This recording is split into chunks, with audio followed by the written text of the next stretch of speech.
Mukoti ey'abantu Hajji alina musango ki? Mukoti y'abantu kati nga bw'obinnyonnyodde walinze we mbadde mukwatira kubanga in the beginning ye yasaba omukazi ye yayagala nnyo okuzaala according to the woman namugamba nti nedda tulina okuzaala nga sinaba kukuba mbaga according to her Hajji agamba kakati oba abaana bavuddeyo nga si babo naye kati gwe wali onkakaze kino kintu nali sikyagala according to the woman naye at the same time why you holding me legally and everything else singa bano baali baana ba Hajji Adam, I have a question. Right. Adam ku mukyala n'omwami ani asinga okwagala ennyo emikolo? Ku mwami n'omukyala naye kati this time around omwami yali jukira the guy has 2 other wives.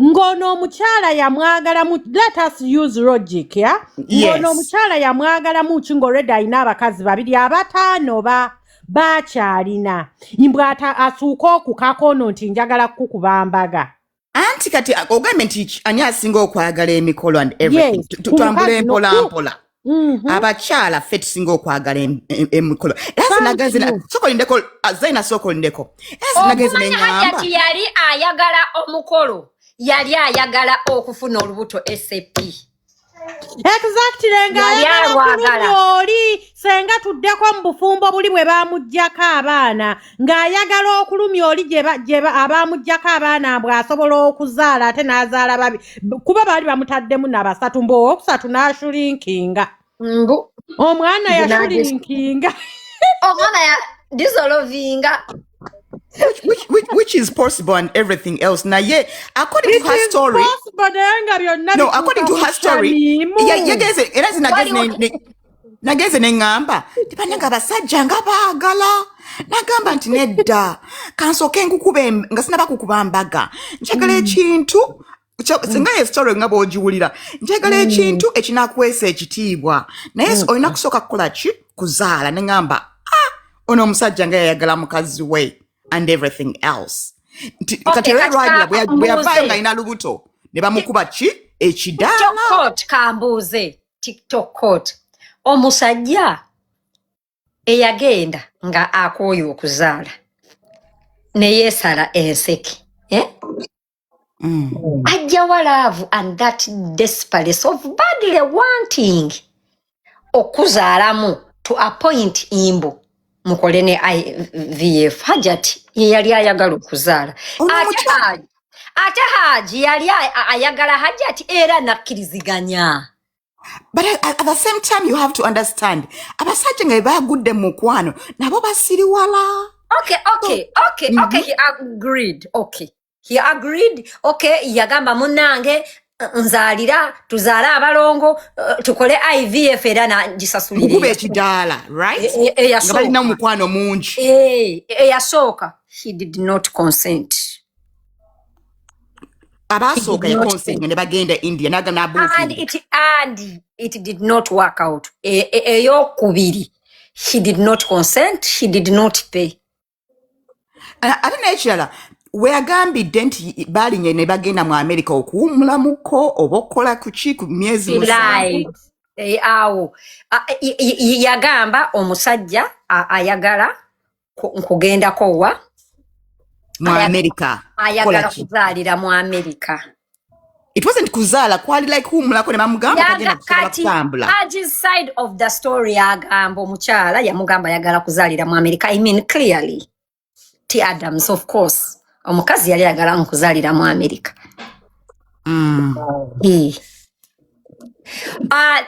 The last time where she said bagenda for a vacation Hajji na balekayo Hajji bwe yadda ne kyanga she lied. Hajji informed me that their marriage was over. It had hit the rocks and they had agreed to separate amicably.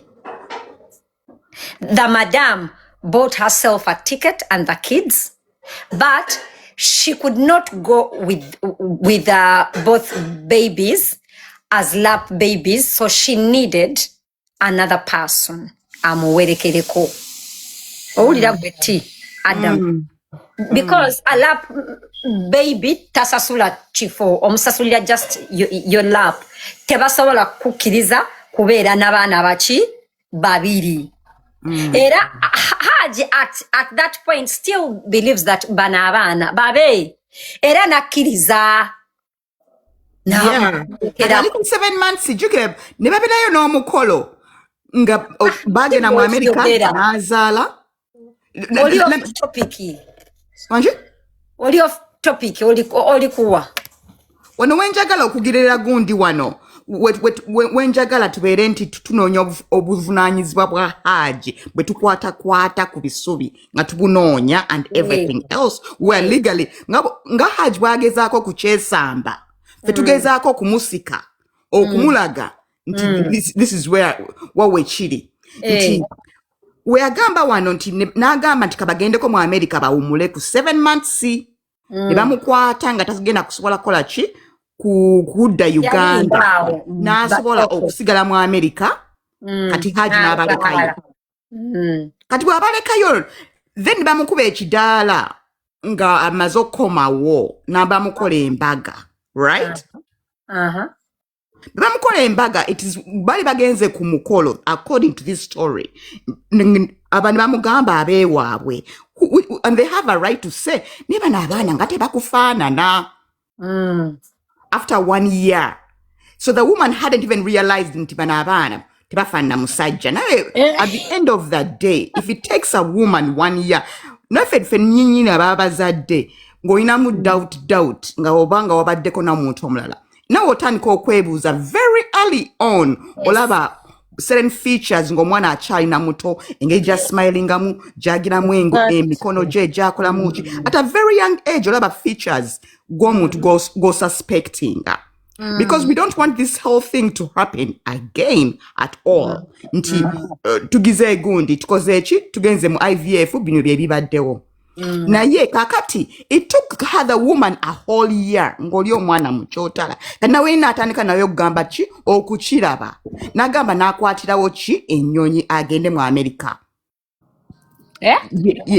n'agamba n'akwatirawo ennyonyi addeyo mu America bwe bakimugamba ne Hajji atanti abeewe bamaze omugamba nti bano abaana balabika si babo so they were okay for this whole year Hajji yayita kiraba ye Hajji yali kiraba but I think tewawulidde Hajji agamba abaana yabalabanga abaana nga bazaala yalabanga abaana beero naye nagamba nedda abaana bajja kukola ki kuddugala as time goes on abaana ne baddugalamu of course you know as time goes on and obufumbo butandika okufuna kigoye weezinge owulira on cases of infidelity obukumpanya mbumaade oyo mbu nga agendako mu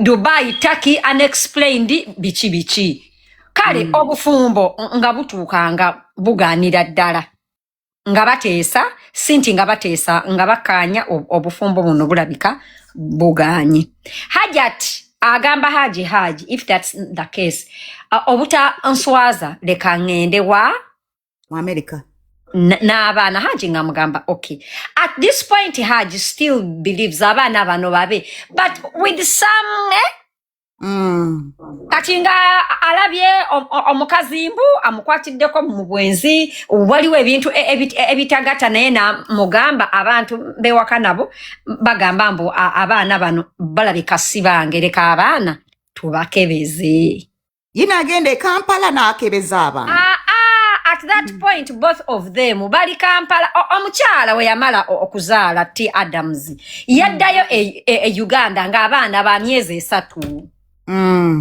owulira n'abeerayo kati after a whole year obufumbo nga bugaanye asalawo okuddayo mu America Hajji amugamba nga tonnagenda katukebeze abaana ki DNA bajjako abaana samples.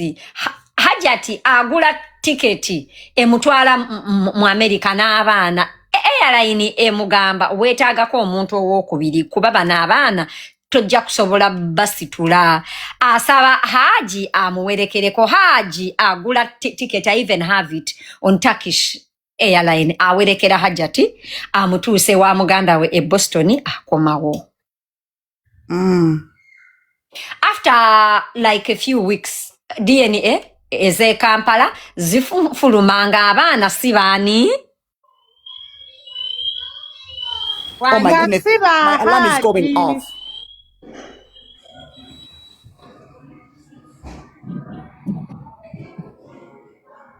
Senga nyonyola ti Adams ategeba kakati results Hajji yazimusindikira ku simu. Actually I didn't mean to. I didn't do it. Togamba alistromu. If you guys agree with me at that point, abaana okutaninga apo nga siba Hajji, ndoza Hajji yagamba bannange mbawonye. Kituufu Senga Mbawonye. Senga oyo omukyalo omusango gwe yandivunaanye Hajji kuba Hajji talinawo omusango sina kumuvunaana. Oyo omukyala yandize kirini n'agamba Hajji munne omwaka gwe mmaze naawe. Bikayindi oli otya? Bannange ndoza bikayindi ontidde. Ontidde kunoonyereza. Tugende mu maaso.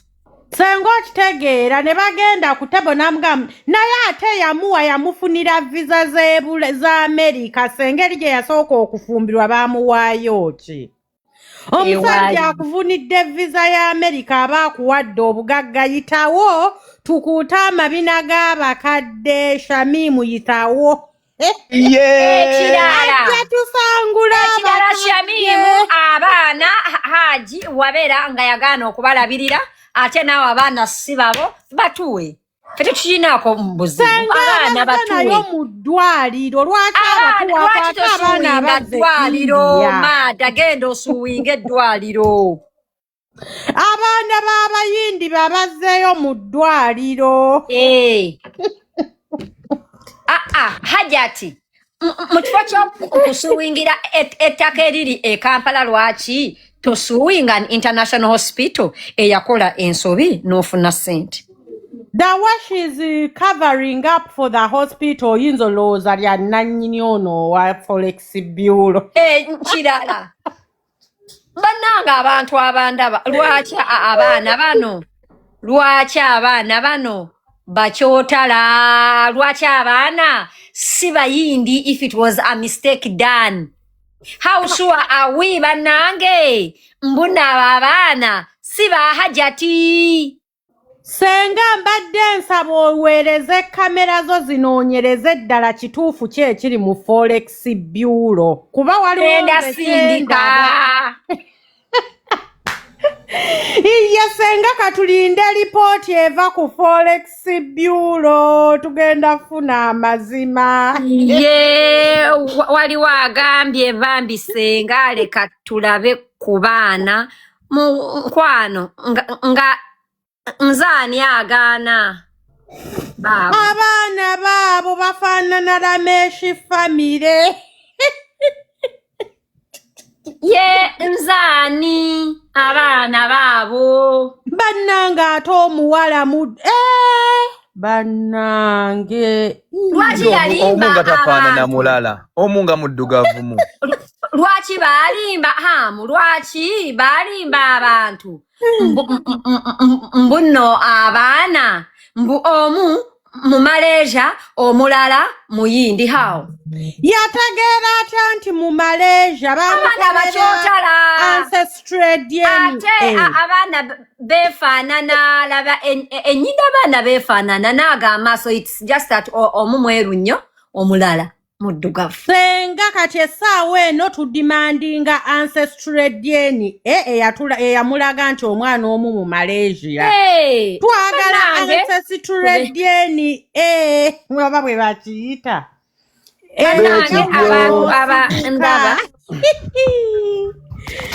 Bannange. naye bannange nze nnina ekibuuzo bino byonna what are we trying to solve? Gundi eyabayindi yiyo. Kiki kye tugezaako solvinga wano abaana abo bafaanana maama waabwe. Abaana omweru ate afaananira ddala nnyina Senga wandituleetedde ne ku bajjajja ono Shamimu ne tulaba. Tufunireyo ku jjajja wa jjajja wa Shamimu. Yiyo.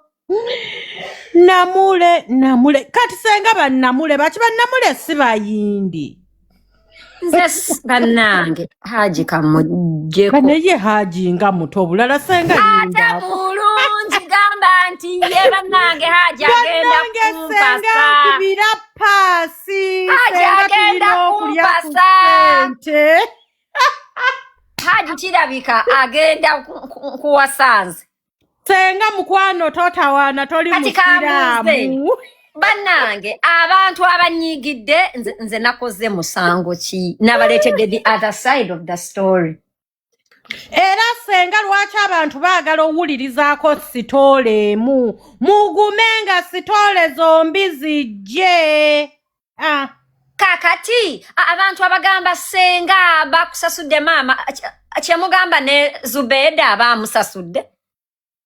Yes, Senga ne bwe bakusasula bakusasule. Kiki azonga azibaleeta obujulizi. You're putting down fellow women. How have I put down a fellow woman? Especially if a fellow woman is lying, I'll put her in the grave.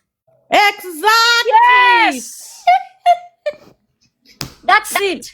You came out okwogera wali oyagala ki? Imbu yali aswaza ddwaliro. Okay. Bwabeera nga yali aswaza eddwaliro Hajji yayogerako waaki? Mazima. Kati munansonyiwa. Omusuulawo. Zaina abaana bakufa. I mean Hajjati abaana bakufaanana. Natawetaaga na DNA. Ukwana abaana bakufaanana.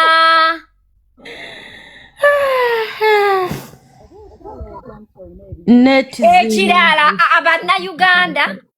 abannayuganda mungende kompola nyinza okukontaktinga eryo eddwaliro.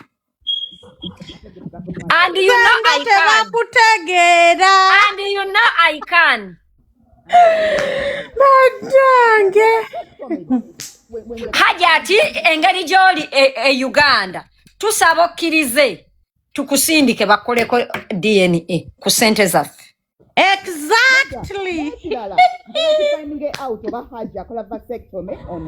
Bannange truly vasectomy ya Hajji is not even the issue. The issue is abaana Hajji yasulira Hajjati abaana abatali babe. Hajji yagamba abaana si babe. Not legally, not biologically. Hajjati tusaba okkirize tusasule ssente eza DNA. Bakujjeko DNA. Our choice tukakase mbu n'abaana abo si babo.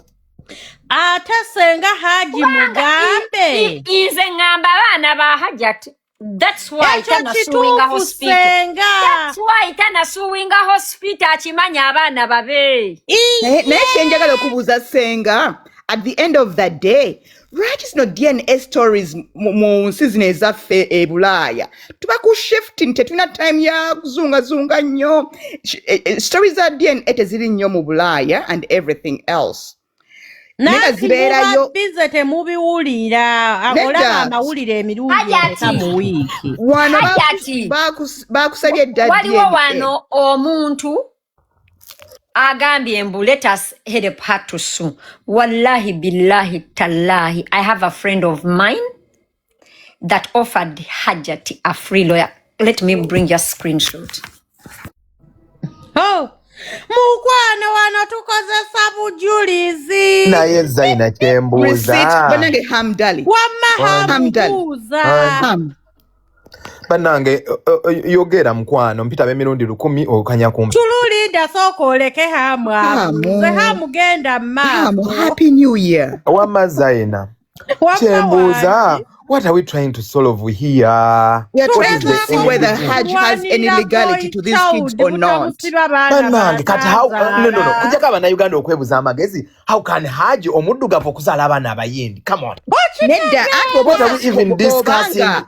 Dindako bobanga was signing in papula and everything else biki byonna byonna bibabikwata baberanga legally kiba What do kigenda you mean baberanga legally? Hajji oba signing under the gundi nti spam zali zize ate atugambye takola nkona spam. By the way, Hajji ajje waneno atunyonyola ebintu bineno because we don't understand. Baba takola gundi kati abana batuuka batyo okukola ki? Omujjako enkwaso. Hamdale sitole kanji kuola bikozele. Kakati Hamdale omukyala yali akola ku Metropolitan Forex Bureau wali abayindi.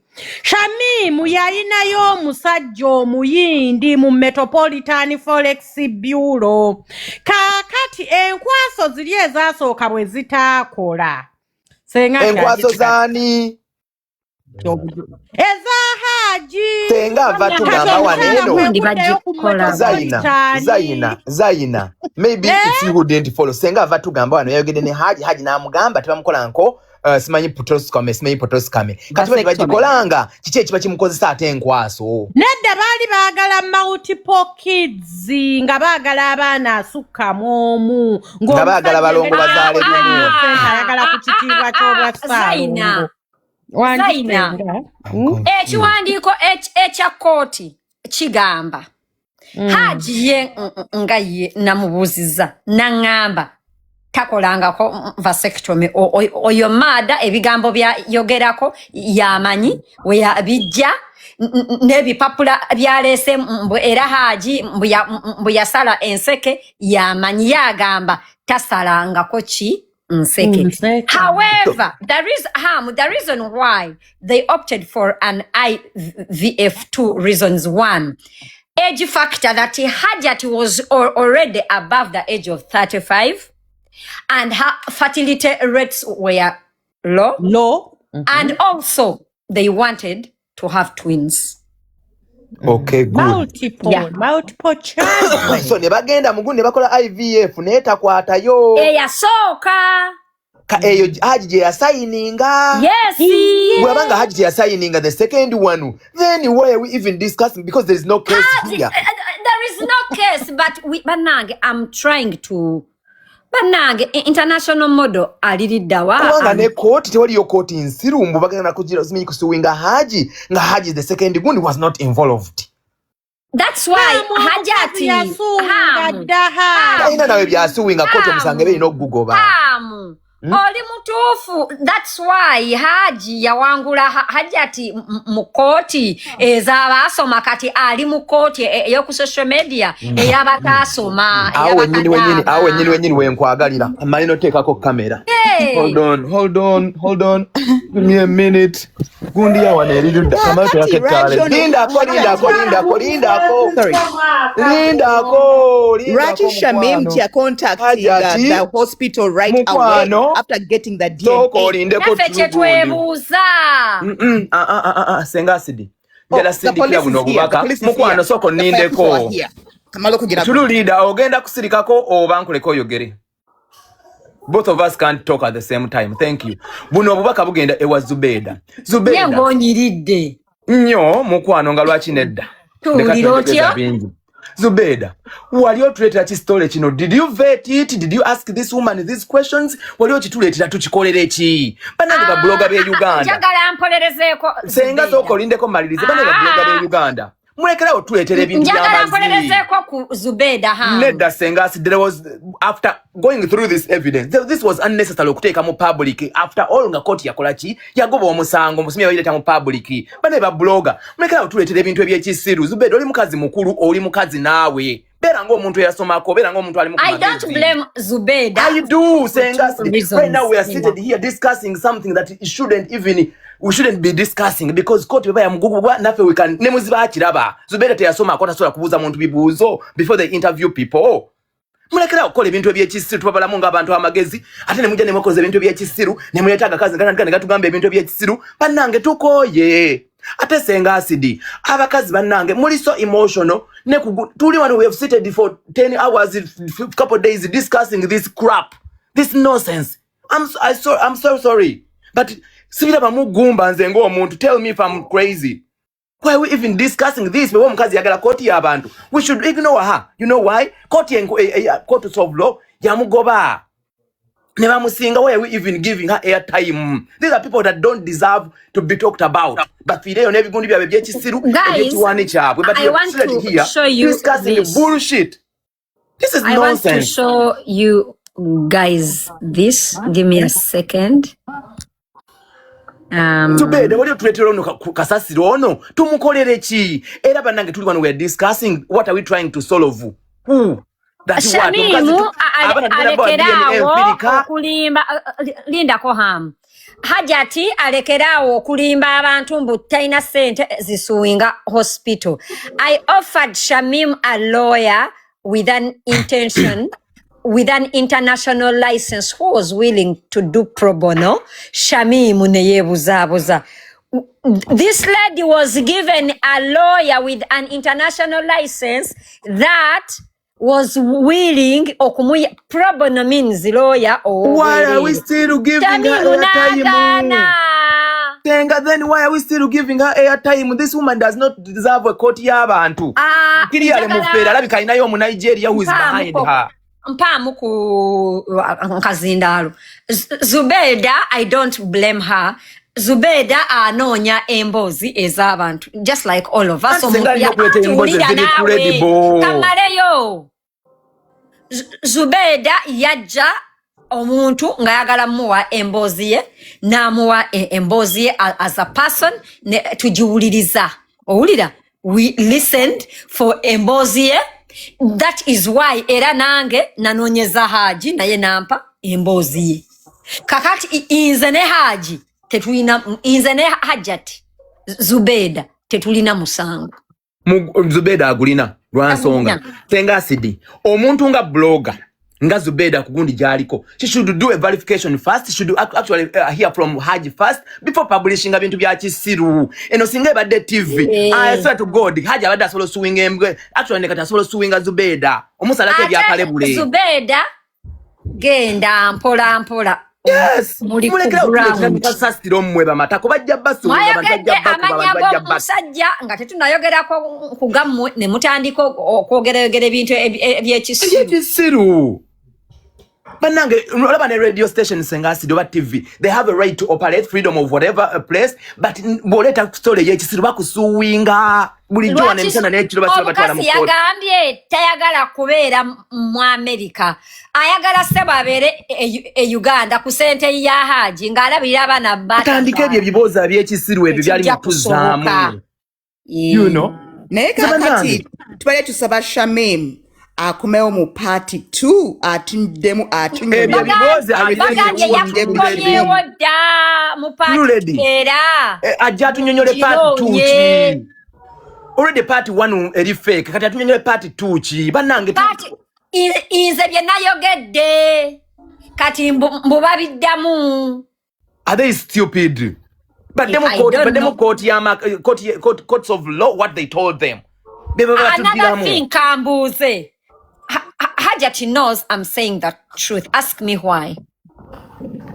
Nzai blame Zubeda eyamuleta. We shouldn't even be congratulated to Mumanyi. Hajat knows I'm saying the truth. That's why coming back to respond to a blogger with the chats and proof of everything. What if newadde omulimu? Nekano njagala kaisao Doni Chris wakozera ivungo tugamba oli Uganda nenga galubindi zo zitulaga sino munanga. I don't think you know the galubindi reflecting what is in front of you. Twabadde tulaba sino tugende maso. Ate Hajati nze mbadde ngamba emboze eno wandi jigeze mpola waliwo ne muganda that has reached out to me. Muganda Ndoza muwulira. Oyo mukazi mufere tagala kuba ku mutwe. Mbadde njogera party ya Hajji. Kati waliwo muganda wo that has reached out to me. Muganda wo. Senga asidi chevula nsiba mbagamba nanga abakazi sitaani. Omukazi kisiraani, omukazi mulabe linnya boda. Oyo omukazi yetagana kusiba lwaki akyali obutaala ng'ali Kampala bamusibe. Lwaki walimba mbuna abaana omu mu Malaysian omulala muyindi. Omukazi oyo yeetaaga kusiba lwaki akyali butaala ajja ku media atwasaamira ne bino binayo bimu interviewinga. Nekyo bonna babisibe n'ekizubeeda kyako obyakalebule. Tosa kubanga oli media personality ntandika okwogera ebintu nga tosose kukukuliza side B. Mbuuze. Verifying nothing. Hajati bwe yasooka kuvaayo okwogera ebyo ebintu byonna yali yabagambako mbu yasuwinga Hajji nedda. Lwaki ebyo teyabyogera. Anywho, like I said, bannange emboozi ffe tuzireetera abantu oli waddembe gwokozesa obwongo bwo bwotabukozesa gwamanyi. We continue. So tulina okuyiga okuboola ebibozibozi ebyekisiru. Tugenda contactinga ndowooza eddwaliro. Lwaki Hajati tululedi tetugenda contactinga muntu yenna. Tululedi genda okwatagane n'omukazi mu contactinge buli kimu kufe we are not. Lwaki Hajati tubikoye. Lwaki Hajati teyasuwinga ddwaliro eryamuguza abaana abafu. Mubbi kati alina Nigeria kimudirectinga mubbi gafere. Bannanga gakazi ge Uganda gayizo obubbi buno obuli ne bannanga nze kikazi. Omukazi omungi amufuula example nze mbasuubiza. Omukazi omungi amufuula example. Actually waliyo omuntu yenna bw'ajja n'ayogera ebyekalebulelebule mu gundi mu media. Ng'ate owayirizaamu nga tolina bulungi na chat. Hajji situko obeeko ky'okola oyo omukazi omufuula example eri agakazi agalala agabbi. Abagamba Hajji akola damage control. Hajji lwaki yayogedde ne acid? Lwaki Hajati yayogera ne Zubeda? Lwaki Zubeda tanoonya Hajati? Temujja muvudde mupamira abantu because mubalina amanya. Actually the truth is omuntu yenna aliye bwobeera nga osuubira Hajji okola interview tagenda gikola. Tekiri necessary. Zubeda yali asobola okufuna essimu ya Hajji n'amukubira n'afuna both of the story najja n'atunyumiza ebintu making sense. Naye omukazi musimanya akola content mukwano content lumwe ajja bafuukira ekizibu mmwe. Kadama abantu e Uganda mu abatawulira. Oli eyo. Mwe mwasaanirire. So ka mbuze realistically speaking. Okay. Hajati tumuwulidde Hajji alina musango ki? Tewali. Talina. Hajati oba gwe muwala gwe genda oyonye gye wazaala ebyana byo diringe nayo bebikulemerera bisuule ku kasasiro tujja bironda ffe tukooya. Temuddamu tuleetera wano bibozi bya kisiru. Tuli bantu bakulu tulina kale bannanga agakazi nze nja kukolayo ekibiina e Uganda ekikuba abakazi abafere Senga asidi. I'm telling you. Kati oyo omukazi agwana kuba ali Kampala ali abutaala nga ye asamya ebintu by'ekisiru ebya black mailing abantu. Yetaaga kusiba akola kyali government musiba abantu abatalina musango musibe zino embizi. Uganda police oliwa muyambo boy child. No bakazi mwe mususu obufere. Banange tululede Hajji alina ensobi yonna waneno. Anti ziwali abadde alina ensobi we nabadde mukwatira. Eri ludda wajja oyogerako kooti yakola ki yagoba omusango nga nawe kenyekenye betwogedde wano olaba nga Hajji omusajja omufirika azaala ati abaana abayindi. Muwulire. I don't know who can convince that person. Ulira.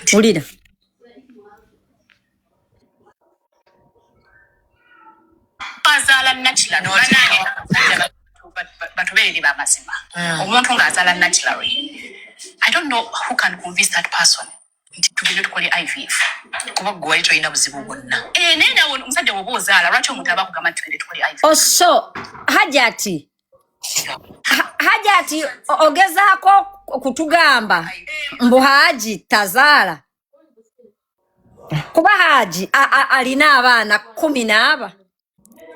Era mu kiwandiiko ekya kooti you opted for an IVF because you wanted multiple babies and also Hajjat was above 35 years at that point. Kata in 1 month tugende tukole IVF zijagala abakazi bo kuba challenge nanti embugo wali oyagala balongo atenga gambye waabwe tebazaala balongo naye ate abalongo gye bali ewaabwe eyo si ensonga si ensonga gye tuwogerako asobola okubeerayo ne babala 10.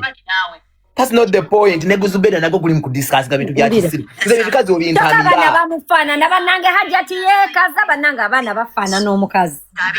Ino yaji kuwereza Nagulira nokutizubeda. Ulira kizubeda. Ulira now. Juka twesanze gwa mukaga nga kuba. One of wenjaga. In 1 month. Ga aina gundi yo plani ya. Ulira. Nangamba. That's my expected date of your peace. August 16th. Most probably, let me catch it. Great. I'm more than what? Desperate than you.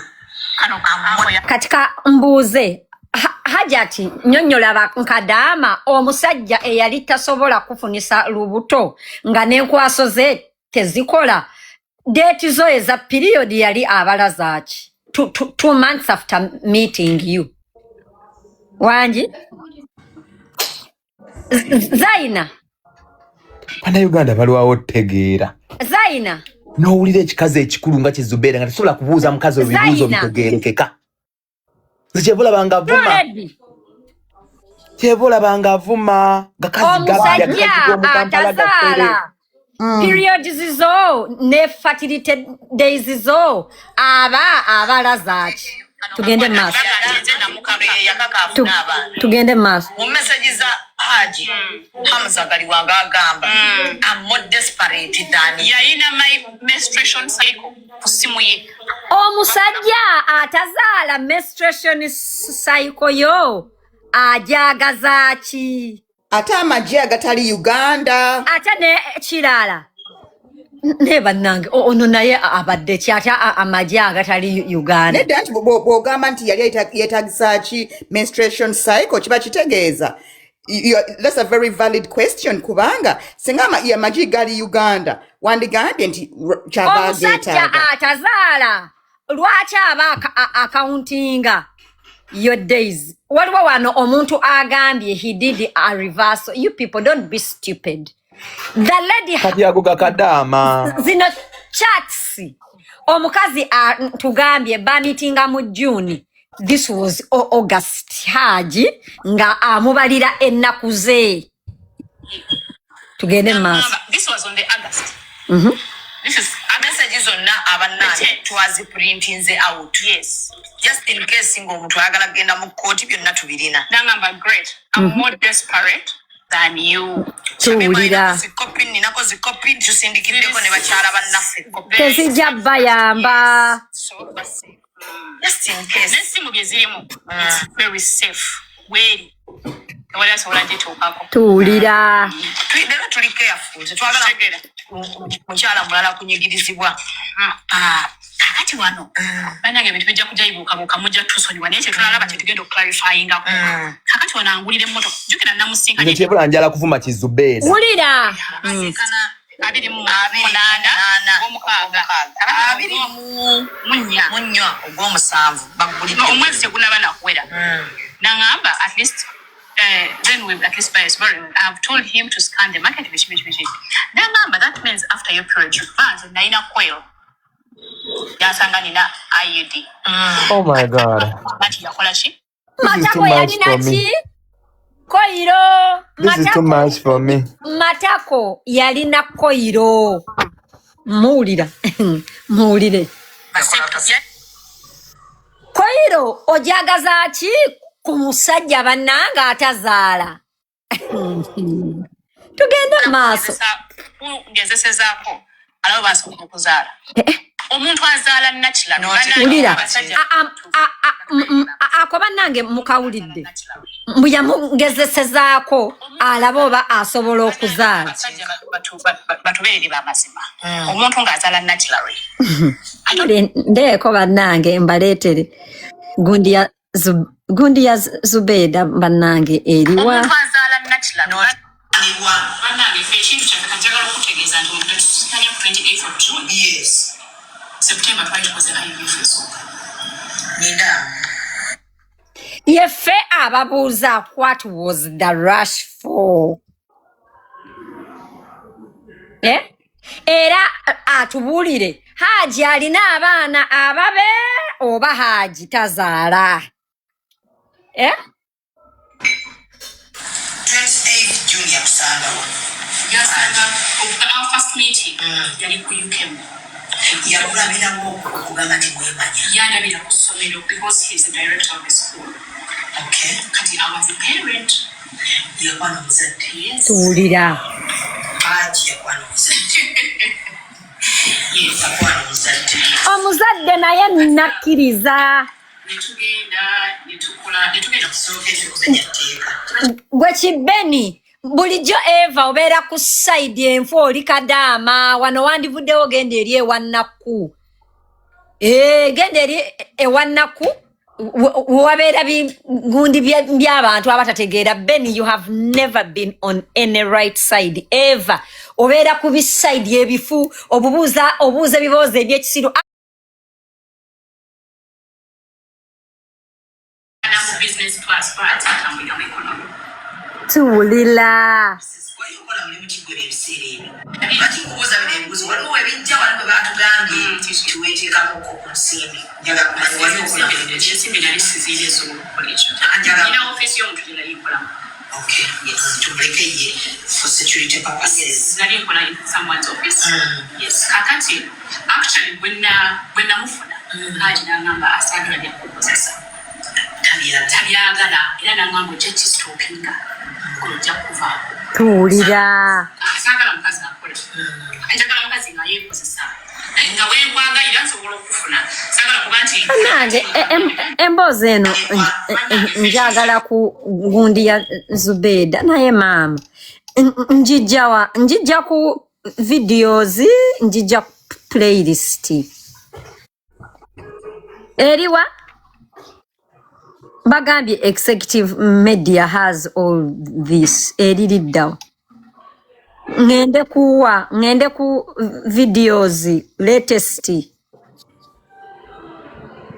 YouTube. I'm on ndi ku YouTube naye wa which part? Ndi ku YouTube nze I don't see playlists. Kudewa ku live, okay. Nedda, it's not on live. Latest ndabayo ya 3 weeks sina bidala byendaba videos shorts kwe ndabira bino ebintu bya gundi nze sibiraba videos. Okay, when I go to videos and I go to latest, wallahi sibiraba. I see a year one day ago. So sibiraba nze. I clicked on Zubeida Vyantalo. Okay, cause nze mbadde ku. Wait, let me bring it cause video nange sijiraba as such. Naye Hajat ayambadde white. Yeah. Zubeida ayambadde something very different. Different colors. Zubeida Vyantalo, yes. This is single mother, yazala abaana abatali babe. Ngende ku videos, tugende ku executive media sijiraba recently uploaded. Nzenga sijiraba. Executive media sijiraba konange.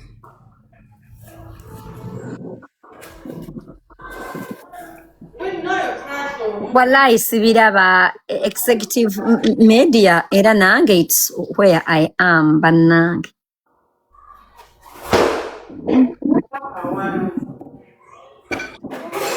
It's here. It's here. Wallahi sijiraba nze. Gamba, it's uploaded. Bamba gamba It's here. uploading. It's here. It's here. Eri kuchi. tebataddeko eri ku gundi it's woman wulira badiyale muri mutya mugaba mutya mai ndi ku vacation so siba wabudde nga we mubwagala channel kubeera namwe Hajji agreed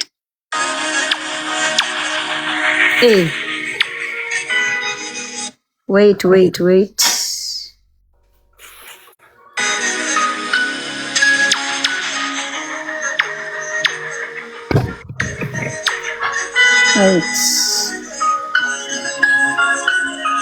Mbirabye wano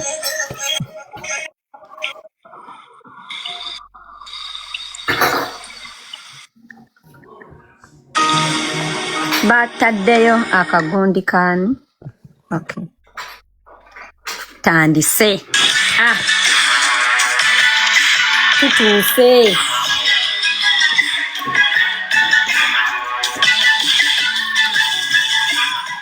What's up, my people? This is the baddest Azari right here on Executive Media with Real Time with me. Stay locked in.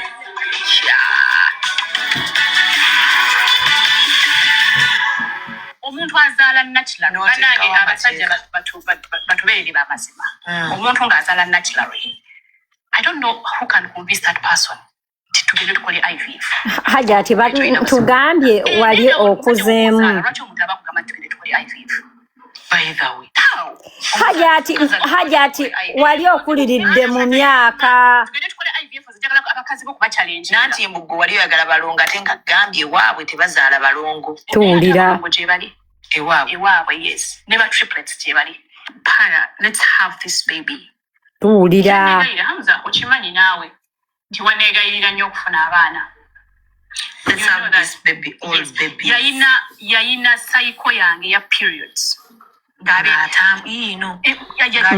ng'agimpeza expected you expected to be in your periods at this time awulait gwali gwa munaanaawe kyuka twesanze gwa mukaaga nga gugwako bamaada omusajja gwosinkanye ng'omukaaga atandika atya okutrackinga cycle yo Zaina ako nkakubuziza naye obadde ovuddeko Abikambadde nvuddeko Senga nga n'abakazi 90% tebasobola kutrackinga cycle zaabwe Zaina omusajja okay omusajja atazaala tasobola kufunisa lubuto cycle yo aba ajagaza ki mazima nkugambye Senga gwe mukazi ategeera gwe twasigaza ku apu mu myezi 2 ulira waliwo keyayogedde ulira my expected date of your peace August 16th mushtegera most probably let me calculate nangamba great I'm more than what desperate anko kano kateekeyo kano kakwali anti nze namukano ye yakakaafuna abaana mu message za Hajji Hamza gali wanga agamba I'm more desperate than yayina my menstruation cycle waliwo agambye wano mu comment mbu Hajji yali akoze reverse mbunga yagala kugezesa kuono Hajati atunyonyole Hajji yakola reverse nga a meetings ye because these chats zamu August after they met in June so okujjako nga dogo osinkana otya omusajja mu June bannange nagetinga desperate nnyo a reversing vasectomy akufunise olubuto n'atandika n'okutrackinga gundi bannange does it make sense to you Senga tekisoboka ne bwe liba ddogo liba terinnakiikinga ini okay ulira wano agambye she met him 2 days after he had a reversal constant. Why did she not mention all that in the first interview? Ate Senga era tuddamu ne kubuuza lindako ekirala bannange ndiwo okubategeeza Hajji alina abakyala 2 balamba beddudu bannange era yali ayagala okugezesa omukazi gwe yanka meetinga a month after tugende maaso tuwulira lwaki mu first interview kitutegeeza mbuno omusajja yali akoze reversal. Ebyo byonna teyabyogera. Tugende mu maaso. Kyekyo Detective Senga CD. Mujja kutegeera mbuno ku app eno mwasigazaawo nze nzekka. Mazima never student. Ulira. Nangamba, this was on the August. This is messages on na abanane twazi printing ze out. Yes. Just in case singo omuntu agala genda mu court byonna tubirina. Nangamba, great. I'm more desperate than you. Shabima inako zikopi tusindikireko ne bakyala bannaffe. They are in safe custody. Yes. So ba safe. Just in case. Nesimu byezirimu. It's very safe. Tuulira. Tulidera tuli careful. Twagala mukyala mulala kunyigirizibwa. Abangambe nti periods are desperate. He really wanted to have kids. Njagala kulaga awalala. Sotakakibwangako. Why? Because Matako wali wazaala abaana abanane ne babakujjako. Ati wano. Banage bintu bijja kujja ibuka mujja tusonyiwa ne. Tulina obudde. Ulira. Akati wana angulire moto. Jukira namusinkanye di. Do you think that costs? Ayekana abiri mu munanda omukaga. Munya ogw'omusanvu bakulidde. Omwezi tegunaba nakuwera. Nanga. Please note, omukazi bamusinkanye in June. Ogw'omusanvu nga tegunnawera. Bali kumugulira motoka, bali kutrackinga periods ze, baagala reversinze vasectomy. Mu mwezi ogw'omusanvu. Mu mwezi ogw'omusanvu. Bannange ba moderator, please help me blocking buli kadama. Please. Senga, bano bannyonnyoleko nti Benin tuyina eddogo erivaayo nga likolerawo.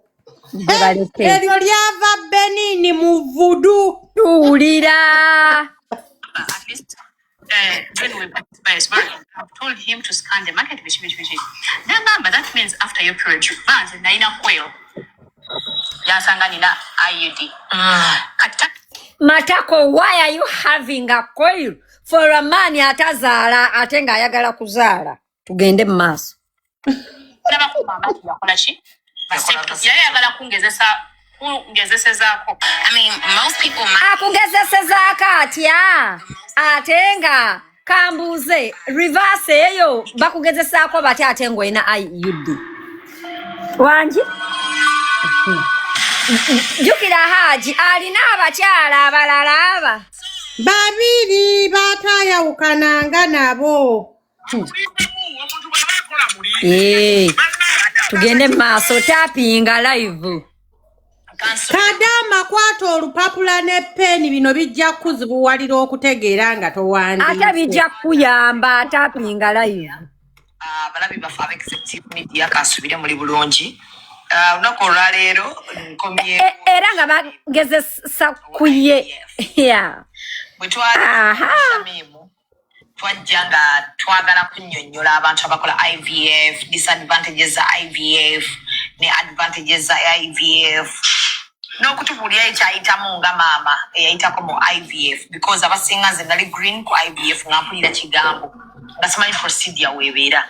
Ne tuvaawo ne tugenda ewa dokita n'atunnyonnyola. Era nze kono nategeera ebintu bingi era okuva olwo mpa omuntu yenna akoze IVF respect.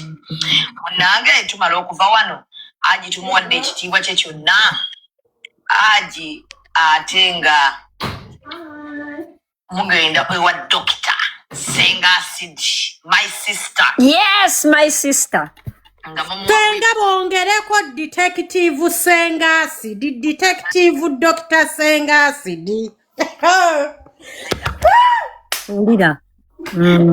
Tali leero tetuli wano okubeera nga funa sympathy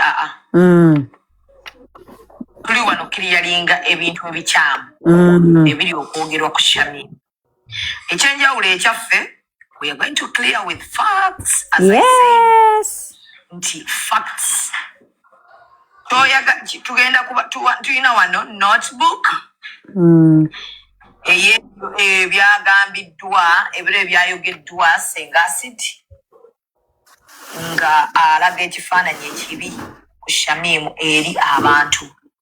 Bino omanya ebintu bwe bintu ebyaliwo ku Hajat Zuula.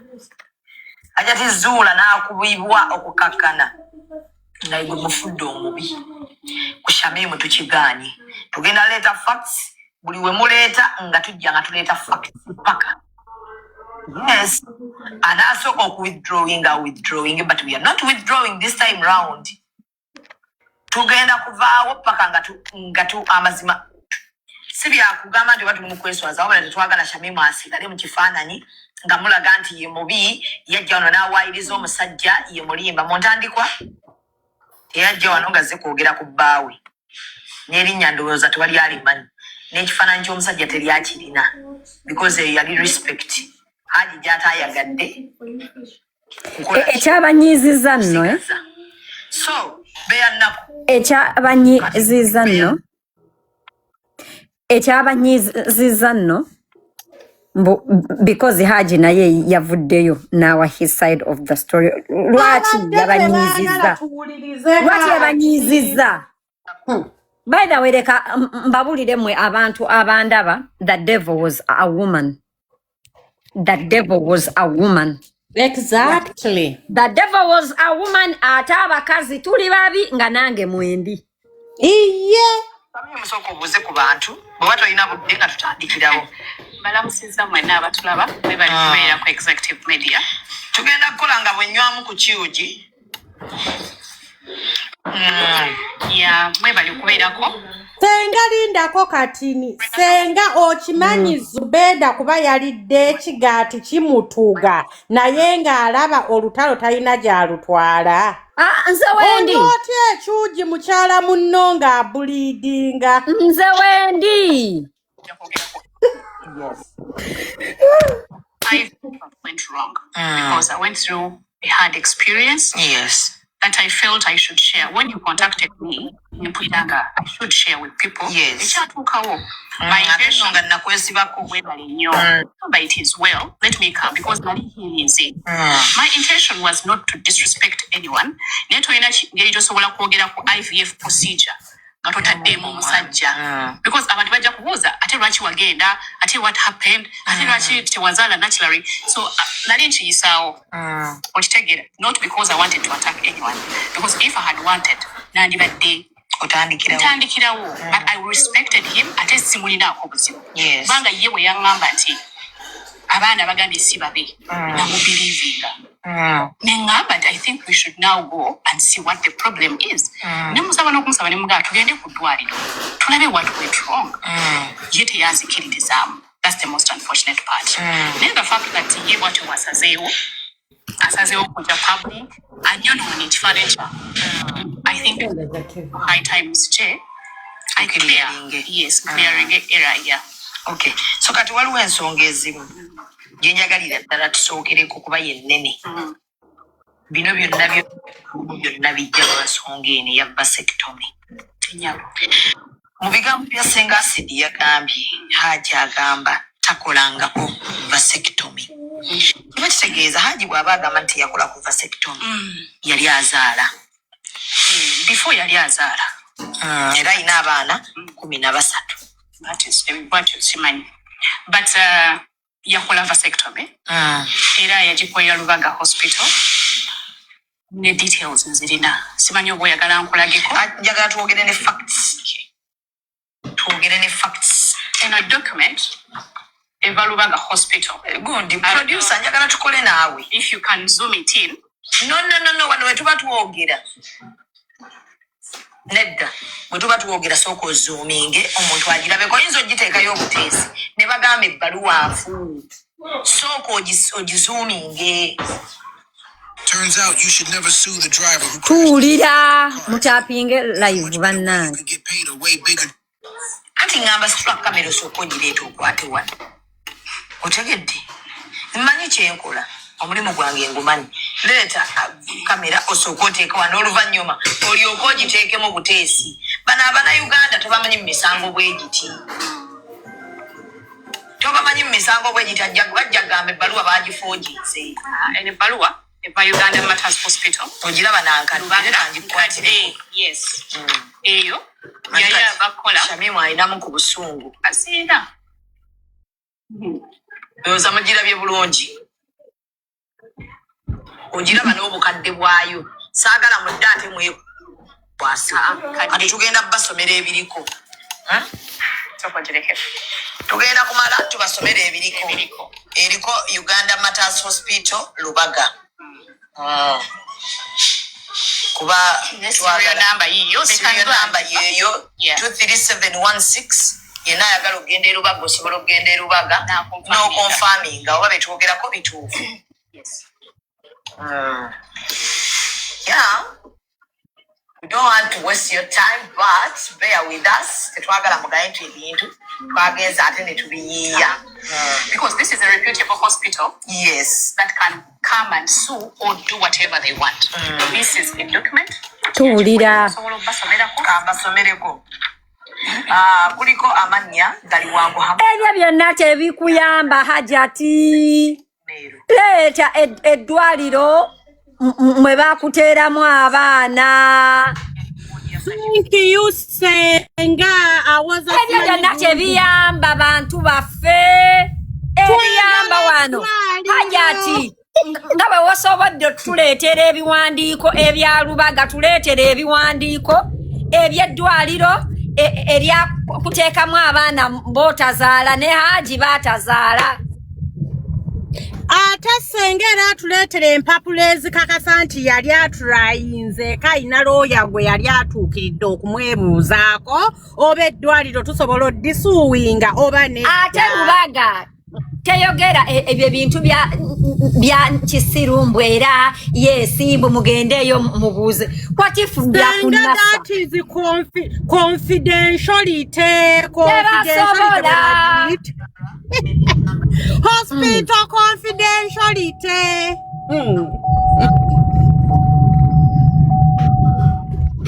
Date of discharge. Please note, banange kadama wekake olowooze. Banange omukazi ono ya meetinga Hajji mu gw'omukaaga. Muwulira amangu ago Hajji n'agenda bamureversing enkwaso ne bannange tumanyiddwa kyokka Kadama ali eyamuwaga. Kadama ali eyo omusajja eyakola decision bamusalemu enkwaso nga akooye okuzaala. Wallahi. Owulira? Owulira? Labayo Senga, that's the power of money. Which money? Omusajja yasala owulira Zai omusajja yasala enkwaso. Hajati atugamba ya meetinga Hajji mu gw'omukaaga mu bigambo bye. Mu Juni era neno activity eno Hajji era bamusazeemu enseke era mu Juni yabannange Hajji okusala enseke musango. Senga lindako mbuze, Senga lindako katono. Senga Shamimu bamusisinkana mu Juni. Era mu Juni Hajji mwe yali asalidde enseke. Yes, era mu July namugulira emmotoka. Era mu August Hajji nga mwabalira ki ennaku ze za periodi. Omwezi gwamusinkaniddemu gwagenze bamusumulule enseke tumanyiddwa. Kakati ye kakoyiro bakajja muddi.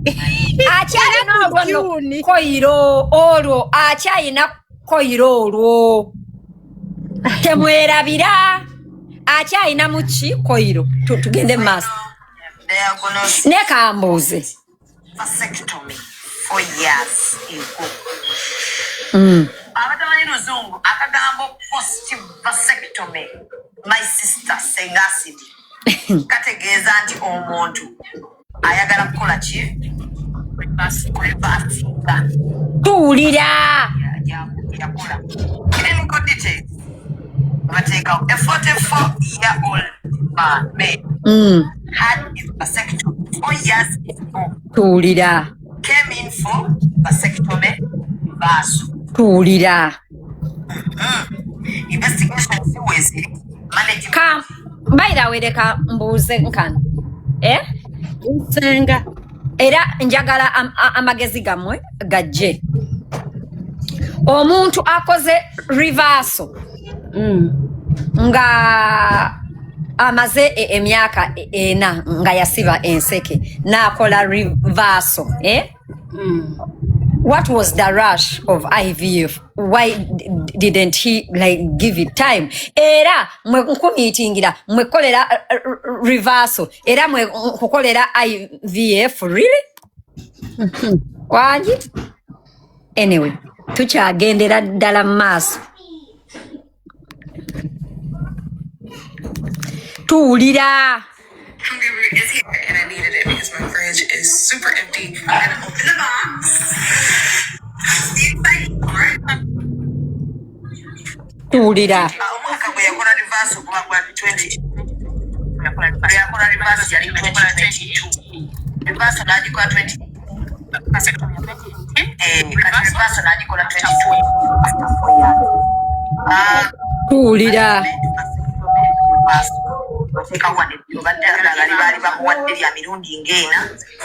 Yes. Ne bamugamba akomewo nga 25. Bannanga abaana ba Hajat bamufaanana wali ennyindo. Doctor bamuyita Dr. Musinguzi. Tuwulira. Yes, erubaga. So ekyo ndowooza ne bwe tubadde tutawaanye nnyo mukitegedde nti omukulu yakola vasectomy. Yes. Tuwulira. Erubaga mu gw'omukaaga. Atya Musango. N'akola reversal. Kati mmwe mwefunamu akati. Twefuna actually in the same month nenze namusinkana ennaku z'omwezi 28. Okwamusinkana ng'amaze kambuwandiikeko Okay. Please pause. Thank you. Awo wanyumidde nnyo. Yasinkana Hajji 2 weeks after he had done a vasectomy. What? Kambuuze Hajji yapulaninga okuzaala okuddamu okuzaala mu mukazi gw'atannamiitinga n'atuuka n'okurivasinga. Before meeting this woman, why did Hajji do a reversal? Tugende maaso. Why did Hajji do a reversal? Soni agambye Hajji yakola reversal before meeting her. Owulira ya meetinga this girl late June, meaning Hajji yayina pulaani eziddamu okuzaala. Kati Hajji yakola reverse okuzaala mu mukazi gw'atannaba kumiitinga. Bannange amagezi gazze tugende mu maaso oba era awo temutegedde kibuuzo kyange. The impression is Hajji yamiitinga Hajati na falling head over heels in love with her, na munyonyola bulungi nayagala omuzaalamu ne bakola ne reversal amuzaalire. Yenza abuuza ya planinga ku mukazi gw'atannaba kumiitinga. If no, abakazi Hajji be ya planinga okuzaalamu be baliwa. Because clearly his decision to do a reversal was not because of Shamim. Please remember, Hajji has abana, abalala, n'abakyala abalala abo. This one was coming in as a third wife.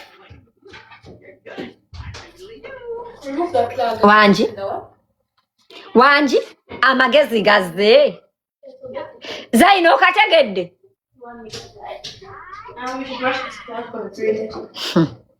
abakazi tugende mu maaso ebikazi biri okwo bimugamba jju senga asidi musiru wa majju tugende mu maaso. I'm not stupid. Tugende mu maaso. We shall need evidence. Yeah.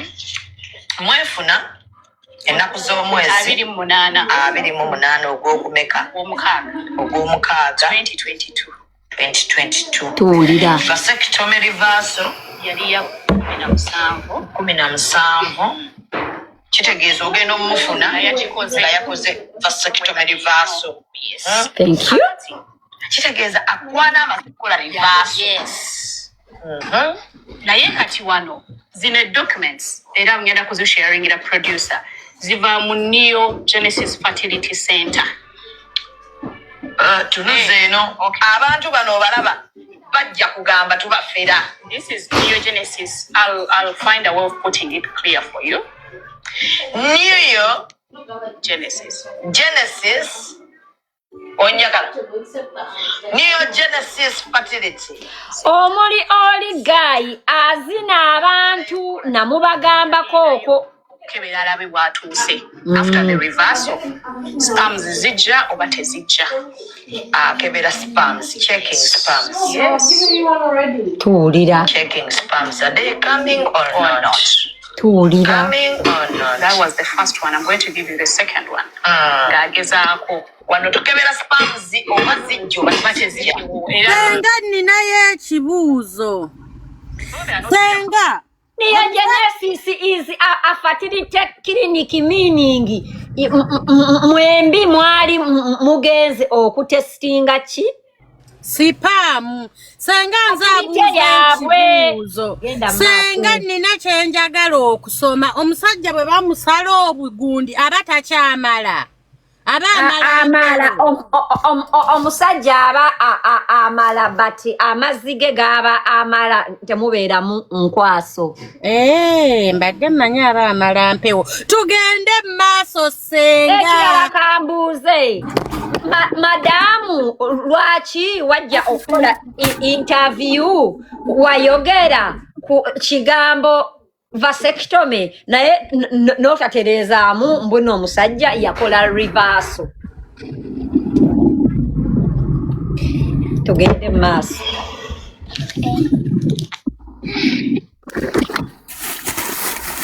Era ebya Neo Genesis awo nga mutandikidde ddala ku fertility jane yammwe. Analinzi kubisa kifaananyi. Naye nga tuwulira.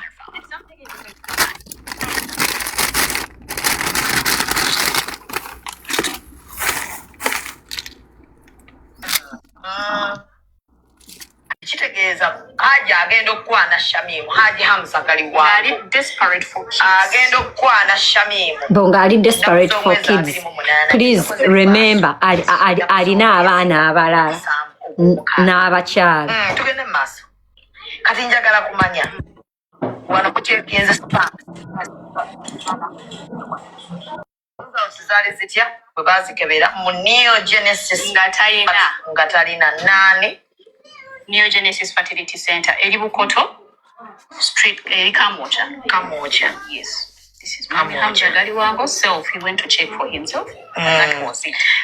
Kati bazikebera results zali zitya. Zizo ziri non-applicable. Non-applicable. Kitegeeza nfu nnyo. Temutayina. Zali nfu nnyo. Thank you. Njagala waawo. Non-applicable. Yes. Kitegeeza nga sitazaala. Spamzize nganfu. Yes. Because twagafulumya mpewo. Twavaawo. Twagenda mu ddwaliro ku case clinic. Nagenda naye.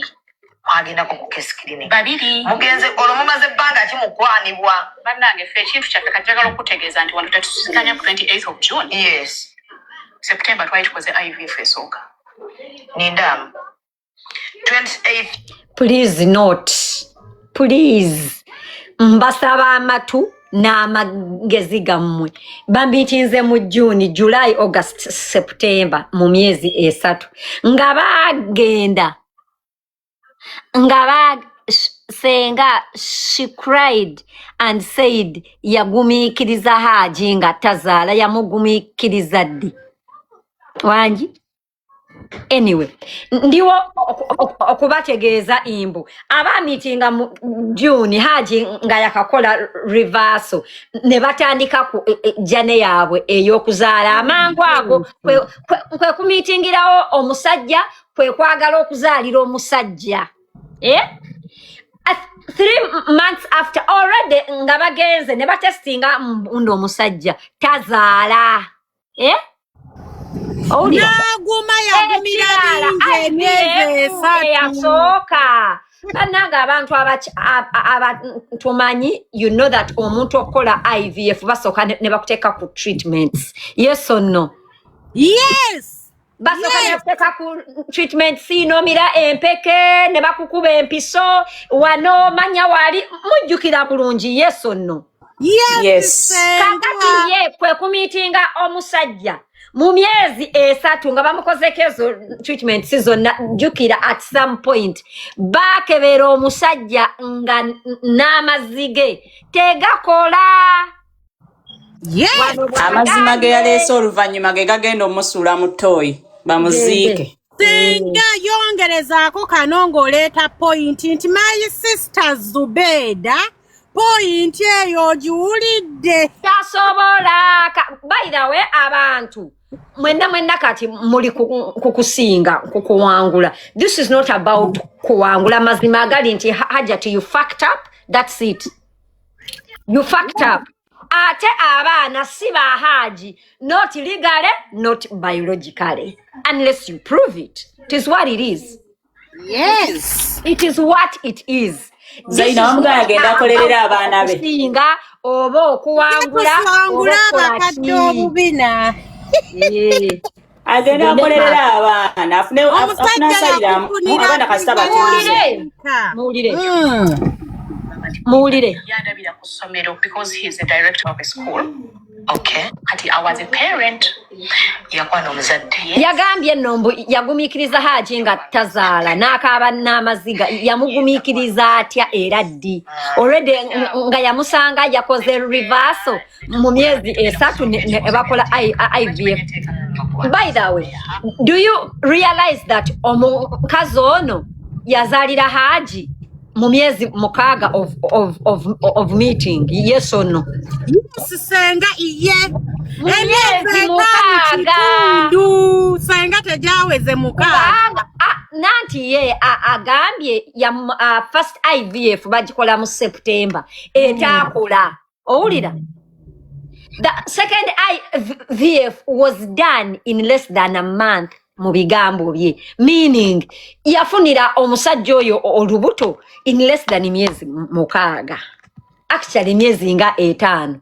Remember, ate jukira yalina koiro. By the way, I want to tell everybody watching me, abantu ebintu by'okuzaala, you usually accuse other people.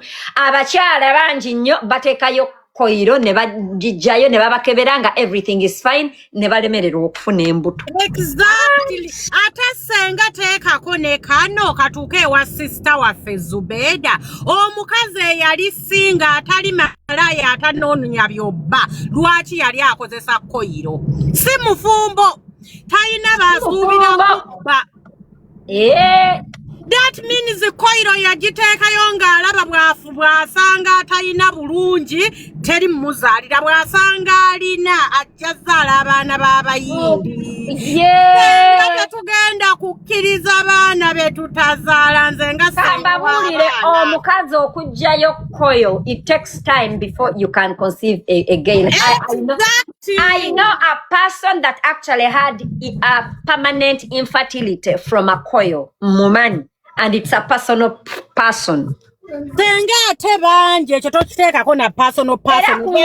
Alina omwana omu yazaala omwana eyasooka n'ateeka mu coil, bwe yafuna omusajja after like myaka nga 4 n'afuna omusajja n'ajja mu coil bamaada na guno gujwa. The firstborn is in his 20s. Senga nange sister wange yakikola n'akoma ku mwana omu. ya tugende mu maaso era naye nze muli kyenneebuuza what was the rush ngane atunuulidde waliwo n'ali mu komenti bamuyita fifi agambye ayina omwana omu koliro Hajati omusajja atanaba lwaki wali okola zina omusajja oli awo weebikkirira but oli mu kamera onyonyola abantu mbuno omusajja yali kuzina era nga mufiirawo okufuna olubuto nga tanaba wadde okuwoowa iye Senga era tulaba bukaaya naye ebiri wansi w'obukaaya gendire ddala mu maaso Hajati wali opapaki netugenda ku case hospital twebuuze how can we go about it kati linda kutupa chami manjagala abantu bano tubagire kunto mu myezi egyo 3 wefunya abiri kunaana olugwa mukaaga jjukira ogw'omusanvu gwonna muli bulala tuli bulala ogw'omunaana muli bulala mutandikeze ku vacation awo agende Dubai ani akasula yanteekana mu business class but batambulira mu economy tuwulira oli okola mulimu kiggwe byebiseera lwaki okubuuza bino ebibuuzo waliwo webijja waliwo baatugambye tiweeteekamu bagakumanya wali okola mulimu ki ensimbi nali siziira esobola okukola ekyo njagala omufiisi omuntu gye nayikola nsiki njamuleeta actually when agamba asagala nemukozesa tabyagala era nangamba ojja kisitupinga saagala mukazi akola ajagala mukazi ngayeekozesa nga bwenkwagalira nsobola okufuna saagala kuba nti olina ate bagambe gandi ne mukama wange bagamba ozokoma okukola mu gwakumeka gwa musanvu Senga bamukwana gwa mukaaga ogw'omusanvu Come easy go Hajat is a go mazima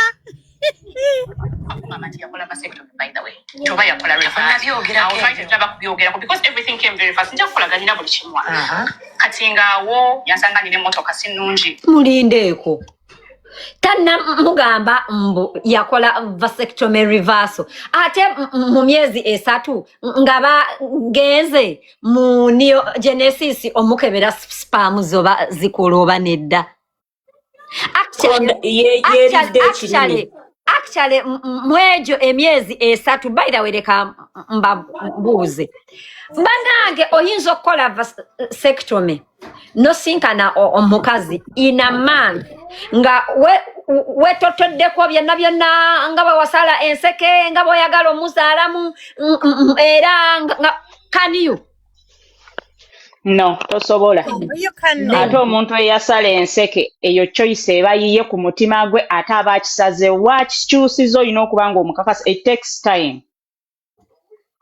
tugende mu maaso nagambe nomotoka gitonde ofune motoka empya soba bera na mukazi avuga motoka efaanana mu mwezi he topped up for me though tiyakigula yenna tuwulira made clear tinatunda eyange nayongerezaako n'ofuna empya which was good era mu appreciating by the way I appreciate omuntu kyabankoledde tuwulira oba ne muntandiko wagaana okwogera saagamba nti oba alina teyankola because yambeererawo yanjagala yankolera ebintu tuwulira so kati kiki ekyamukyusa malaaya tunnyonnyole omusajja yali akwagala bayirawe kadama nga tetunnagenda wala the elephant in the room omusajja eyali akwagala bw'atyo kiki ekyamukyusa n'akukyawa bw'atyo kiki nangamba nti tugende ku Paragon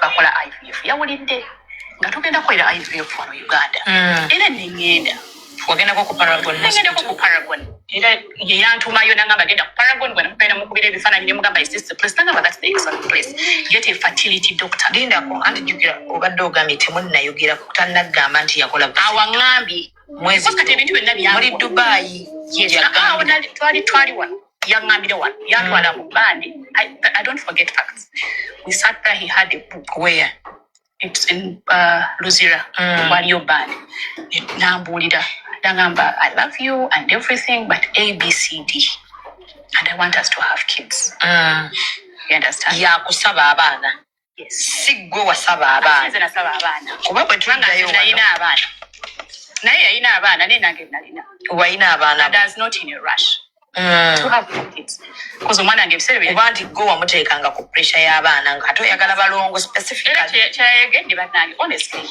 musajja kiyagambye alina abakyala be yali abaagala nnyo kati omuntu azze mu mwezi gumu akugambye nti njagala nzaala abalongo nsinge bakyala bo why would you put your wives in such a situation a disrespectful situation lwaki oleeta omuntu intruder ajja challenging abakyala you understand kubanga yagambye nti nze nali namugamba nze njagala kubeera wa kitalo nnyo okusinga bali abakyala if you're a man really nga you respect your women why would you accept that omuntu azaala naturally banange abasajja batubeerere bamazima omuntu ng'azaala naturally I don't know who can convince that person nti tugende tukole IVF kuba gwe wali tolina buzibu bwonna naye nawe omusajja bw'oba ozaala lwaki omuntu aba akugamba nti tugende tukole IVF by the way omusajja nkazi agamba atya mukole IVF mbunze kati baby nakaja in 1 month tugende tukole IVF nzijagala abakazi bo kuba challenge nanti mbugo wali oyagala balongo ate nga gambye ewaabwe tebazaala balongo naye ate abalongo gye bali ewaabwe yes ne ba triplets gye bali yes yeah mug'omunaana mwogedde ku kintu kya IVF twagenda ku vacation ngeze ku Paragon tukoze procedures ezo naye ne tufuna n'ekirowoozo because twasooka ebintu byonna twabikola babiri what I want people to know that Senga he was so desperate for kids why was he desperate nga yina abaana 13 I do not know why. Please answer that. I don't know why. Please answer that. I like that Zubeida asked that question. Why was he desperate ngalina abaana 13? Thank you.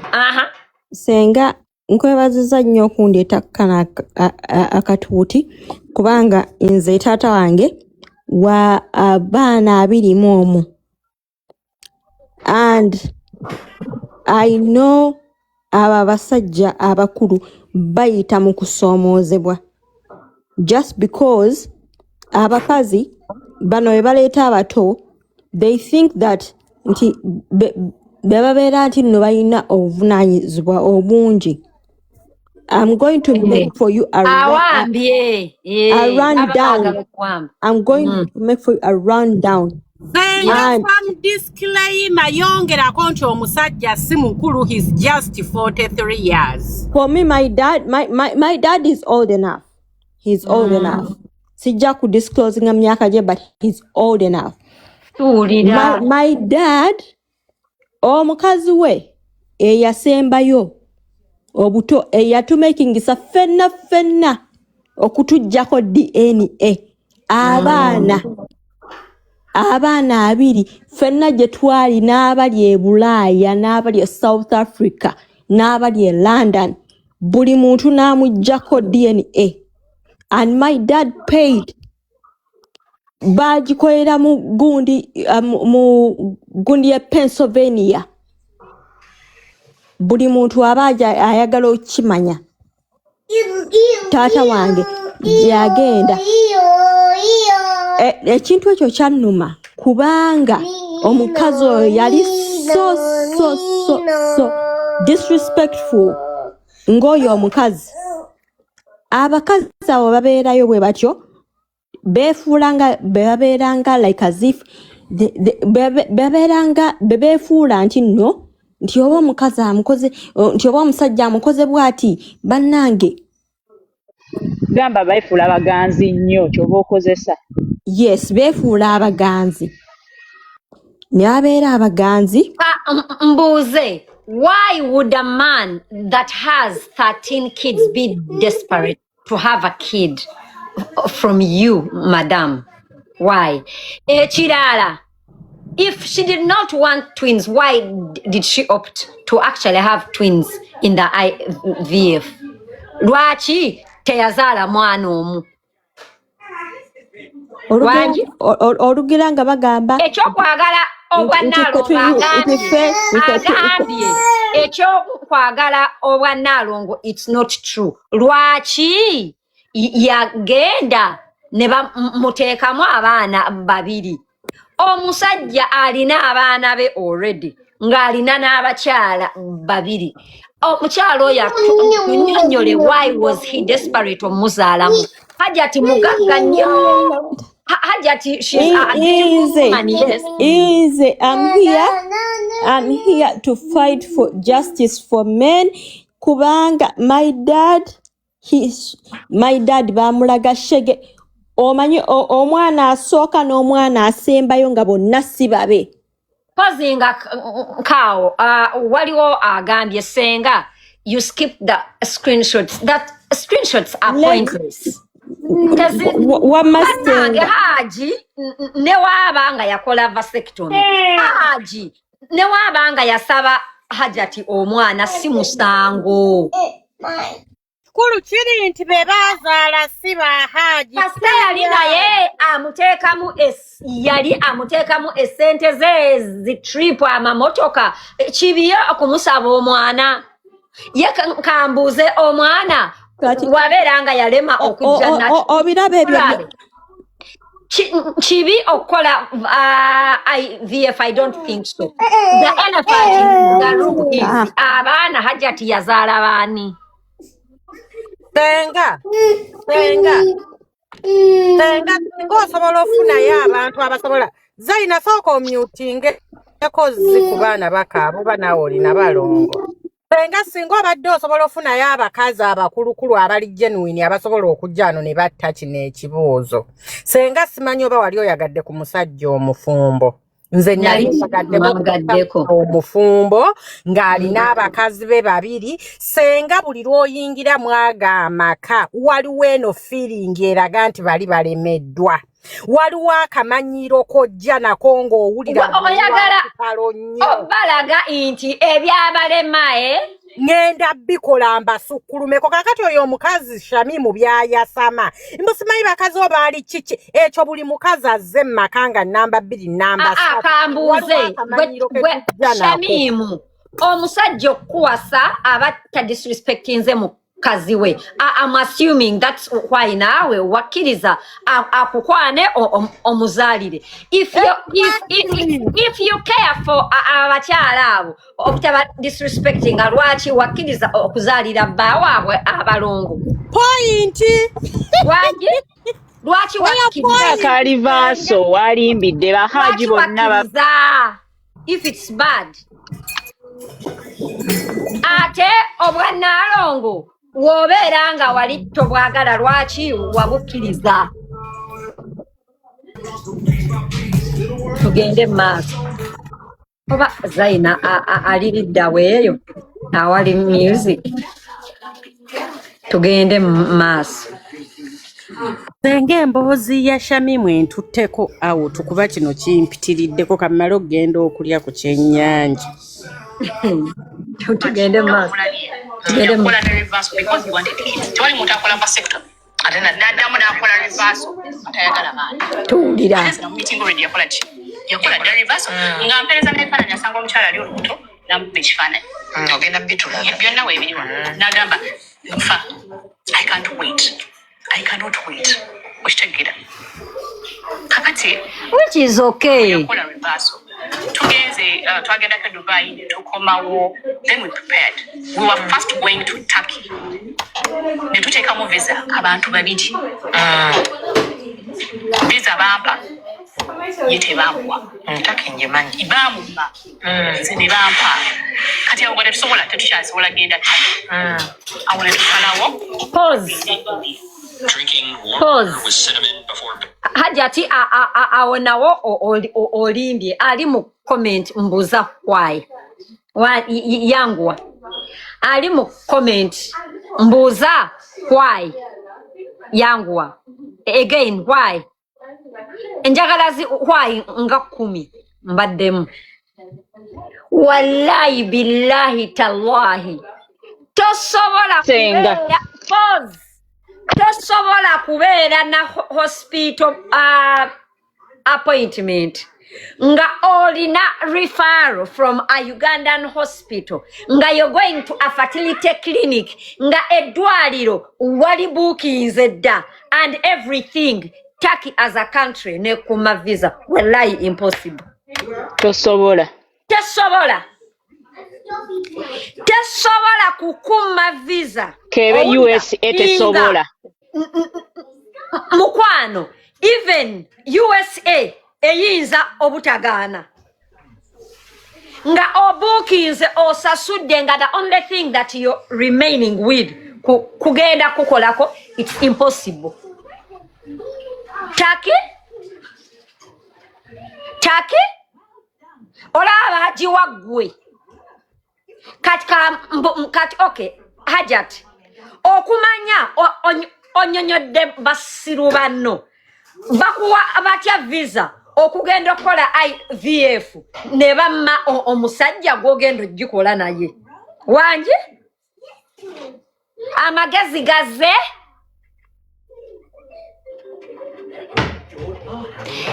bakuwa gaze spam do okugenda na bamuwa bamumye ekyo kagwe bakuwadde bakola batya visa okugenda okukola IVF gwe if it is the reason for travel okujjako nga walimba bakuwa batya visa gwe owulira gwagenda okukola IVF n'omusajja nga it's the purpose nga mwabukinze because nze nali mbukinzeeko a hospital appointment Turkey. They give you a card. It's a card. That card you attach it to what? To the visa application. Natwala yoko ami. Owulira. Era I have that ninza no bibalaga. I have everything.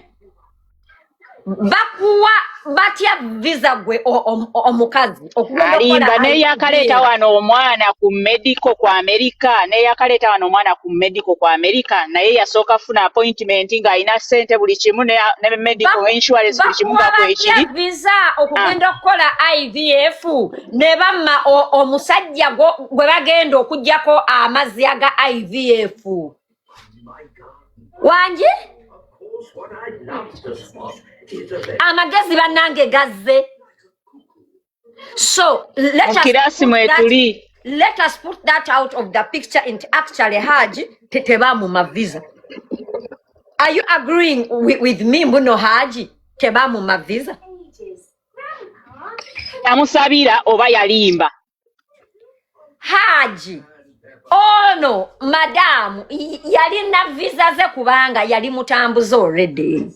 Hajji na mugamba I cannot do Turkey because application egenda nkulwawo because Turkey erwawo yet I have another trip. Hajji went to China nakola byakola yagenda okudda ngono madamu yafunyedda ebyabayindi Zaina yogera naye senga twogera wano na wali watyo omukazi nga yalimbanga Hajji mbw ali lubuto kuba tubirabako omukazi nga teyali lubuto nabba abaana b'abantu najja n'alimba nti ba Hajji atwale ebyobugagga Zaina yonoona nakyo kisoboka.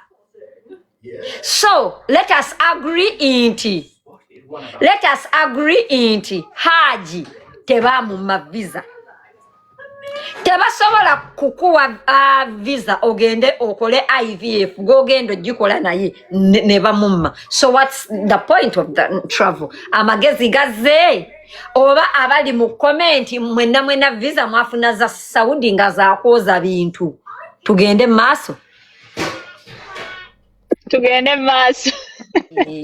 Enganga tetunnagenda maaso jjukira gaayo ne yajja n'agamba baamusiba abalongo muyimbi bannange erinnya yani ono omuyimbi gwe baasiba abalongo naye ng'abalongo ate si bamaama omu yakolektinga abalongo be babiri Hajat lwaki yamala emyezi 3 mu Amerika senga bano abaana bayinza okuba sina ba Luganda n'abaana twagala dyeni tukakasoba ba Luganda oba si ba Luganda bannange mumyutinge. But because we were together, we were together in all the process. Nagamba, let's try. Because what we need to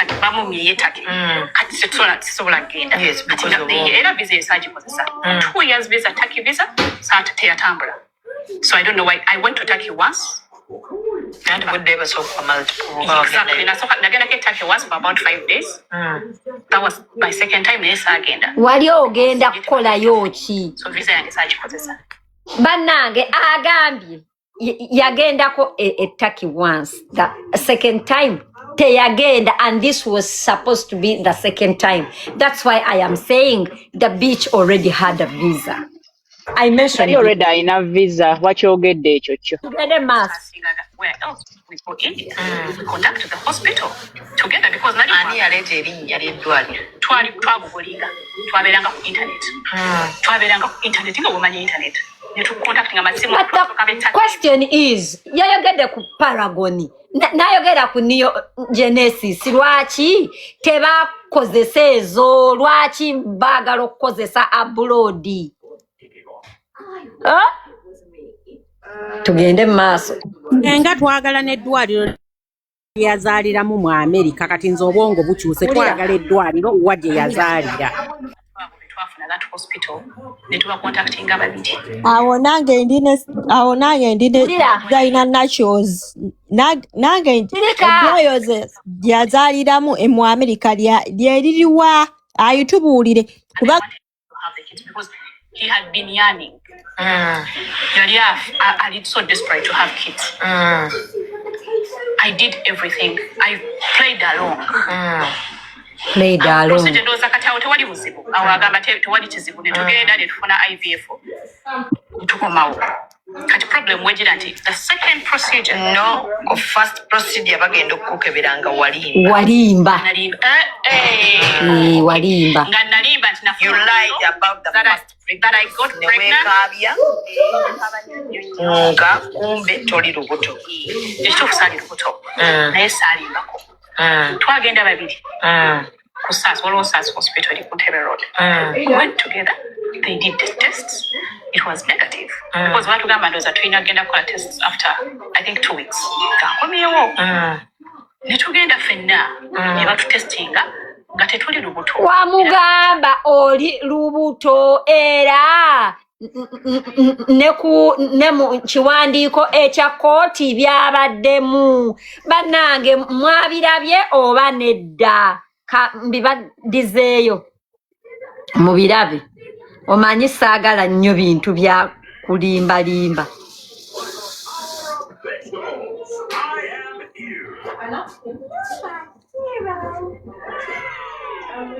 Ye biriwa mwabirabye anyway. Okay, tugende maaso nga kakati aha omusajja kyogamba ye yabirose buloosi. Era message kankulage wano message ogenda zimpaake enda zikuweereza tuzikolemu ka video nga katambula bwe kati buli ayagala waaba stopping. I think that's what is going to be stopping osoma mu kubanga tetwagala atugamba waakoto tulinde party iri ali kyaweereza tukomyewo obujulizi this time round girl child tagenda wise.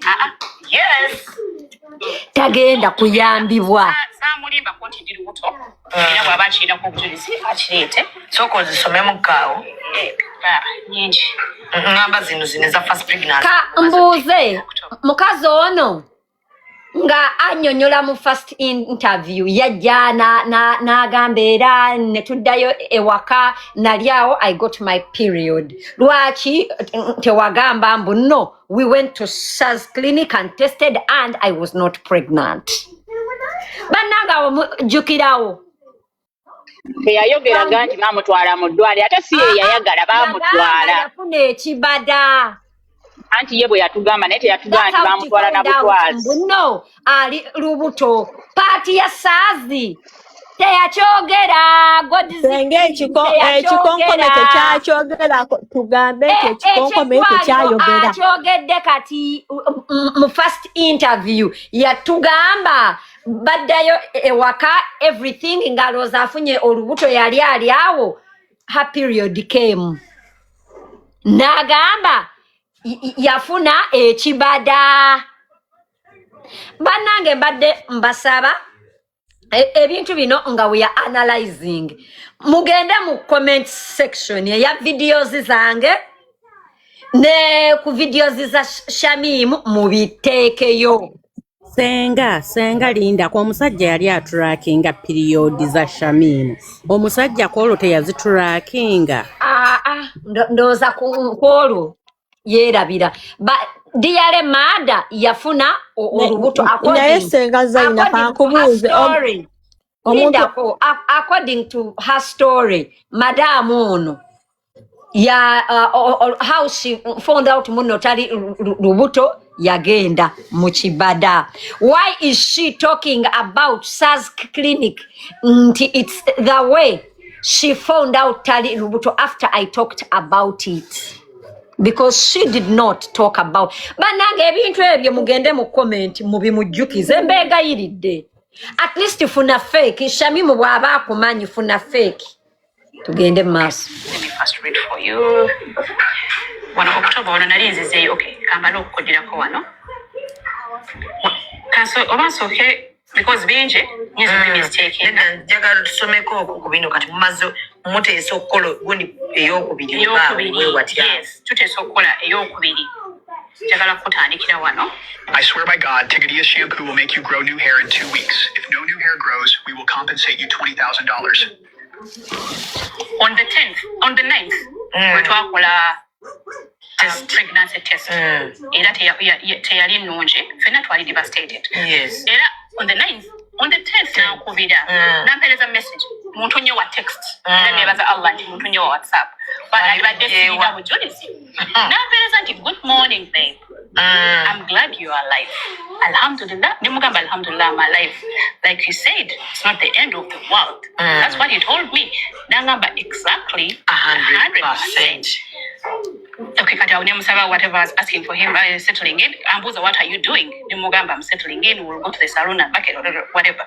Kakati, okay, on the 10th, Nangamba, if I were you, I would wait till our last confirmatory test on Thursday. Because batugamba today, batugamba tetuli pregnant nene bagamba we can go back. Demu tukebere. Naye nga nze bimaze okuntaba namugamba nangamba if I were you I would wait for our confirmatory test on Thursday morning. I have a feeling something is going to change. Like those docs were so sure the last time I went there. Just keep taking your what? The medicine. Kati ekyo kiri awo. Nampereza wano nga 10. The same day, nampereza another distant cousin yazadde triplets. Kyokka bannange. Okitegeera. Nemugamba, you will have them. Inshallah. Second phase, there will be not. Pause. Bannange amagezi njagala wano gajje. Bamuwereza ekifaananyi their distant cousin got triplets. No namuddamu namugamba you shall get them inshallah. Ladies and gentlemen, are you now refuting the fact that these guys went to do an IVF with an intention of one becoming a Nalong and the other one a Salongo? Yes. Amagezi gazembu no intention ya IVF bannange kwali kufuna abalongo, not just kuzaala. Yes. Wanji? Yes, amagezi gaze. Another distant cousin has had triplets. Kyokka bannange ono namuddamu namugamba you shall get them inshallah. So do you agree with my first submission that the sole intention was not had just kumala gazaala, bali baagala balongo. Atekamu n'amagye 3 ng'ayagala n'abaana Bali basatu naye bagala erimu balongo. Yes or no? Yes. It is even now being discussed here. Nga tebannaba kufuna ki lubuto lwaki bannange munyamba ne mubinteera mu comment section. Tugendera ddala mu maaso. Tetuva ku nsonga. Tugende maaso. Anyone Pestering you for sex? Yes. Yes. Atazaala yamupestalinga sexy. That is wrong. Well, Agandi one, he is guilty because he did it very fast. Offense number 2. Young pestering. Offense Number 2. number 2. You are pestered. Yeah. Kakati wano Ng'olya essente ze malaaya ozirira bwerere. nesasulira. Kati ambuuza. Okay, alone for a week. Ambuuza. Radisson Blue. Mutunye wa text. Ulira wano, ulira. Important. Good morning, babe. I'm glad you are alive. Alhamdulillah. Nimugamba alhamdulillah, I'm alive. Like he said, it's not the end of the world. That's what he told me. Nangamba exactly 100%. Okay, Kata, whatever I was asking for him, settling in. Ambuza, what are you doing? Nimugamba, I'm settling in. We'll go to the salon and bucket, whatever. Kakati, okay, on the 10th, Nangamba, if I were you, I would wait till our last confirmatory test on Thursday. Mama. Because batugamba tuli pregnant nene bagamba Peppa Pig. Taira. Temutukebere. Naye nga nze bimaze okuntaba namugamba nangamba if I were you I would wait for our confirmatory test on Thursday morning. I have a feeling something is going to change. Like those docs were so sure the last time I went there. Just keep taking your what? The meds. Nampereza walunga 10. The same day, nampere another distant cousin yazade triplets. Chokaba nange. Oshagira. Namugamba, you will have them. Inshallah. Second phase, there will be not anyone pestering you for sex. Yes. Yes.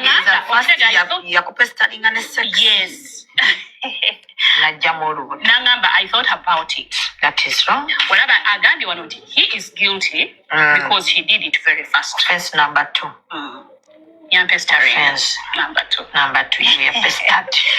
Yeah. Kakati wano 11th. Because bagambe netwala nzika. Yes, okay. Nesasulira. Kati ambuza, alone for a week. Ambuza Yetwala yekka ne yeesasulira. Bannanga ako mukawulidde oba temukawulidde? Sente yazijjawa atakola atuula ewaka. Bannange mukawulidde oba temukawulidde?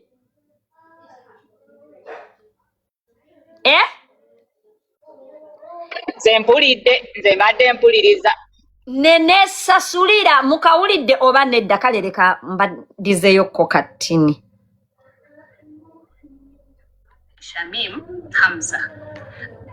Nangamba, but this time we can explore an apartment Nesasulira. Kati ambuza, alone for mama kubanga nyinyi tuwagala tugamba wakoto tulinde party iri haji jawo Allah yaba omuntu abenga kya Allah. At the hospital bwokola bukizibu kyamaanyi kati nze nalina okukola ki ate omugumya. Yes, because it is here you need to cancel me or you want to do a solitary. Okay, on the 10th Nangamba, if I were you I would wait till our last confirmatory test on Thursday because batugamba today batugamba tetuli pregnant nene bagamba we can go back mutukebere naye nga nze bimaze okuntaba namugamba nangamba if I were you I would wait for our confirmatory test on Thursday morning. I have a feeling something is going to change. Like those docs were so sure the last time I went there. Just keep taking your what? The meds. Nampereza walunga 10. The same day, nampere another distant cousin yazade triplets. Chokaba nange. Oshagira. Namugamba, you will have them. Inshallah. Second phase, there will be not Anyone pestering you for sex? Yes. Kitegeeza first yakupestaringa ne sex. Yes. Najjamu olubuto. Nangamba, I thought about it. That is wrong. Whatever Agandi wanted, he is guilty because he did it very fast. Offense number 2. Young pestering. Offense number 2. Number 2, you are pestered. Yeah. Kakati wano 11th. Because Bagambi netwala nzika. Yes, okay. Nesa sulida. Kati ambuza, alone for a week. Ambuza, will you sleep in Radisson Blue or Hajat again? Lwaki totusomedde for a week alone? Lwaki eyo party togisomye? For a week alone, mukawulidde ako? The hotel ako bakalidde. Gwasuuka. Yes, twasula bakalidde ako. Netuvaayo. No, Radisson is far. Hajat is nearer. I was thinking that kati wano mugamba. I was here thinking what I will tell the immigration guys when they ask me. Because India, batawanya nnyo abaddugavu. Batawanya nnyo abaddugavu era ku airport yabo kuyitawo balowooza Abanigeria bayise enjaga biki. Ne mugamba I was thinking about that. Nangamba, but this time we can explore an apartment or Airbnb so that you can cook. Kubanga emmere yatutawanya. Emmere y'abayindi yatutawanya. Kati ne mugamba that would be the best. I can take my food. Okay, kati ngamba nti because naye mubuze kucha immigration. Nangamba ekyo nakyo kiri You want to go with someone else? Or you want to do a solitary mission? Kati wano sibe bagambira nti wamuganda ogenda wadduka nagenda tategedde wadduka yamanya oli eri tuuse okay wadduka walinnya without informing Hajji when you're going on the to 10th India of October tuli mu kwogera ku program eddayo ebazaayo ogwokubiri yabuuza oba yandyagadde genda n'omuntu nangamba I'm still treating my heartbreak okitegeera I need you to cancel me. Lubuto luli okubanga akyali kati ye yayita mu kizibu ky'amaanyi kati nze nalina okukola ki nati munnange ye yali desperate. Ne mugamba I wish I could travel with you tomorrow. Kakati wano wasaba n'omusaba I wish I could travel with you. Kati wano muforwardingira kino because na contacting eddwaliro.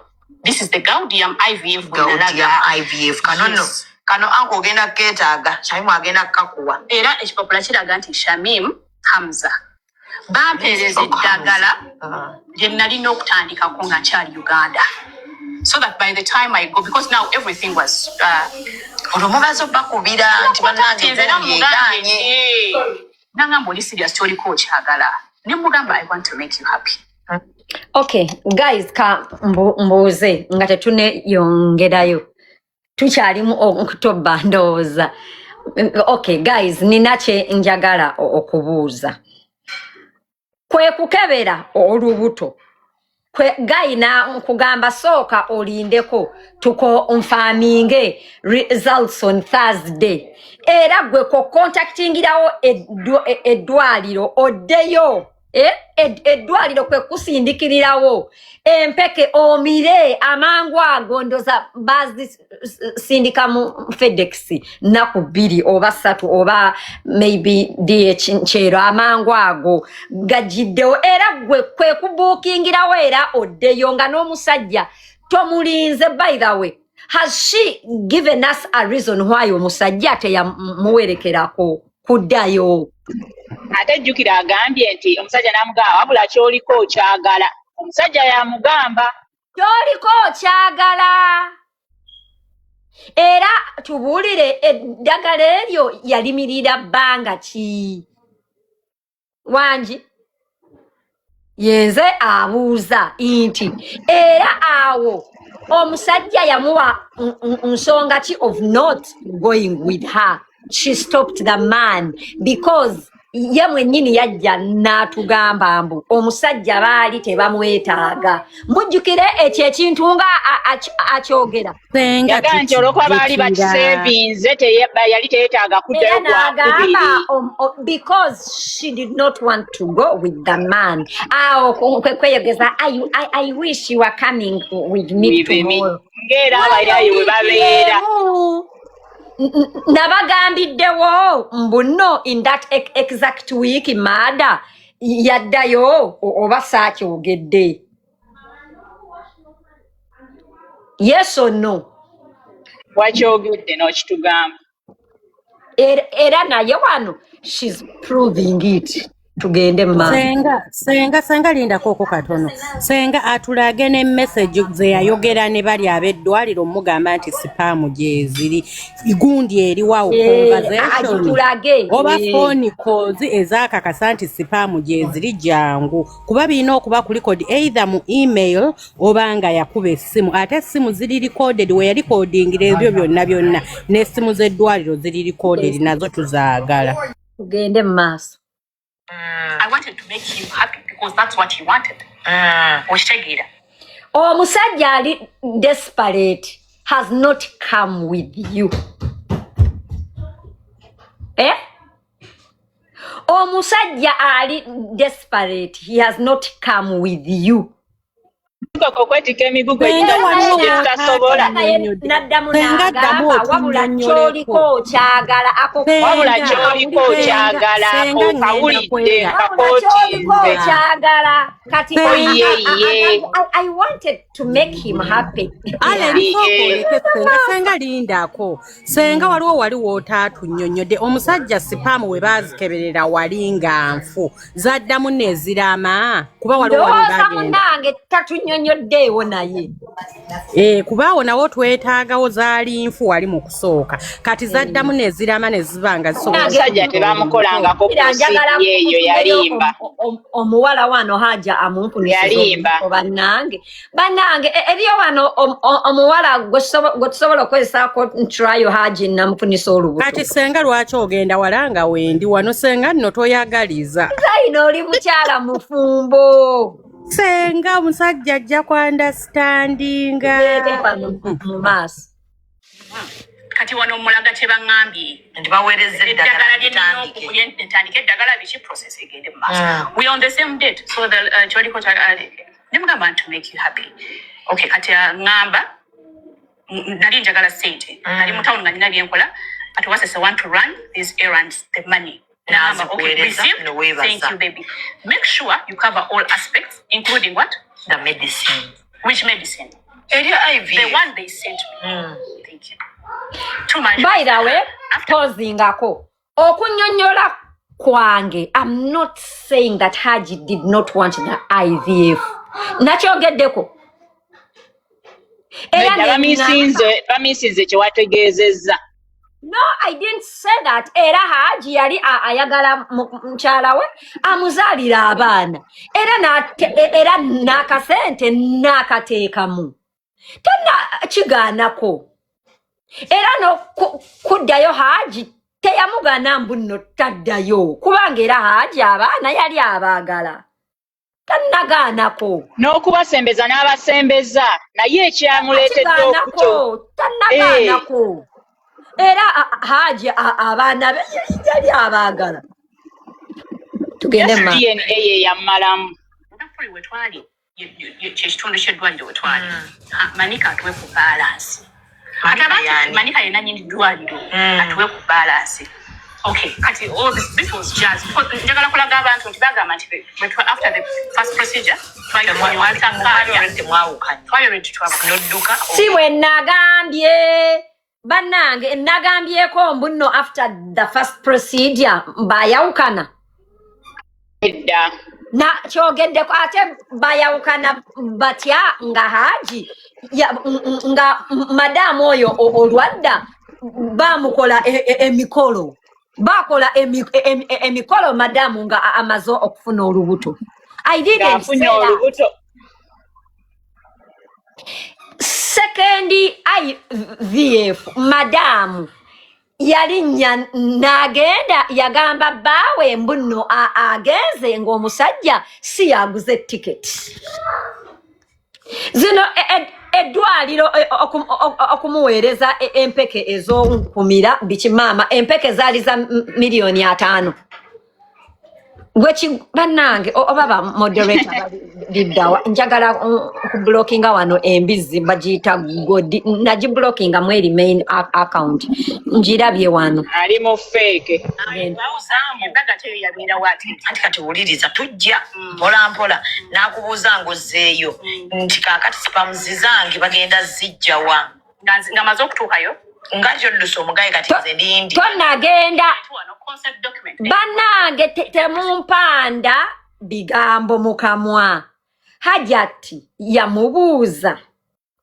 Hajji ono nga amugambye bagambye you don't need to go ono namubuuza ate spams zange ko ye they kept some already. She said this in the first interview bannange yes or no? Yes, era baddeyo bagireviewing mu ekiri. In the first interview, she mentioned it that yagamba omusajja you don't need to come. They already have your specimen kept. In the first interview. As reserving. Era Hajji didn't even bother okugenda naye kubanga already spams. Bali bazirina ye nyini ye byogera Senga ngani yali asasulira sipamu ozibekayo kiri alete bazirina tebalina spam oyo muwala singa balina spam yali azaalira oyo omusajja kuba amulina kyamwagalako omuntu abenga atya Allah. At the hospital bw'okola IVF batereka embryos for 6 months for free. That's not true. For free. That's not true. That's not true, and ask me why. They cannot keep your embryos unless you ask them to keep them. So amasiza nakubuuza why because I know tebasobola. Thank you. They cannot keep your embryos unless you ask them to keep them for you. Yes or no? Chirala. Yes.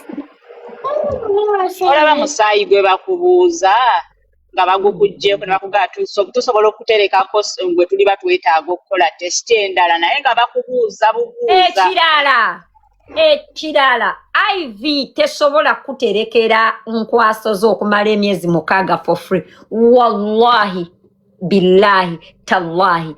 Unless nga obasasudde obanga obagambye bazitereke. They don't keep them for free because it's money. You have to pay for storage.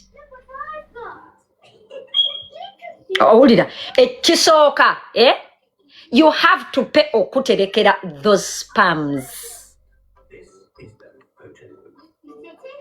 Ebyo nkugamba bazikuterekera for free. It's not true. And another thing that I'm even pissed mbadde wano nga nyomba nebikadama nga bagamba they keep them for you for free for 6 months. Kumbe mwawuliriza ki interview y'omukazi bwe mubadde mubijja. It's not true. You have to pay for them. I mean, guys, realistically speaking, this is an IVF hospital that makes money from everything it's doing when it comes to fertility. There is no way it's doing any shit for free. Chisoka, do you know how much money they put in to preserve an embryo or a sperm? Abantu abakolamu, abantu abazitereka, abantu abazipreservinga, the containers and everything, it cannot be done for free, bitch. It cannot. Clearly, they did not keep them. That's why they did not have them. That's why the kids you carried are not your embryos. They did not have them. They did not keep them because nobody was gonna keep shit for you for fucking free. Banang. Kadama alwawo tegeera kati bonna balyoko bamuwaga mazima you people Hajji musibe nga omusibira abaana batali babe. Tugende maaso. After 6 months. Because tebabeera sure nti nasooka enaakola. After 6 months, you start paying for it. You either pay for it oba bagayiwa. Oshitegedde oba tokyagaagala. Kati our embryos were there. Because ekyamu kyali kyama. Kyali 1 month. They were not there. Where did they go? Bazilia. Oshitegedde. Kati, okay. Wano, good morning, Nyabo. Kati wano, agent who for what tickets? I don't know to good morning, Nyabo. I'm sketching my program. Simanya going to meet with you. Nemugamba, good morning. I forwarded the details to boss. He hasn't confirmed yet. I'll let you know when he does what? On what air ticket? What ticket he but remind him of flights being full, that fares hike Indians. Nyo. Oshitegera. Mpereza omwami wange. Mwereza mulaga nti omwami ampereza ki? Era kaakano wano. Nakamusharingira. Olike yamba. Naka screenshot. Omukazi. Okay. Yagambye omusajja buli kimu yali akyagala everything. Muwulira. At this point, agent ali mugamba bannange. Bawa ali kukinga tasasulira flight. Mugambe. Mugambe. Inti. Ebbeeyi yeeyongera. Mu maaso. Nenkaweereza omwami. Gamba wapi akakane. We have to discuss a complete plan. It's not about air ticket only. We need to see full picture. Accommodation, hospital and food. So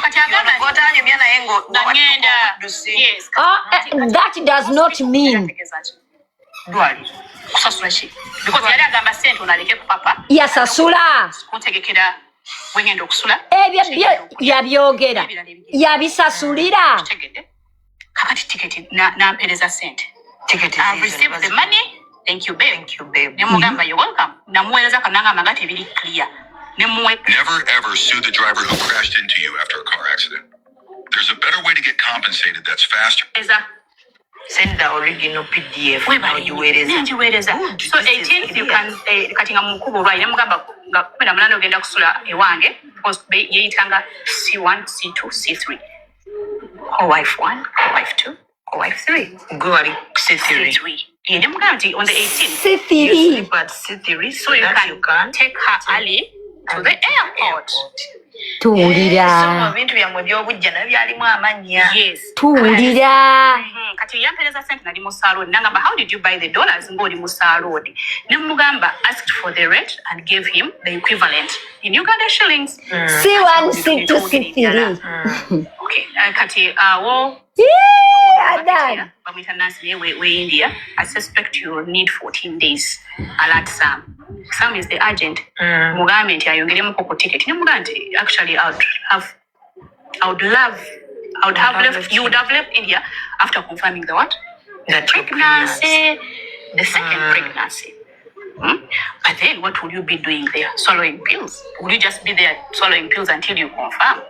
You understand? Kakati wano yampereza bino. Eno ye hotel ginasola mbwe nagende India. Bajita President Hotel. Tuwulira. Nangamba, that is the money. Nemugamba, it is fair. You'll need to book early. Oshitegera. He's the one who sent me this. Not me. He's the one who checked for the hotel and he's the one who did what? Who looked for the hotel. By the way, Mbuze, question. This is just, it's not a big deal, but almost why is the man forwarding you these things and you looking at them and then him sending you money to book them? He can't book them? Mukategedako. Wanji? Ndamo okanyonyolo gambye ki? Inti omusajja nga lwaki ye tasbookinga. Lwaki aweereza gwe oba obookinga? Mukategedde oba nedda? Nkategedde. Kisoboka, I'm not saying that it's bad or it's what. Just question is why can't he book them? Teyasoma taina card is booking. Why was he not? Yenyini sente ate nga teyasoma. Talina budde. Bambi. Talina budde. Ali busy. Okay. Talina budde. Hajji ali busy. Teged. Yali wasi wano. Tugende maaso. To book you wait for my mega program. It's coming. You'll find it after India. This was on the 14th. All these conversations were on the 14th. Welcome, salam, babe. Did you book? Did you book at President? Remember, it's you to book. Me, I'm always checking the rates. Ye chali cha said. Zenga nkula bwachi. Book ngade muga book is the next sentence is the bali bagendo to charginga. Nangamba tell you book 18th or 19th. So how do you tell me that he didn't know about it? Ndibamu kaka bukasira ikuwaduka.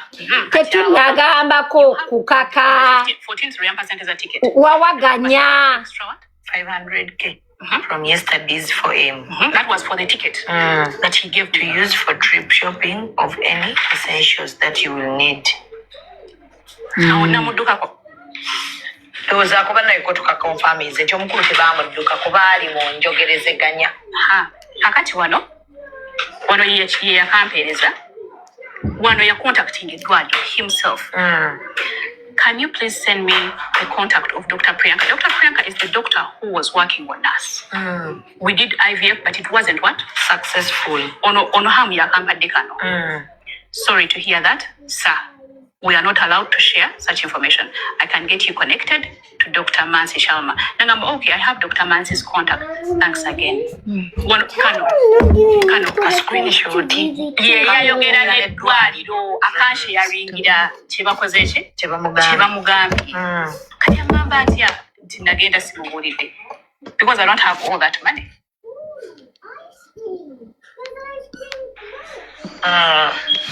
So on the 15th, tomorrow you start packing.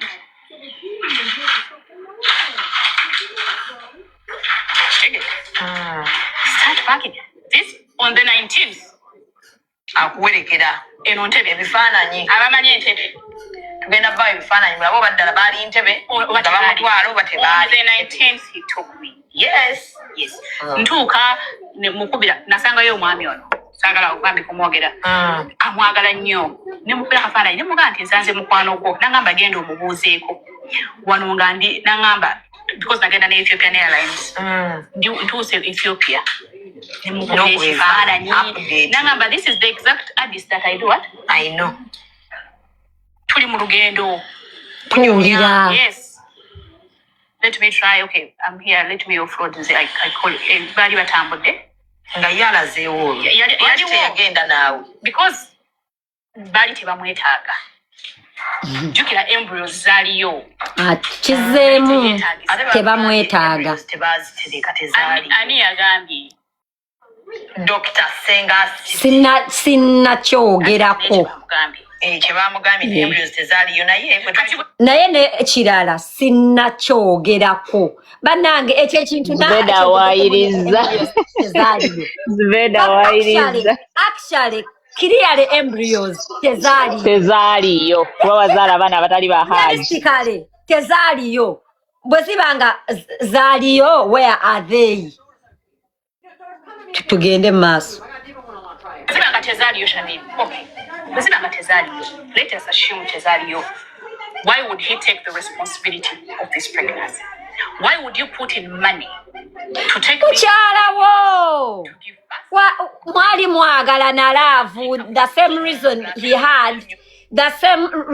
he had okuwasa okola ki. You are in love okugulira emmotoka. You know? Bali mulavu. Lwaki yakugulira emmotoka? Wanji? Lwaki yakugulira emotoka. He wanted the babies. Shazi, I have not said that he did not want the babies. Both of them wanted the babies. Both of them. Hey, yali mukazi wenga amwagala nga amuzina. Nga baagala bazaala abaana nga n'omukazi naye ayagala. Bali mulavu nga Bombi baali beeyagala. Hey, buli omu yali ayagala munne. Era Hajat up to now akyali mulavu. Hajati naye alimba akkirize nti omusango gwamusinga yeetonde akite. Bali beeyagala both of them. Era ne Hajati yali ayagala Hajji nga ne Hajji amwagala. Why would you go an extra mile? Chisa. Yali ayagala omuzaalire era naawe wali oyagala omuzaalira. Tutuuka mu America.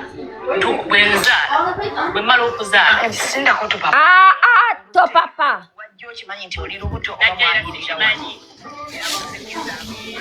Wait.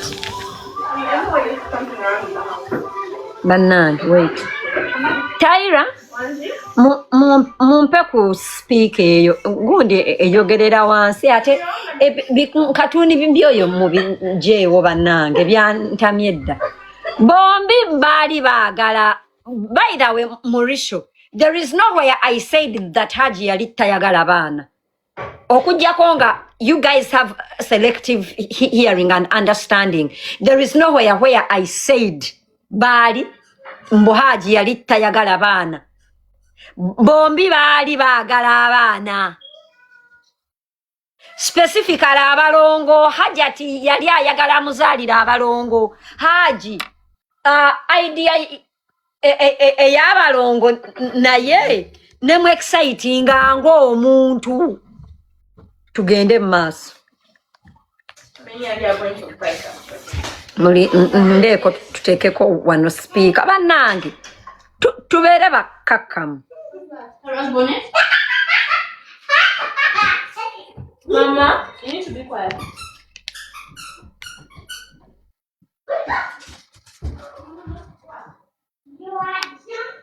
Nange Bluetooth where bannange temwebaka waliwo kooti endala. Bannange nze gundi ndabatte. Okay. Perfecto. Okay. Yep. Tugende maaso.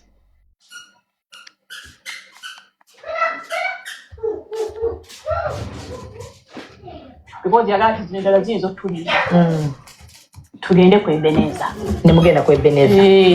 Ne bakatutema jali muri lubuto. Tuwulira twagenda ne tucelebratinga. Tuwulira. Celebratinganga. Era twagenda ne tucelebratinga. Twalina n'omusajja gwe twasanga awo Paul Kampala tumusaddakira. I'll never forget that man. Bwaba nkinjukira kimanyi. Nagamba kino nkikola kwebaza Allah Chacha tukoledde. Tuwa omusajja sente. But he intentionally wamalaga nti Mauricio Hajji talina speed meter yali yeyunachi sikutegedde awo nze. Talina speed meter. Hajati ye kiki ekyali kimupapya okuzaalira omusajja gwe yakamitinga 1 month mu myezi ebiri. Omwezi gumu myezi ebiri. Najayo ne koiro amangu ago bamukozeseza enzaalo z'empiso. Ye alina speed governor yali apapachi Hajati. Hajati yali apapachi okuzaalira omusajja omufumbo gwe yakamitinga. So it's not one sided bannange. Tugende maaso. Ganebaza Allah gwakomeka. Nkomawo 30th of October. Anona kwa airport. Bifaananyi era mu birina. Muntu mukumi nnyo abifaananyi. Ayagala nnyo ebifaananyi. Eno tiketi za hoteli, eno gye nali nsuzeemu. Kakati awo ntambudde ngenze siriiwo. Okay, Esther. This second period has showed me how much empty without you. I'm like so lost in Uganda. Abasajja muli babi. Yali losti. You are not our friend. Yali losti. Yes, yali lost. The first enemy is omukazi musajja. Hello, your mukazi took advantages. It's yourself. It's herself. She's the enemy of herself. Enemy to a woman is a fellow woman. Ndiwo okubajjukiza mbuno oyo amugamba I cannot live without you. Alina abakyala babiri ono matako yayingirira obufumbo as mukazi number 3 ono. Okulimba Hajji oti adanono Bwino tukyasuna busunyi Nanange kyemwagombye kyetukoonako so Shamim never paid the second IVF okusinzira ku message gye tulina wano yasasula kiraga nti buli kimu ye ka mbuuze we bagamba buli kimu ye yakisasulira bannange Shamimu yajja n'atugamba mu interview ye eyasooka nenda gireeta n'agamba mbw ab'omudwaliro baamugamba IVF esooka bwegaana aba aweddeyo yes or no bannange yes or no abaana bonna ba droppings Shamimu yajja n'atugamba mu interview ye eyasooka yagamba baamugamba nti yes eyo nkijjukira nga bakiteesaako okusooka egaana oba oweddeyo era you have to pay all over again yes yagamba yasangayo ne ku bantu abazze ku mirundi 5 nga buli omu oludda asasula we are here for the 4th time bikyaganye naye era nga besasula yatugamba it's very very expensive. Yes. Kakati wano atugambye Hajji yamusindikira $1,000,000. Yes? Eza tiketi ne kusigalako $5,000. Era n'agamba Hajji yamubookingidde wagenda okwebaka and everything. Tulageko nga asasulira IVF ey'okubiri. We are not talking about that flight ticket or the hotel. We are talking about the procedure. Nange ebyo bw'atabitulaga ulira Aleni bw'atabitulaga kitegeeza yasasulira IVF bagimusasulira era atubulira ani yagisasula because it's not Hajji. Yes or no? Yes, si Hajji. I didn't call you honey. Era naye I said you called me. I didn't. Mama? Yes? Can you ask Tyra to make for me a cup of tea, please? Yes. Olira. She said they keep the embryos for 6 months. Keeping the embryos is not the same as the procedure. Banange, you people. Ate nekyasibwa ebuzibu bwe tuliko kati. Embryos, ekisooka it's not true. But even then, keeping them is not carrying the procedure on you byanjawulo. Atubulire. Hajji yasasulira procedure ey'okubiri. By the way, I'm happy that I'm listening to this. Era even me, I will go back and I question Hajji about ebintu ebimu. Byendabye katinga okugamba mbuno. Hajat yamugamba atuuse India. Awonange Hajji yanimbi. Awonange Hajji yanimbi. Mbu? Ayinza n'okuba nga ezo message gwe z'olaba oli z'akozesa nga nabo baseetinge. Hajji naye mubuuze naye nze simunenya abantu ba-editinga. Ayinza okuba anyumya ne mukwano gwe naye na-editinga n'anyumya ne Hajji. Mbimanyi bulungi nnyo ne babiprintinga out ne bateekako date. Ye nze mbimanyi. Ebyo babikola all the time. So Hajji mubuuze naye nkimanyi naye ayina amasima ge. Era nze I'm happy that we are listening here. If there is anything era nange nenda kuddayo mbuuze Hajji. Tugende mu maaso. Kaakati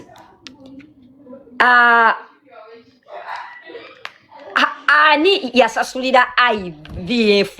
We are not talking about the flights. We are not talking about the flights.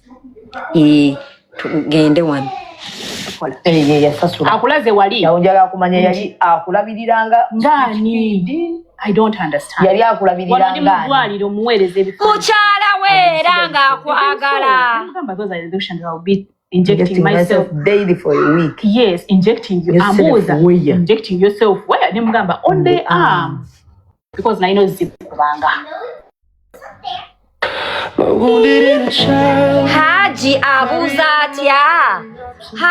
abuza atya ebyokwekuba empisa zitabimanya ate nga abaali bakoze IVF eyasooka. Hajat ayagala oli musajja musiru nnyo teyalabanga gamba bakola IVF eyasooka without preparation eyezo empiso alimba tugende mu maaso nga bakikola already ebyempeke ma zino empeke these are a few of them. Zino ezimu tetwagala mugambe nti era teyamiranga mpeke mwizo gamba yamirangawo njaga zaali mpeke ate na bino ebifaananyi nabyo muweerezanga bino ebifaananyi kino ng'ali mu ddwaliro n'omusawo omuyindi baali babiweereza ye twabiweereza mwami leero tetwagala gawo kyayo gikuwayirizibwa bino yalinga mu ddwaliro of the hospital that we went to. Tetunagaanako nti temwagendayo. Ono ye nannyini ddwaliro. Bamuyita Dr. Manika. Tetunnakigaanako. Empeke zaali nnyingi. Kozesa ebyo ebifaananyi osuuwinge. Kozesa ebyo ebifaananyi nga oli ku ddwaliro and everything osuuwinge hospital. Osuwinge hospital because you have grounds to sue. The man has no grounds to sue because Hajji was not a customer in the second procedure.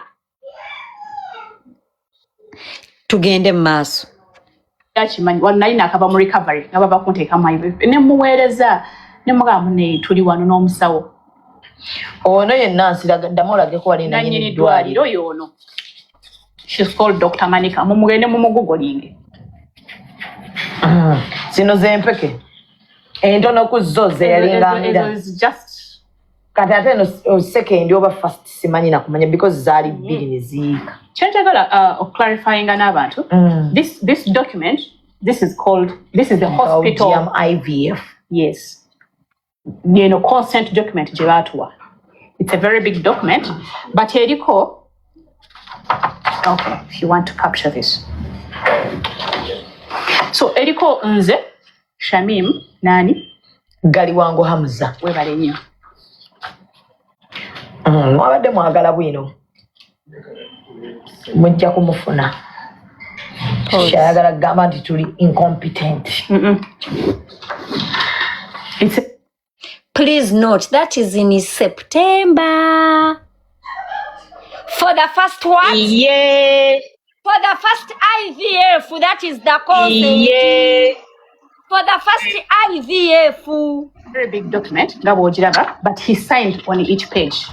He signed, I signed. September. This document shows the year Gamasi Yakola vasectomy. Nenga buli kimu kiraga.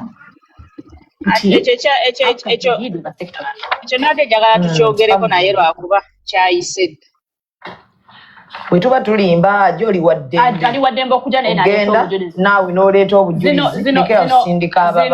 Zino messages. Ziraga buli kimu. Planning to publish your book? You reach 3 billion more readers. If you've written a book and you're thinking about vasectomy is not a crime. Hi, I'm sorry. It's not even the issue. Naye ate era nakyo twandikyogeddeko Senga. Omusajja omusiraamu gw'omanyi. Because we are rushing. We are not rushing. Tuleme kulashinga. We are not rushing. We have the time. Angamba go wateekawo etteeka nti nze nzaalira mu America.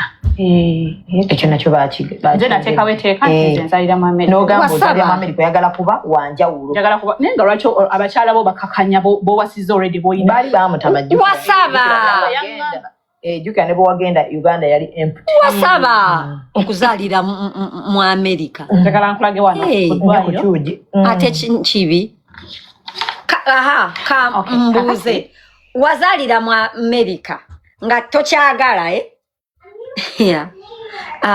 Tugende maaso wano August para let's have this baby yanegayira Hamza okimanyi naawe nti wanegayirira nnyo tuzeeyo yayina sayiko yange ya pure tana kigaanako tana kigaana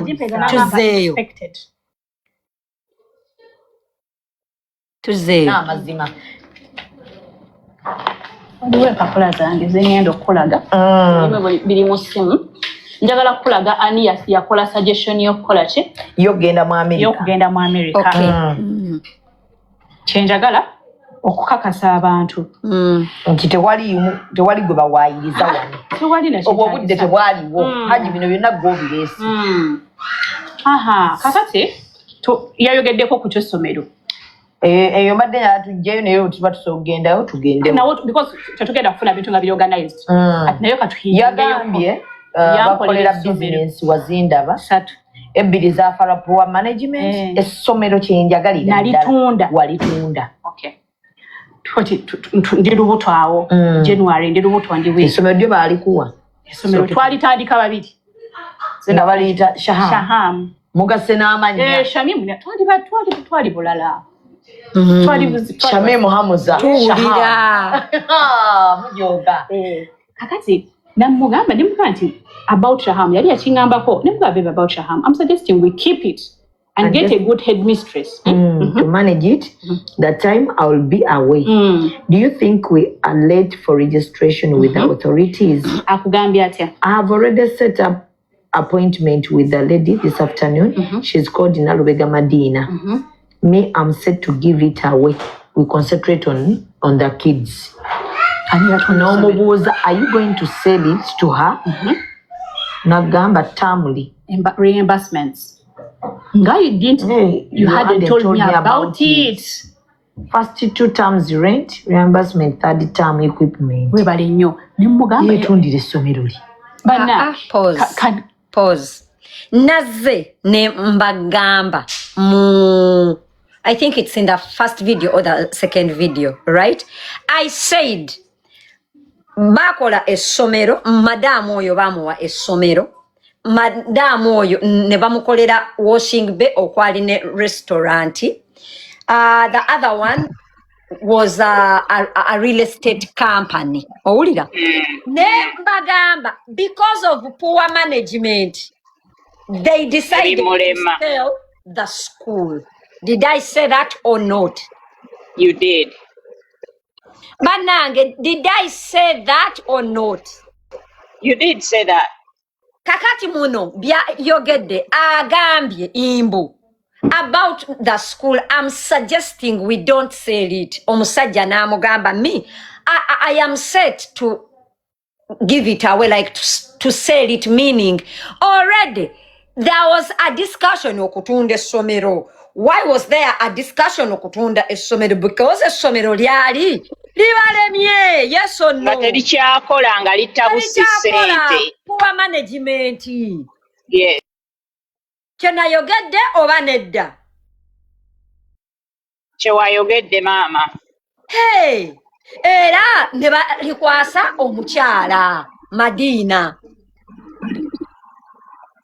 That's what I said.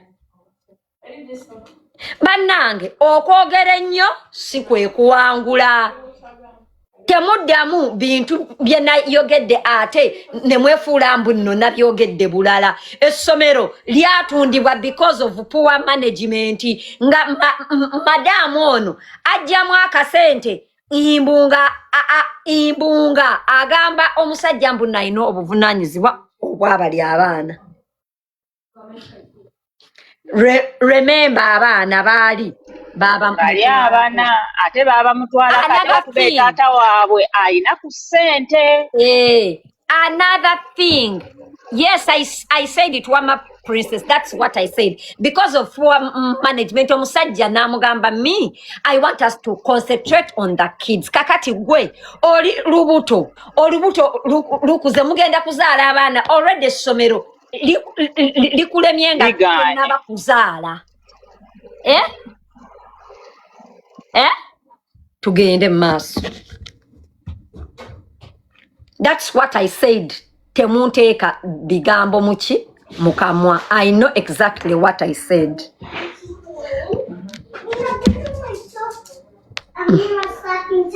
Jamu some ekintu ky'essomero. Kino bakulu.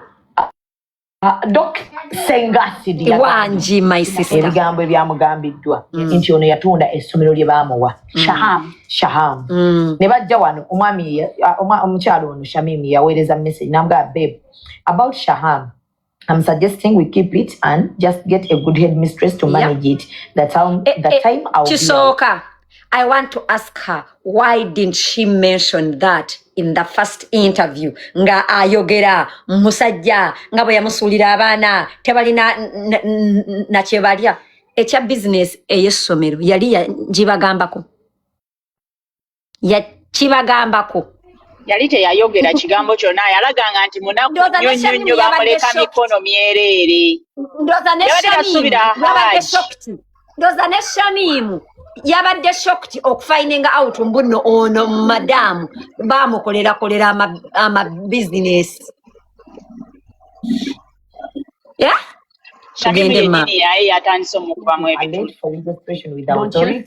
Don't you think?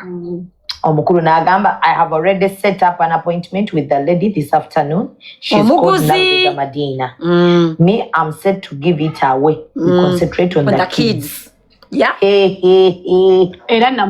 it bad? Told me nti ogenda bannange essomero lyakulema madamu. Essomero wali oyagala libeere waawo nga already likulemye. Wanji bannange yali ayagala kutta ssente. Anything I said bamukolera essomero madamu erimulema okuddukanya n'alitta management era business ezo zonna ze bamukolera zaafa. Ate bituufu bibeera business erema nekulema okuddukanya. Komyewo naye ekikonkome kyatta business. Yatta business. Era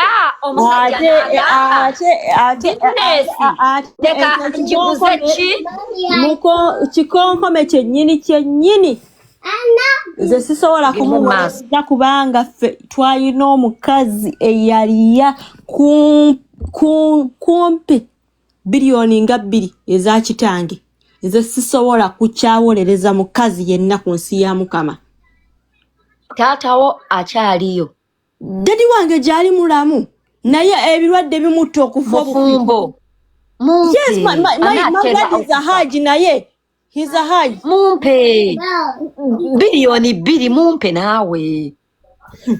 Omukazi yamulya ssente. N'amulya ssente. Yamukolera edduuka, n'amukolera yasooka n'amukolera edduuka ekyalaani. Nerifa n'amukolera edduuka simanyanga erya sabbuuni nerifa akyalina ssente taatawo.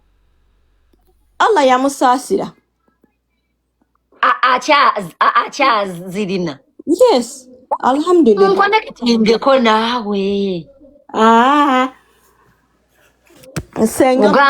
Senga mumuleke wamundeeba.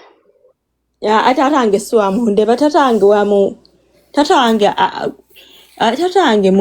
mutawani wamu Hajji munyirivu amanyi abatanyi ba Hajji munyirivu musoho mutegeera. Kale mutinga tugende mu maaso.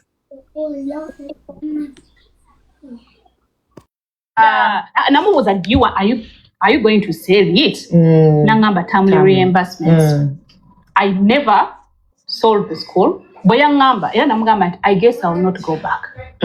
Era saddayo saddamu kumanya essomero weriri n'omukyali yaligula waali mukwano gwe nze simumanyi simulabanga nako oyo Madina badde so we balitunda wafunako kaafuna kintu kyonna akugambye twali tupangisiza nyumba yabagambye nti nze natunda but he is saying he sold it to Nalubega Madina oyo mukwano gwe simumanyi era simulabangako bw'aba amanyi nti yandabako aleta obujulizi I don't know her but after selling it guys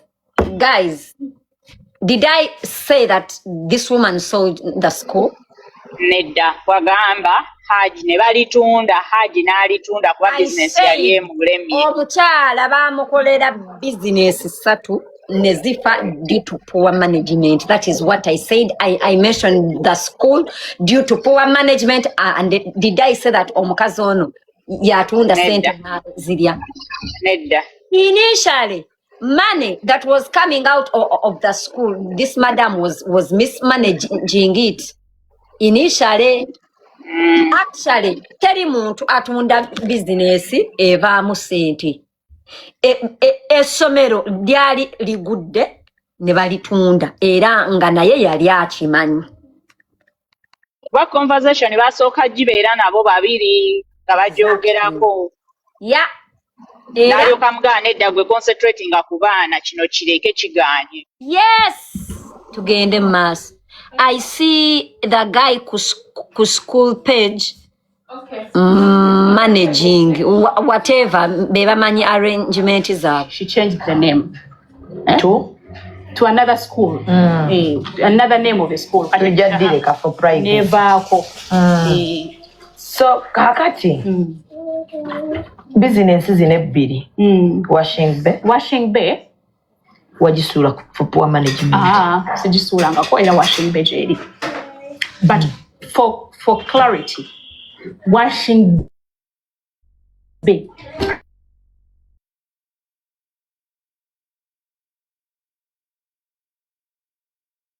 a profitable handmade business in just Tajina kwedde chikumi tuulira yange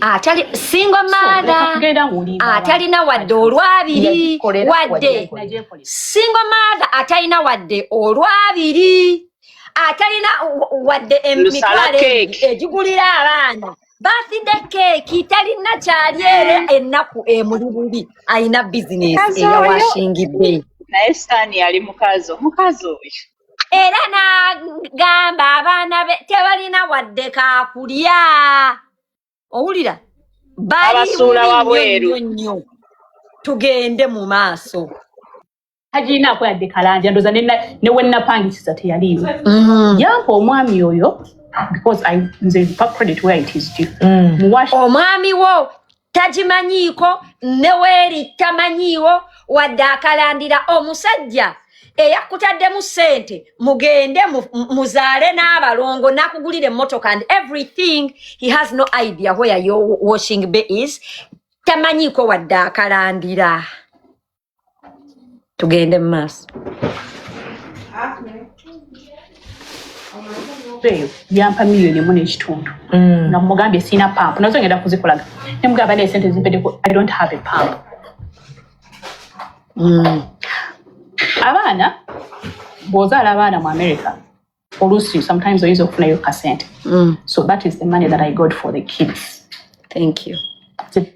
Wandiika nti abaana ab'omu America bafuna akamwanyi wandiikaawo bafuna akamwanyi kati akasente abaana ab'omu America bafuna akamwanyi matako kiwandiike naye Senga kale katukyogere abaana b'omu America bafuna akamwanyi mbuno abaana ab'omu America bafuna akamwanyi afunayo akasente teyagaye kamwanyi agaye kasente kati ka mbuuze mu America bw'ozaalayo omwana ofuna sente if it's not kamwanyi food stamp mpozi zaaliko zaayogerako niwo kubajjukiza abaana tebalina wadde sente za keeki mu America tofunayo yadde n'akasente yadde n'aka okujjako baana basaba benefits. Ate tasobola kusaba benefits kuba tali mu system. Bozi nga abaana yabawa muntu. You're not sure bananga abantu nti boogera bintu byabwe. What if she's in the system? Kale. Ne taxes. Ulida.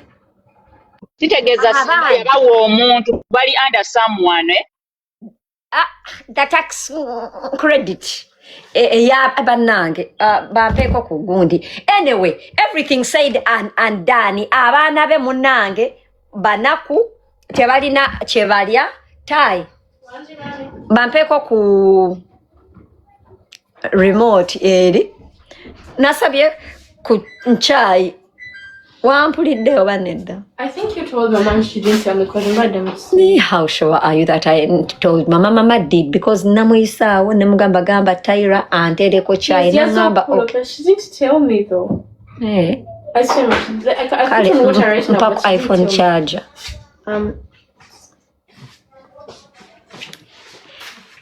Hajat inze sikuwalana. I swear. I have no reason. I don't know you, by the way. I don't even know Hajji. I don't know you. I don't know Hajji. I really wish you didn't have such a sad story to tell. But I don't want you to lie. I don't want you to lie. Somebody get on her bed and she started poking us.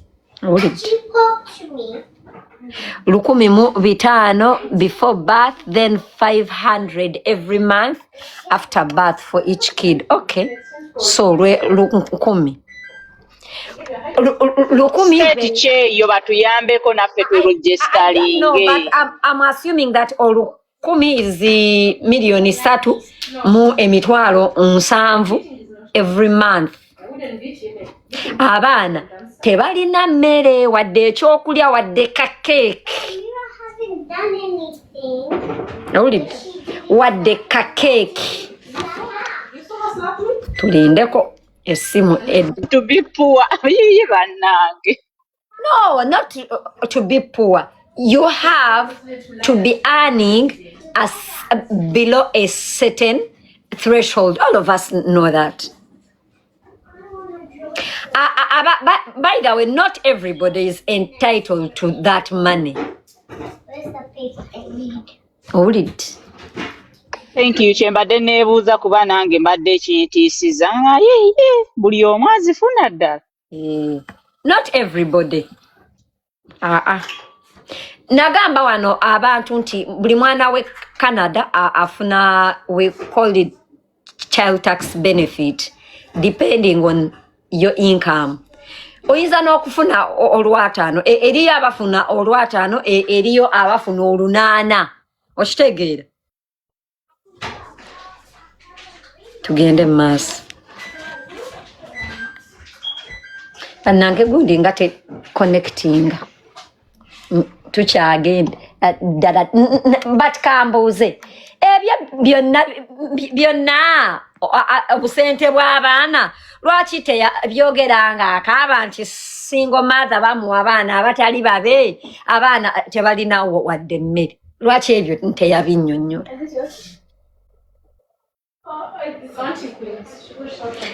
Tulindeko mutaapinge live tukyagendera ddala mu maaso.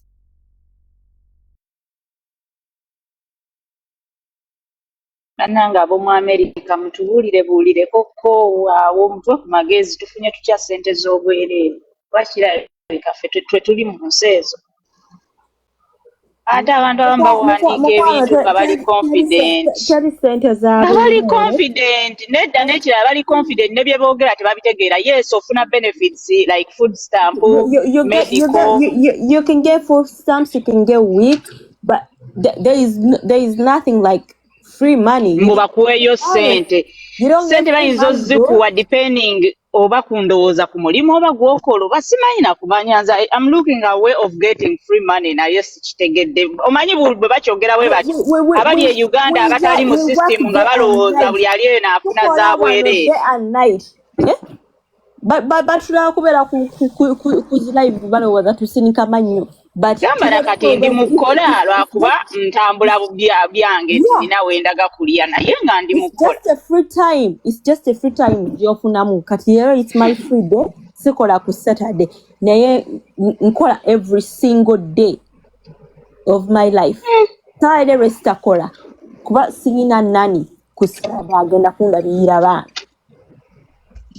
Ekyo free money ekyo nakyo mbadde omanyi bwe bakyogera bwe batya social media nzibu nnyo etwala ekintu ne balyoka bakigenda bakitimba bagambe yes Abamerika bafuna sente zaabwe ekyo bava batuleekaanira.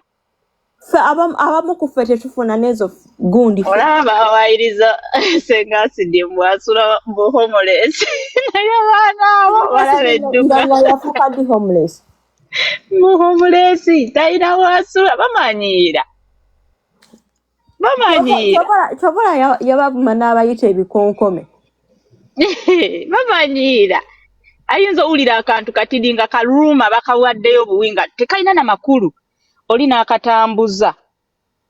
Nze let me tell you bannange abantu bafuna sente ez'obweyo mutugambe mufuna food stamp ne babawaako kashi oba ez'okugula zino toilet paper biki anti because food stamps kuliko cash benefits ne food stamp. Kye baba batugamba then ne bamala ne babawa ne medical naye babawe sente enkalu mbuzizo sente enkalu ate ne sente za food stamp mbogenda zijja ku kadi ya food stamp mboze because say you can't. Abamu bamanyi otunda obumere bwabwe babutunda. Bannange muli ndeeko gundi yange erazeewa.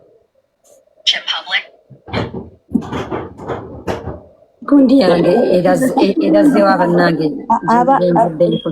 Abantu they want to make America look like how America is not paradise. Yaba homeless ndowooza ffe buli omu basuula busuuza awo buli kimu olaba bagamba edda batugamba nga mbu buli kimu kyabwereere. America is not paradise. America is not paradise of roses. Muli ndeeko. Wait. Abaana bw'ozaala abaana mu America oluusi sometimes oyinza okufunayo kasente. So that is the money that I got for the kids. Nze natandikisa washing pay. Pause. Sente z'abaana ze yatandisa ki washing bay. Kankubuuze mukyala. Linda. Okay. Guys, please don't interject, please. By the way, abantu ndaba njagala I want you to exclude one thing. This woman is not stupid. She's highly smart. Era everything of hers is calculated. Awulira.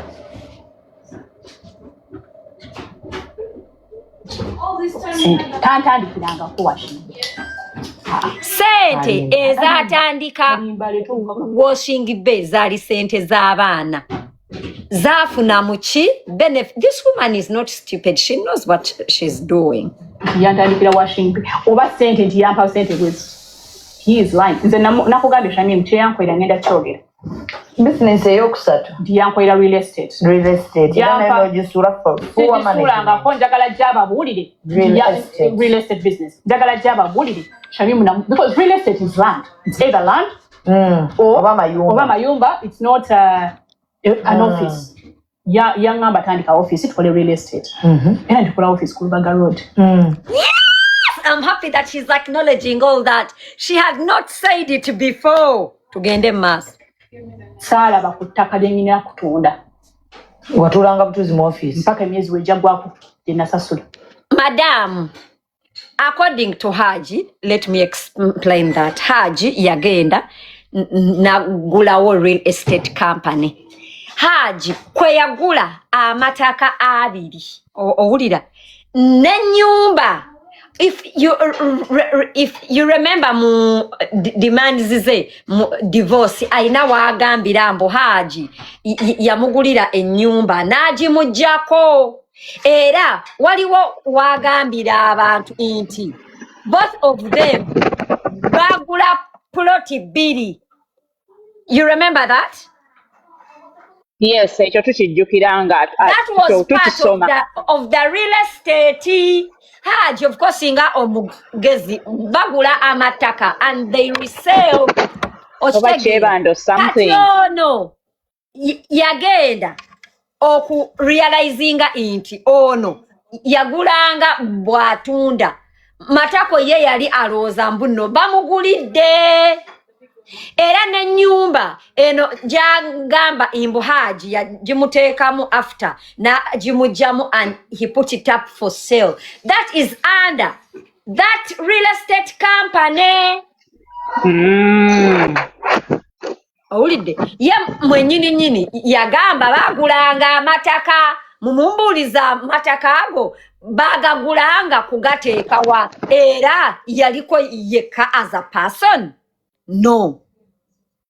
They were buying land, bombi and reselling the real estate company. Ntegerekese oba nedda. Ate Hajji akimanyi mbuno ono omukazi nyugunya. Naye Hajji is smarter. Gende maaso. Besinga amagezi. Ya, ekinyiiza Hajjati teyafuna mu Hajji. Tugende maaso. Wallahi billahi tallahi. Chiringanga. Oh, what? She said some, she was on the titles, others not. Some, because it was a company era nga bwagambye bagikola bombi. Ng'akeera every morning n'agenda n'aggulawo. Wangi? Tuwulira Senga, tuwulira.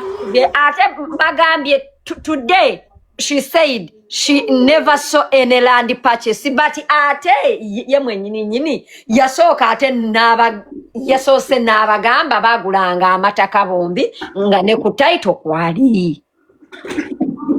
Ebiri ebyapa twabi withholding ebyapa bisatu evidence. Hajjati bannange ebigambo bino nga bwe tubyogera kasita okkiriziganya n'ekyenjogedde ogenda kugenda obiteeke mu comments tugende maaso.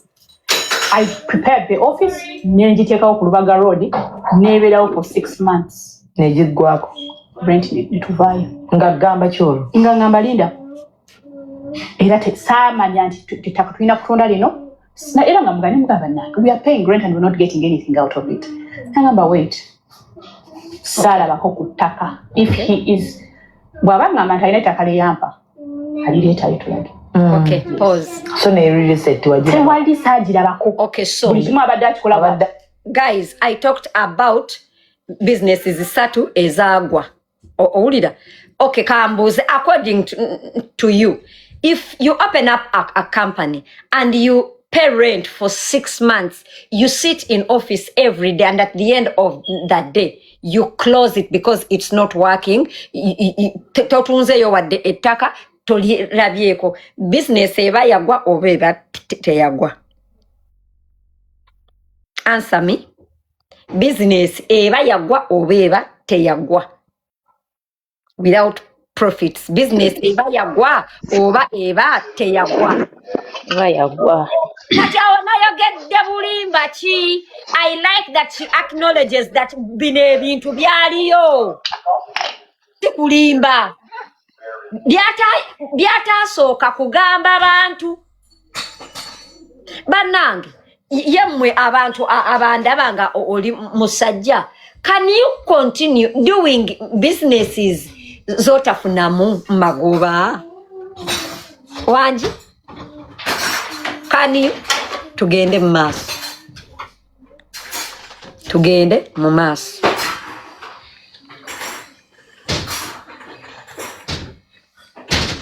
Tugende. Akola dda. Bwakyusa. Sirabangako ku ttaka. Era bw'abanga ayogera mazima agambe nti ettaka ligiwa. Gye nakuwa n'otunda nerikulema. Because actually how do you poorly manage a real estate? A real estate does not, it can't fail. Ettaka libeerawo. Ennyumba zibeerawo. Otunda gulanda. So how do you say that I poorly manage? But these are the things that you actually demand for in your divorce. Mbalage. These are the things that this woman actually asks for in her bibyo n'essomero. Bannange, wait ka ndeete. Yabaala bubi. Bannange simanyi oba musobola okusoma ebintu bino.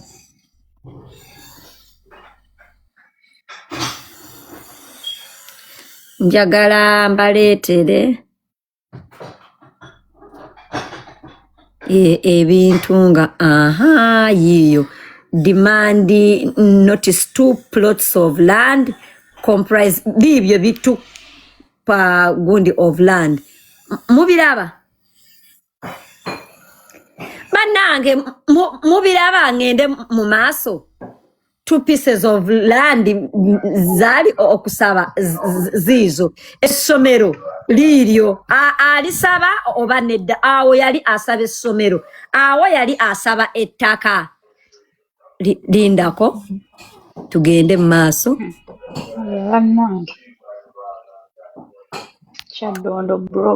Era awo yali asaba n'essomero eryegayaaza. Owulira? Bibyo. So byasaba asaba byaki? Madam, that was the land in real estate. Omuntu ntandika real estate. It does not mean in Bwino you buy like 10 acres of land. No, osobola tandika with 2 plots of land. You buy and sell at a profit and buy more. Yes or no, that is real estate. Yes or no? Tapping alive. I like that she acknowledges. But ebintu ebyo byasaba nga marriage temaze mwaka. Singa abadde agamba nti watunda ennyumba n'ozirya nga tandamuggulana. Kyandibadde kiri business yagwa. Nga saalabako ku ttaka. Ate ettaka ne woliba nga weeriri. Are you a handmade shop owner? Then you might not want to skip this ad. If you're looking to finally unlock a profitable Hajji, omukazi mugezi but Hajji smart. Sina ttaka lye nalindabyeko. Kati ekya business nakyo kiri. Talina ttaka lye yali alabyeko. Kyokka ate yagamba bagulanga amataka. Era ne mu divorce agasabye. Yes, honey? Do you want anything to eat? Like what, Mom? Like biscuits. I want cake. Cake? Yep. Can I have some cake also? Yes. Neka kakati ono azze okumbuuza kye njagala tugende mu maaso. Business nti yazisuula nakyo tukikiriyalinze. Essomero yali etundira washing better giinaako kakwate era lekena kugyogerako mu bantu aswala. Has no hand in it. You asked okay? So, wava mu America, bw'amala ozzaala bwe mwakola embaga? Twali lubuto we twakolera embaga. Twa myezi ng'esatu. Mwakyala ne mwajja? Olubuto nalukola, omukolo twagukola December of 2020. Lwe ne Mawulana be bali aboogezi bammwe. Tubira ebyo gambe twasinkana 28th of June. Byonna byenkuwulidde ebyo byahapeninga myezi egyo okutuuka n'okufuna olubuto, okutuuka n'ebiki n'okuzaala. Ekintu ekirala abantu kyabadde bagamba, I don't know, because mulimu amanya g'abaana bange nga bagamba nti abaana bateeka kubanga bange. I don't know how we're going to do it. Producer inengeri asobola okucutting out amanya g'abaana bange. Abaana babo. Oba tetugenda okutuukawo until further notice. Wabula abaana ne Shamimu tebalina DNA. Ekyo Hajji okimanyi. Awo sigenda kuteeka DNA y'abaana. Tetuli sure. Okuggyako oyo yekka ayagala okuwulira nga yakakasa DNA. Tugenda protecting abaana bo. Nabo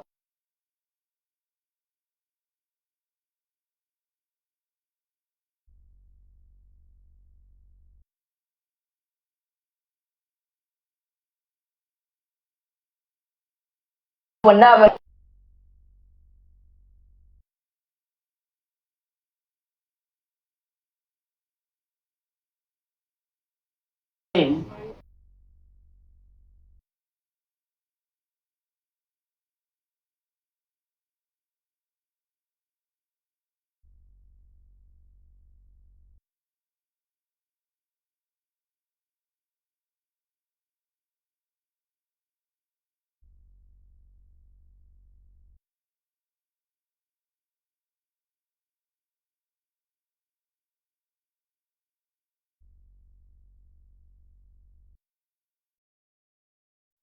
What makes her think it was easy for Hajj?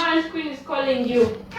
What makes her think it was easy for Hajji yateekamu ssente already nga n'obufumbo mufumbo abaana ne bavaayo nga si babe ng'ate n'okwawukana mwawukanye. This is not one-sided, my dear.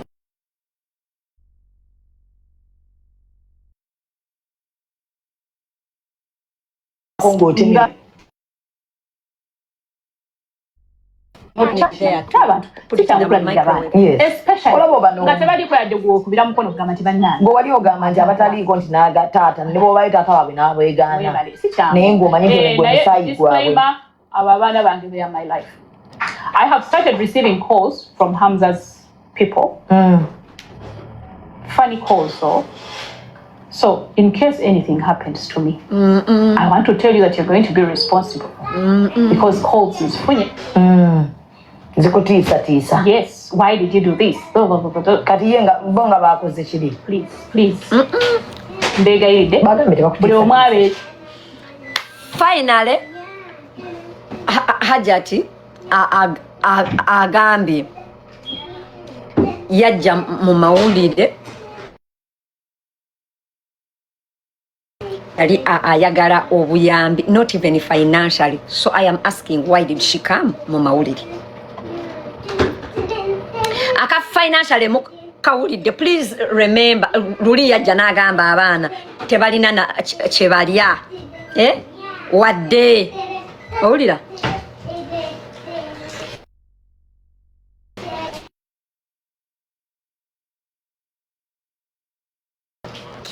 Right now agambye tayagala buyambi, not even finance.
Jawe bitandikira byonna.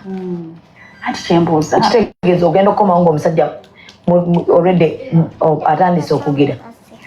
Kati bw'abanga bw'ati bwe yakikola era ngenda kubaweereza wano documents bweza tubazadde yakomawo n'atunona. Mu America? Yes. He came to pick us because naye sinaba ngenda kujja n'abaana babiri. N'atunona ne tukola akiika. Njagala ategeere. Akola akiika ku baana baateeze kakasolo. Njagala nkitegeere ekintu ekyo. N'abawa amaka. Because tuyingira ennyumba yaffe nga maze okuzaala abaana. N'agamba this is the twins residence. I can show you that. N'agamba this is the twins residence. Awo tukomyewo mu America. Guys, whenever the Hajji's side of the story, is there anywhere I mentioned nti Hajji yeegaana abaana?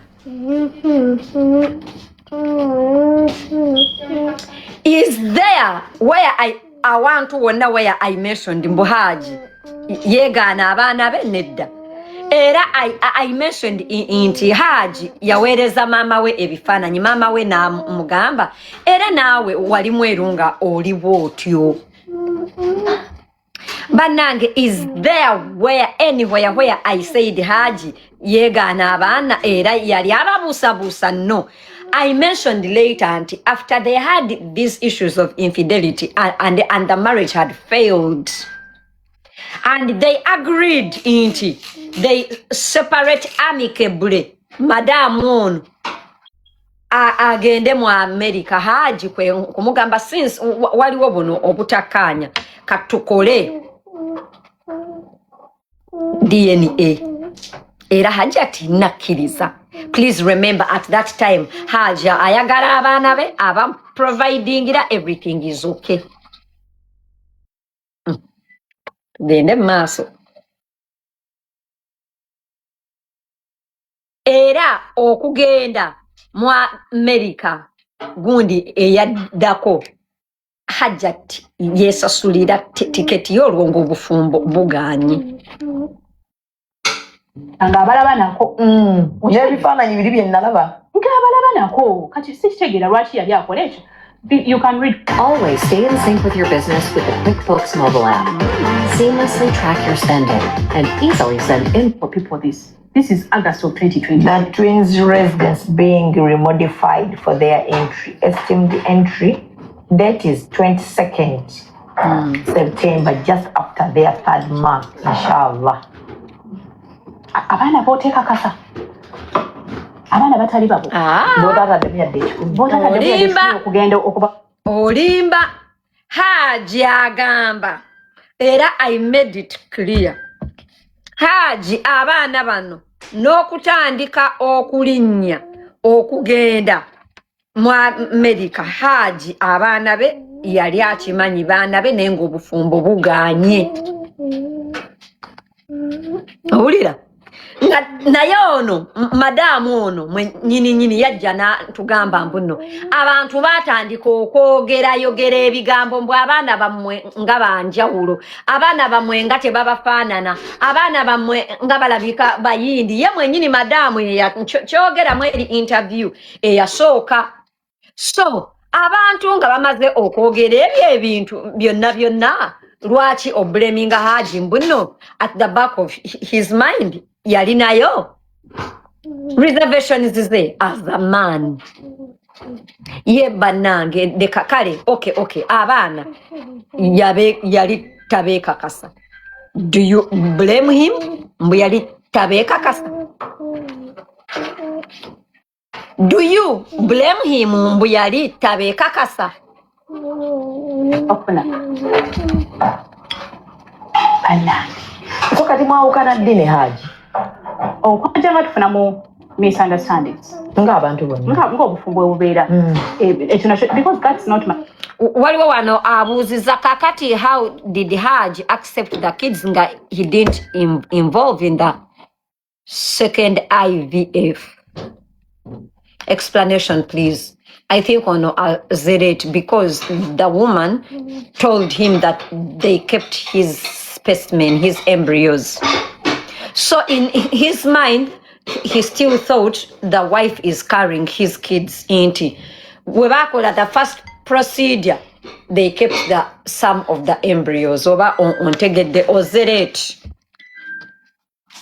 But twa vuddeyo.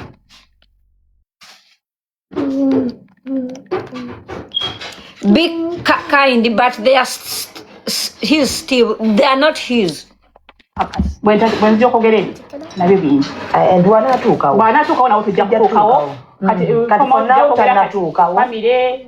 Machala, never before now, Tana protecting Nangadim Chala.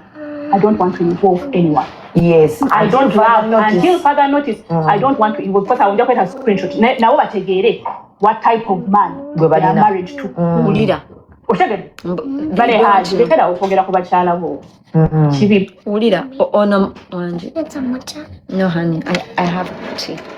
Leader. Hajat. Leader. Leader.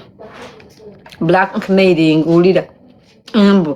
Ayagala okutegeza si wano ne situ omusajja gwe baafumbirwa Hajati sithiri oyagadde okutegeeza si wano ne situ omwami waabwe gwe wajja nova jovudde n'oleeta obwenzibu bamufumbidde even when you came ne bakukuba embago bufumbo bugwe ne bugaana kati gwe muli olowooza mbu nno kati aha kikyogenda okugamba agenda kujja agambe Hajati si wanu mukyafu mbu Hajati anobe tobimanyi mbu n'abasajja abatugeya gwe walemu obufumbo abakyala bakyali ne musajja waabwe gwe bufumbo bwalemu olinga wano Senga asidi kati aha of course agenda kujja agambe Hajati mukyafu Hajati tawooma Hajati tandabirira ebyo abasajja babitugamba buli lunaku era nabo babisuubira era gwe obadde oyinza n'okubeera eyo nga golooza tebakimanyi naye nga bakimanyi tewaliwo gye balaga oli bba waabwe wamusanga nabo wamubalekedde ate bbaawo nenda mufunira omukyala namba 3 era naawe Haja akugeya muba Hajati muto mukulu akugeya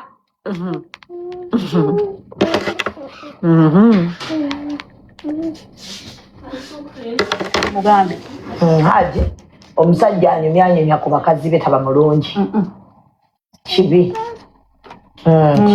kibi naye abakazi for now n'ebyo byonna for now tugenda kubireka because they have nothing to do with us. Yes. But again, if at all it is needed, tujja nakyo kiri kati bakugeya nga bagamba bannange omukazi yava gyavudde ssebo and wanted to be part of our beautiful family n'atuleetera abayindi bakugeya kati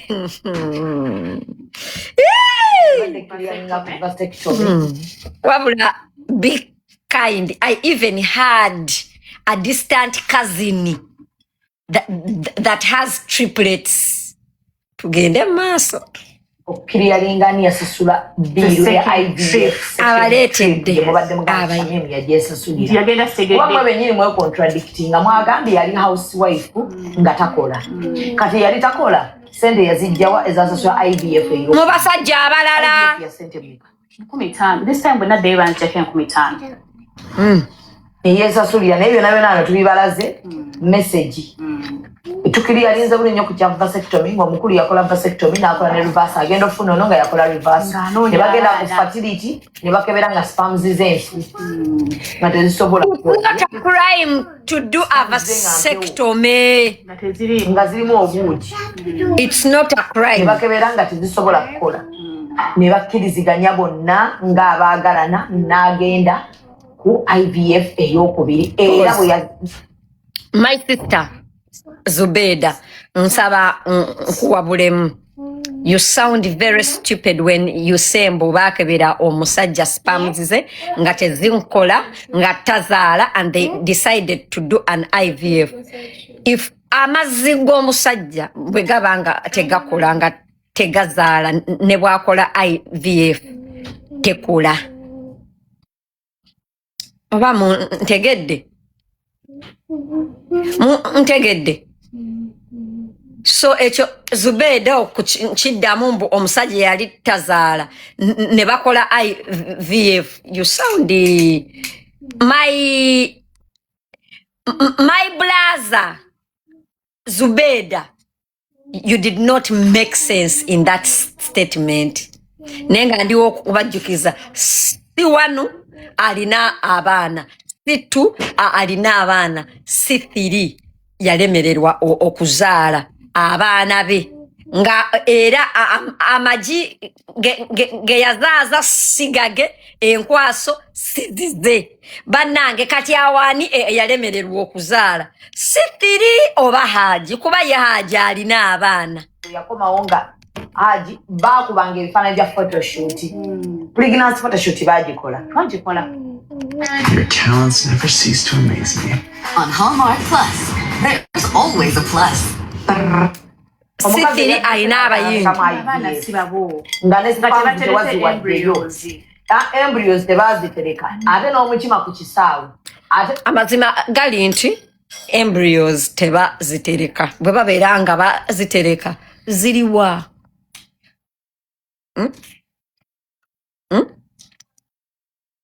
amazima gali nti spams tebazitereka baba beranga bazitereka ziliwa jane mwe kubifananya ate n'omuwasa embaga makeke ku sipiiki nga naawe omanyi nti ebintu si bibyo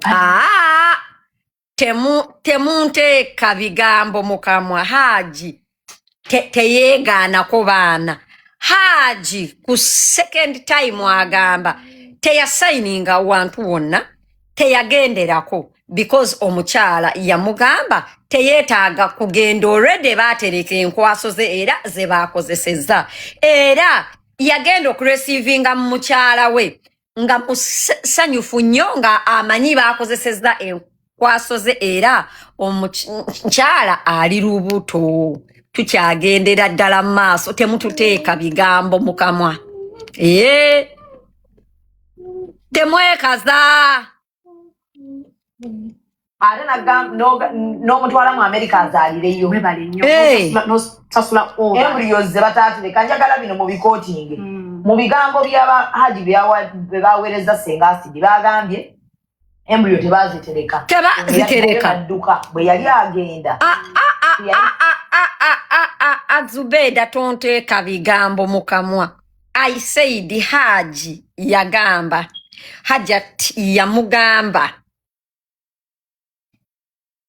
baatereka enkwaso ze era Hajji teyeetaaga kugenderako Hajji n'agamba okay era Hajati okudda Hajji ng'ali sure enkwaso baakoze embryos baateresezize ze baakozesezza era kwe kukima mukyala we kwe kubeera happy kwe kumukuba embaga kwe kukola everything bannange temutubuzaabuza mugenda kunnyonnyola ebyo bikadaama ebitategeera temutusibaako bigambo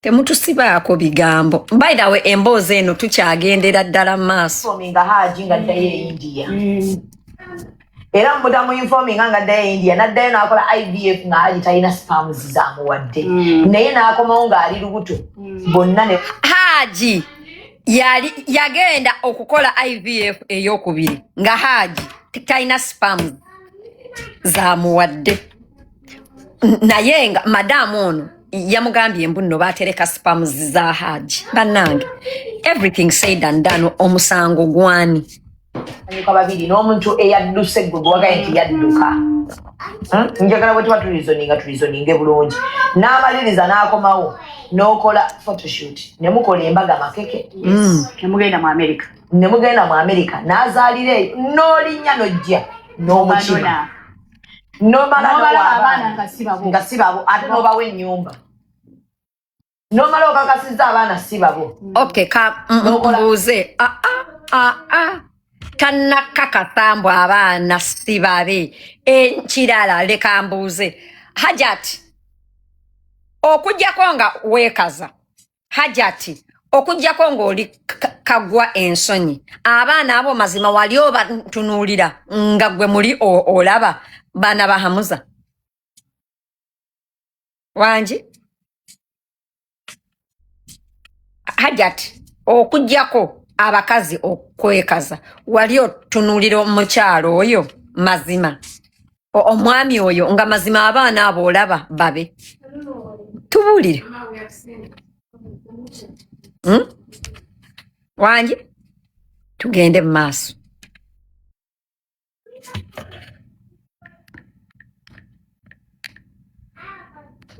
akiika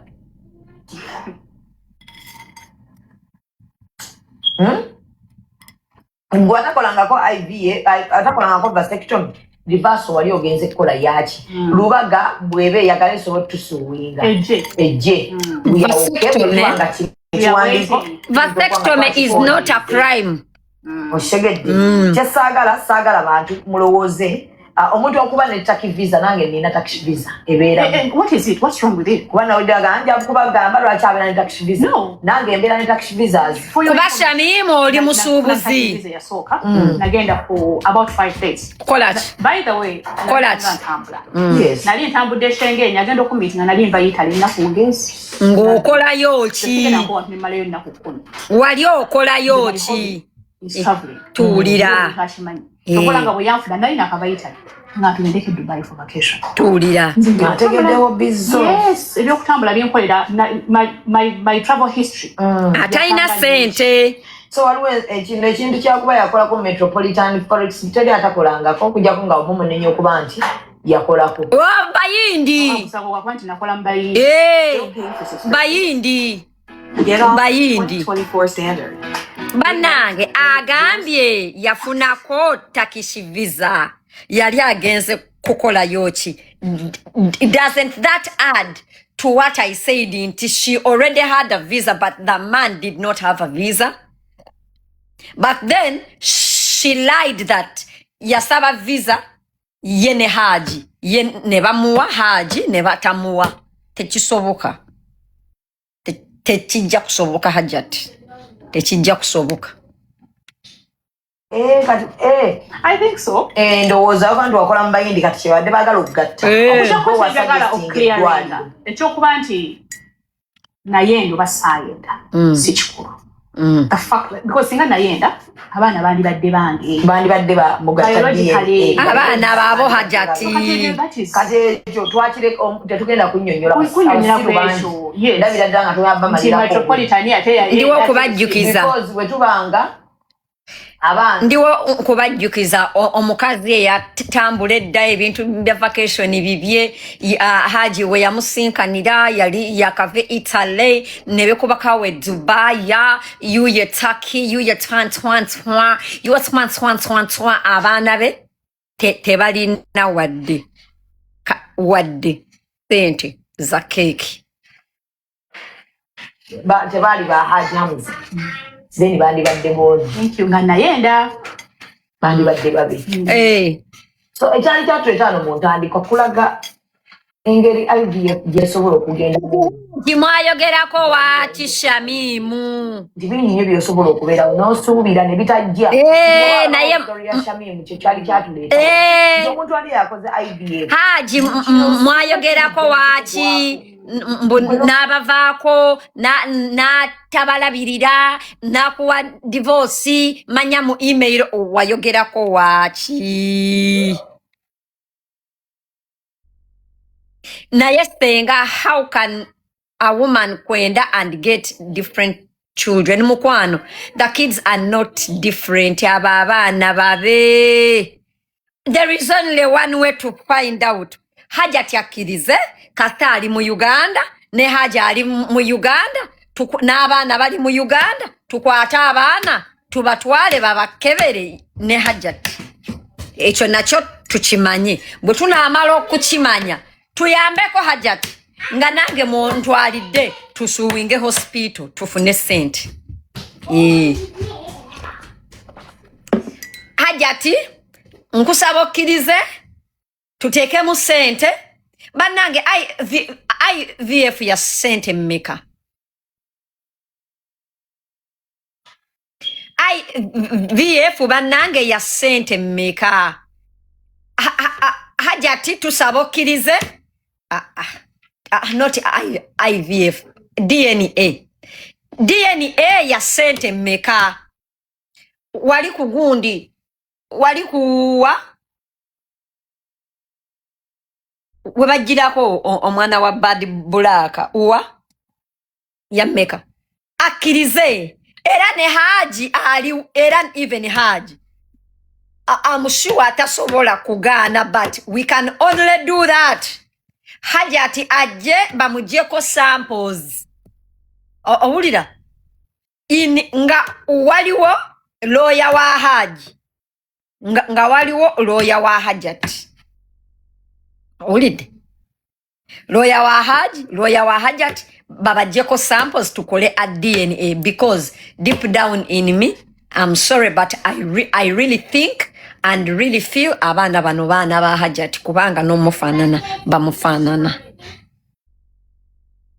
Yes.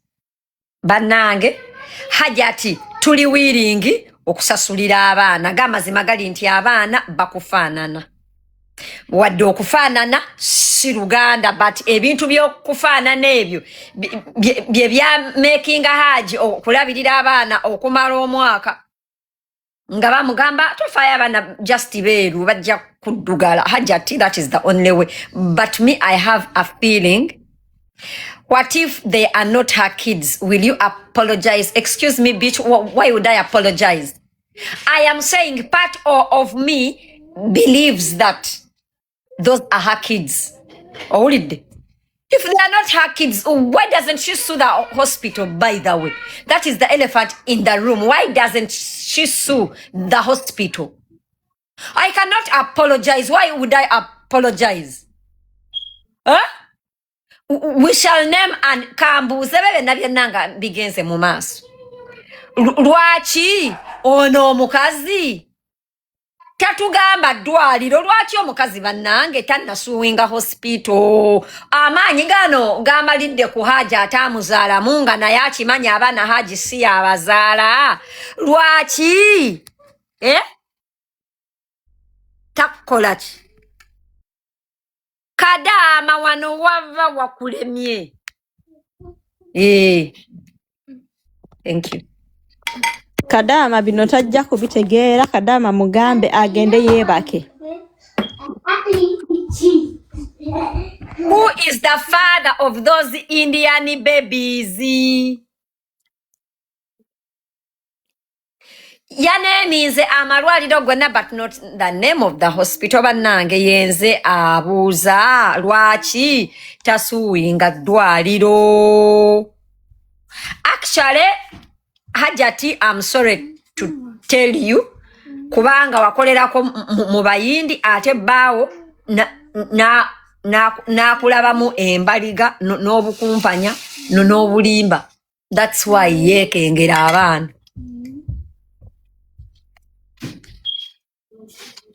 So, okay, Senga, the hospital is blah, blah, blah.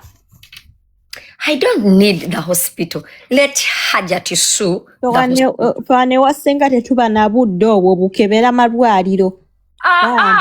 Obudde tubulina nenda nabanoonyaako nenda bawandikira email. But njagala Hajati atubuulire lwaki tasuwinga ddwaliro. Any legal person knows that's a big case and it pays really good. If the kids are not hers, that's a lot of money. They are pro bono lawyers. Nchibalaze waliwo ne chali wange eyamuwa lawyer Hajati n'agaana nabalaze wano. Naye Senga, oyo omukazi confusing. She says that she came to America and she gave birth to those children. So if she came here, then why doesn't Mulabe, I offered Shamim a lawyer with an international license who was willing to do pro bono. Shamim neyebuzabuza. Shamim, why don't you sue the hospital? Tufune bakuwa wano, why don't you sue the hospital? Oyina omuntu gwe walimba mbu wawandikira Uganda Medical Council. You don't have to write to Uganda Medical Council because this is a civil case. It's between you and that hospital. Lwaki osuwinga Hamuza? Mukifo ky'okusuwinga eddwaliro eryakuwa abaana abatali babo.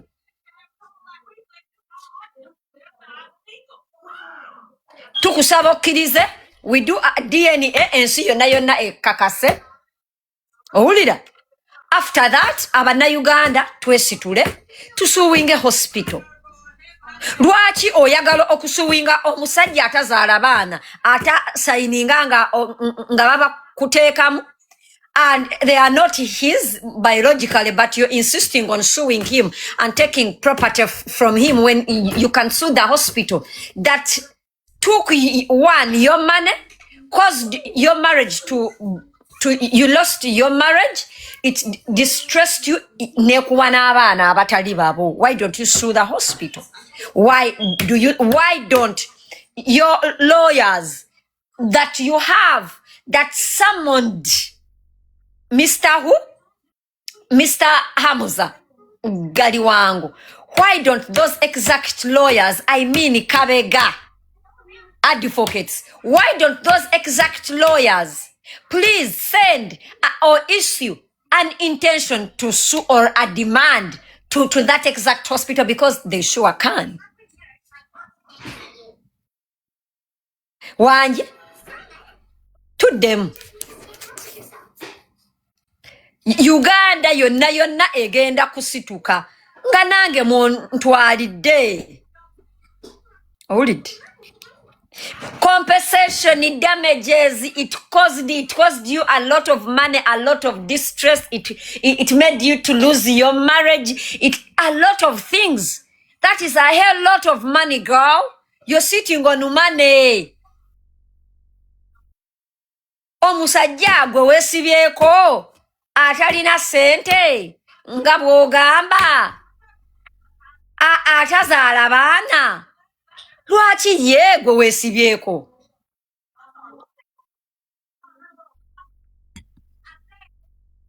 Era tusaba otuwe ne lab results zo kwe wakeberera omwana, kwe wakeberera abaana. We are ready to sign a petition. This is actually a national issue. Why are you bent okusuwinga omusajja atazaala baana? Shamimu tukusindike ku DNA.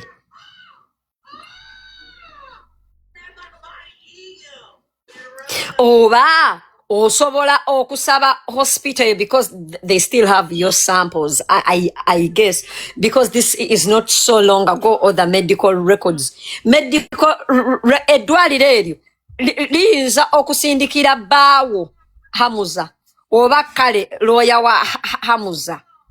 Result sezo nga ziviridde ddala mu lab eyo. Eh?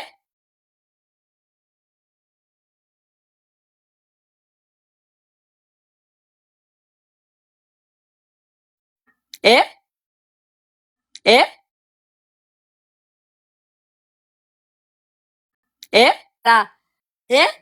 Era nawe abaana wabazaala obaagala Shamimu. That's why wayagala ozaalire omusajja after meeting him for 1 month. Abaana naawe wali obaagala Naalongo. Naalongo abaana naawe wali obaagala.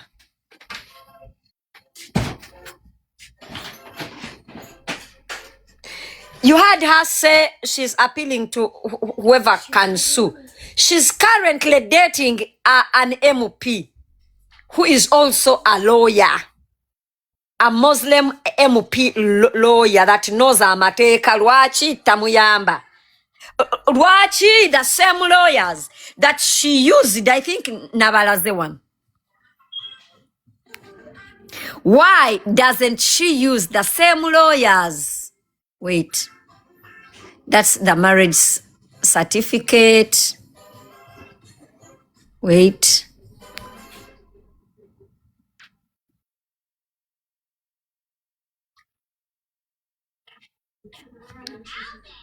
Why doesn't she demand notice? Why doesn't she use Kabega Bogezi and Bukenya advocates? Why doesn't she use the same lawyers to sue the hospital? Yefa babuza. Chidala, what does she want from Hajji? Lwaki ayagala omusajja amuwa amayumba amuwe ebyapa for a marriage that was not even lasting a year? bibyo yenze abuuza kale Madam C3, what exactly do you want?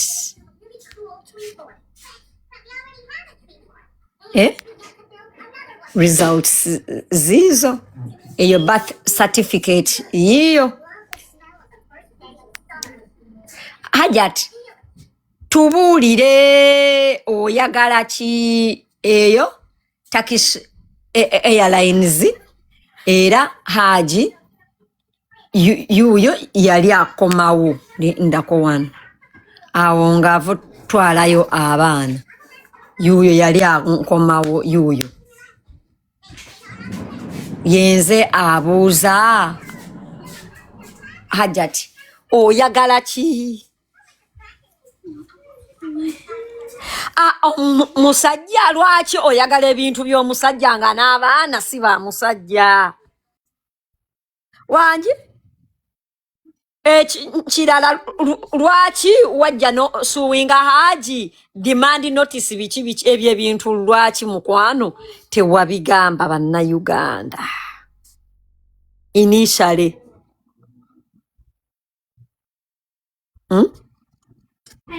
Remember, she has receipts in Hajji avola C1 and C2. It will get blood in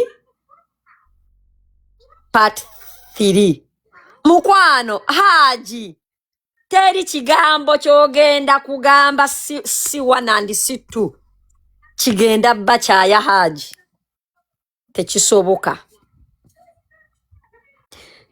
Tewaliwo kyogenda kirala tukusaba ogendeko ewa Sudiru akuyambe ye muyindi munno ye muyindi munno oba nonyayo Indian Association of Uganda kakati bannange mbadde nsaba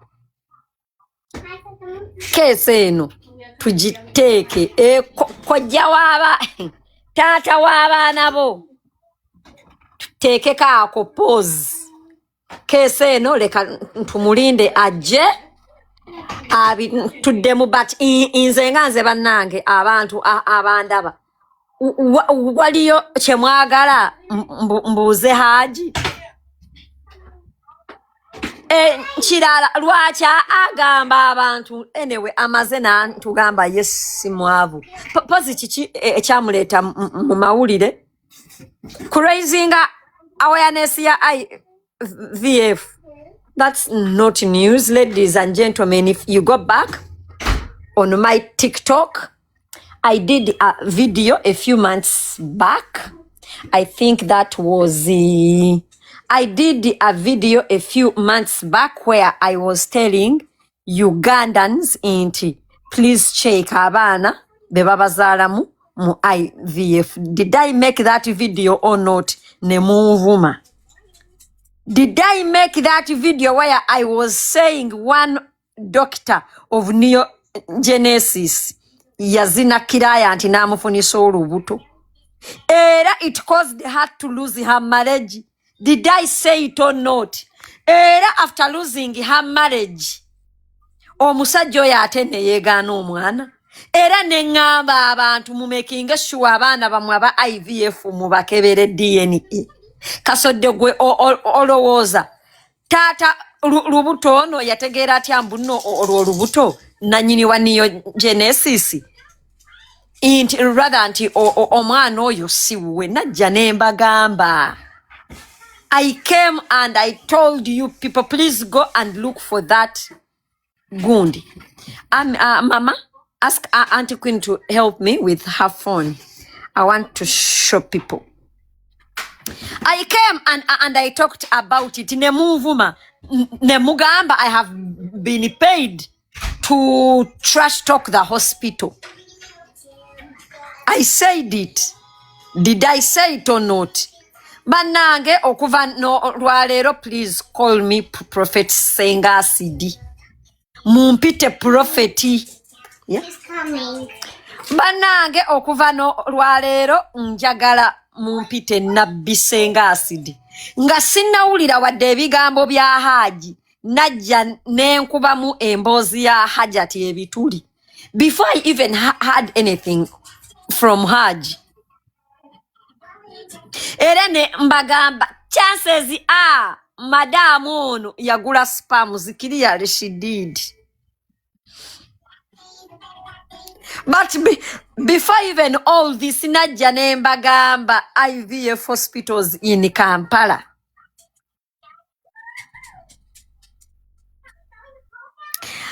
Vanny Hats, not only that, bicha tugambye ye tava ku nnyonyi era Hajji newe yamusangira yali tava ku nnyonyi. So what changed?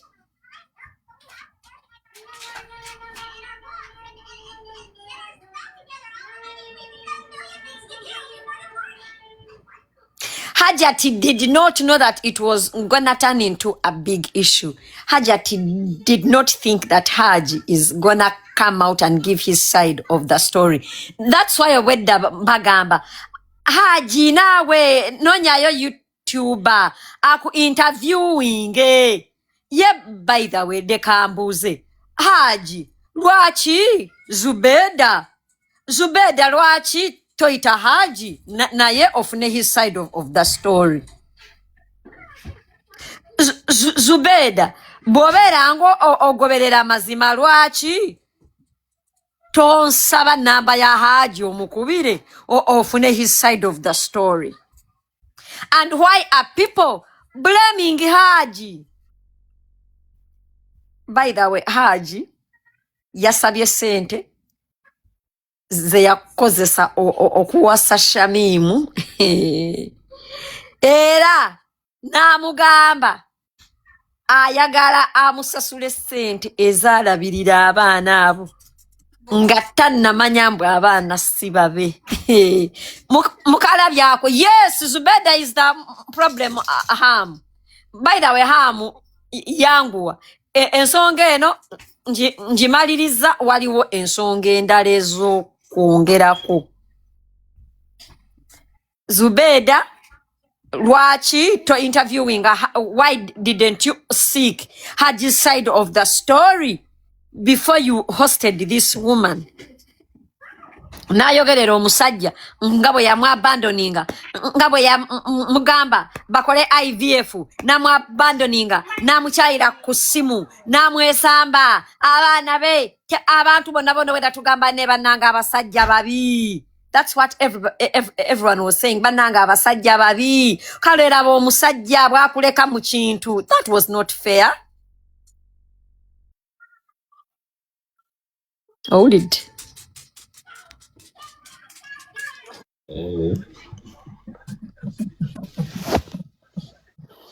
So waliwo ne Kadama agambye mbu abaana they are for Hajji by what? American nyo mukwano ndiwo kutegeeza bino ebigambo. Hajji is not the father of those kids, not legally, not biologically, not by marriage. Kadama twagana ensonga eziri international oli mu Saudi Arabia oyogera ku bya America international sirika ogambye you are not Kadama. Yes, you can still be in America but you are Kadama. Tali na mu America oyo matata. Because what you said clearly shows that you're stupid. Exactly. There are so many things that can qualify a person to be a parent. One, biologically, adoption. Yes. Bateekako omusajja ku birth certificate teyaliwo naye bakozesa marriage certificate that does not exist anymore. Hajji can refute paternity that I'm not married to this bitch anymore and that DNA is not mine. Exactly. Tebategeera abo biki bye boogerako bakadama. They are not married anymore and the marriage certificate they used is as we speak today null and void. Najibalaze kanjibadiremu. It's nullified. As we speak today, it's here. Notification of Tariq aka divorce, So Owange Talina. gundi nja kuwuza by'olwi. Hajji has to only refute if he sues the hospital. Bitch, Hajji cannot sue the hospital because Hajji was never a client of the hospital. Ate Senga ne bwabanga balina marriage certificate, it doesn't mean nti abaana ba Hajji basobola okugenda ku DNA ne bagamba baana si ba Hajji. They won't force her. In Massachusetts, if you're married and the man is not present to sign on the birth, you use the marriage certificate. Owulira abaana ne bateekako erinnya lya musajja ku birth nga Jeni Bulya. Except bw'ogenda mu kooti balina DNA be basanga nga baana si babo. Anyway, okay. By American laws, abana ba Hajji kale leka America emuyambe. Hajji abera No, they are not, Senga, they're not. Okay. Hajji abera mu America mbuzo yo kadam. Senga si mubi naye abaana they are not American citizens. They're not for Hajj. They may be Americans, but they're not. They don't belong to Hajj. Nazalira mu America. My kids are born and raised from America, but those kids are not American citizens. Like, okay, yeah. No, bayinza okubeera American citizen, but doesn't mean but the father is not. He's not. And you can go to court no contesting abaana ne bakola DNA Senga acid unless nga wakola adoption ne bagamba nti adopting no signing those adoption papers. Other than that, bw'ogenda n'okola DNA nga tebiri mu adoption, abaana baba si babeera court yekola ki? Okay. Assuming abana ba Hajji according to America. Okay, then chimuyambe Hajji mu America abera mu America abana okubeera ku birth Hajji okubeera ku birth certificate yabo abana mu American system oyo hajatimizi chimuyamba chi. Because Hajji doesn't, it's not like him. It's not gonna help him anything because he doesn't have an address. He doesn't have an address here. In America, does not work in America. He doesn't have an address in America, so it's not gonna help him anyways. Every address now be kotaina any wounds. Senga kanzire mu kadama g'obadde oddamu. Yes. Senga lwaki tulina paternity courts ne bazireeta ne zibeera ne ku TV ng'omwana ne babuuza ne taata. Did you sign the birth certificate? Nagamba yes. Why do we have paternity court? Exactly.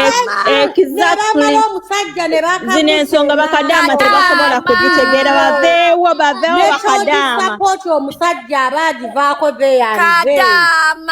Kadama agende yeebake. Bannange ensonga ya Hajati tugenda kugigoberera paka buli kyateekayo nga naffe tukola live.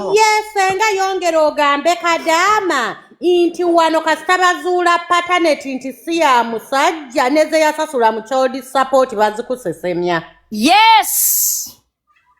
Era Hajati. They do that. Hajati. Senga zaina tayogedde. Hajati. Twagala onnyonnyole Uganda abaana abo bafuna akamwanyi. Under which grounds? I hope you are not claiming as a single parent. I hope you are not. Ate Senga tugenda situla olutalo. Mukwano. America abanje sente ze yamuzaalisa. Mukwano yasasula eddwaliro lya America. Akwate abaana ba America abakomyewo. Tugenda kubira embase abaana baffe bali eri bali mu bamansa. Kadama taxpayers money mwe muli eyo mukola. Nekambuze. Okay. Kale inze ndi mwana wa Stani. I put down fellow women. You people, you didn't see that this woman is telling lies from the word go. Wanji Senga Kadamu erazzemu n'agamba Biru yali cleared mutuleetere ku lisiiti eza clearinga Biru emitwalo 6. oyo naawe muleke. Emitwalo 6 egya ddoola okuzaalisa abalongo mugireete Biru ey'emitwalo 6 egyasasulwa. Ate ali ku insurance.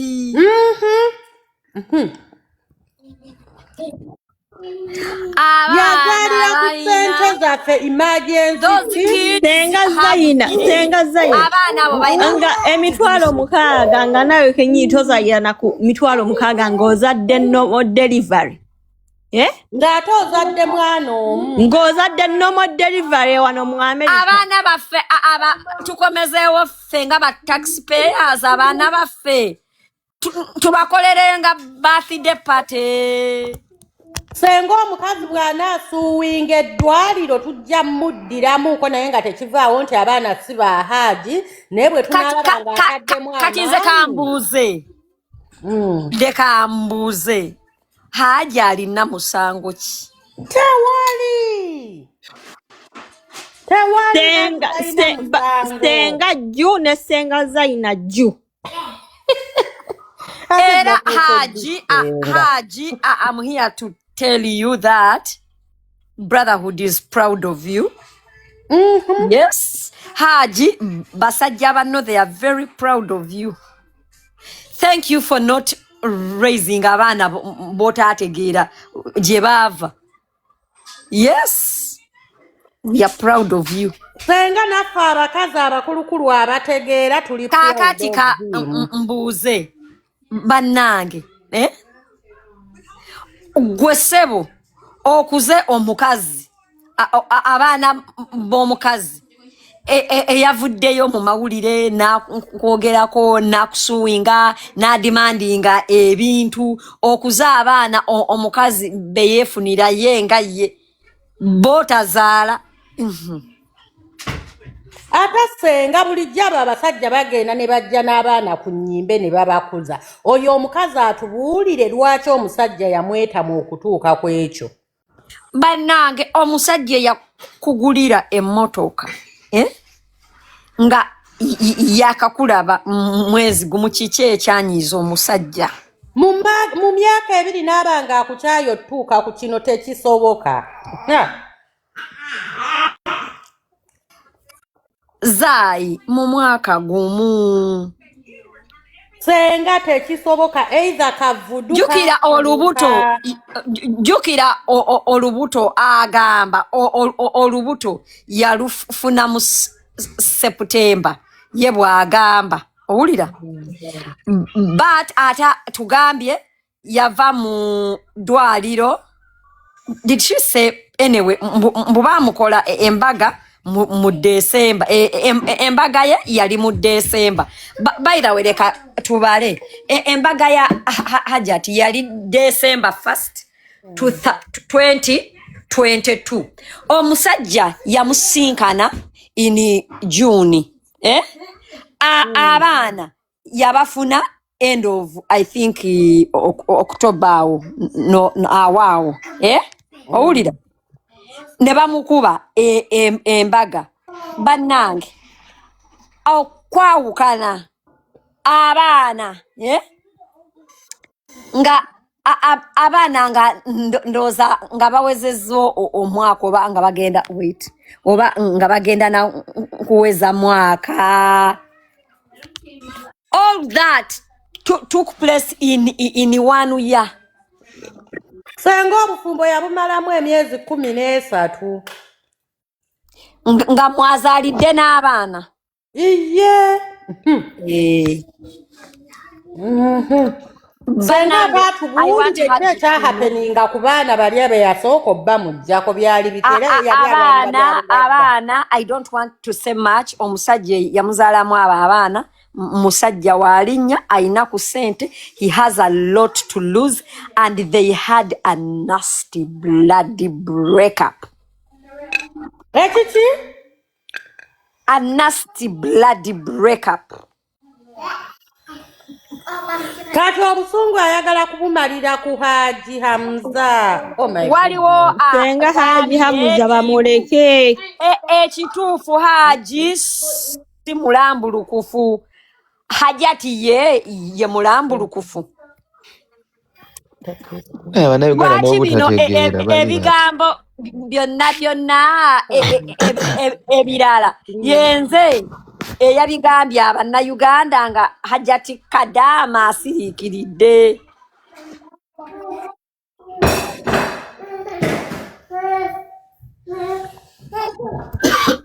Wangi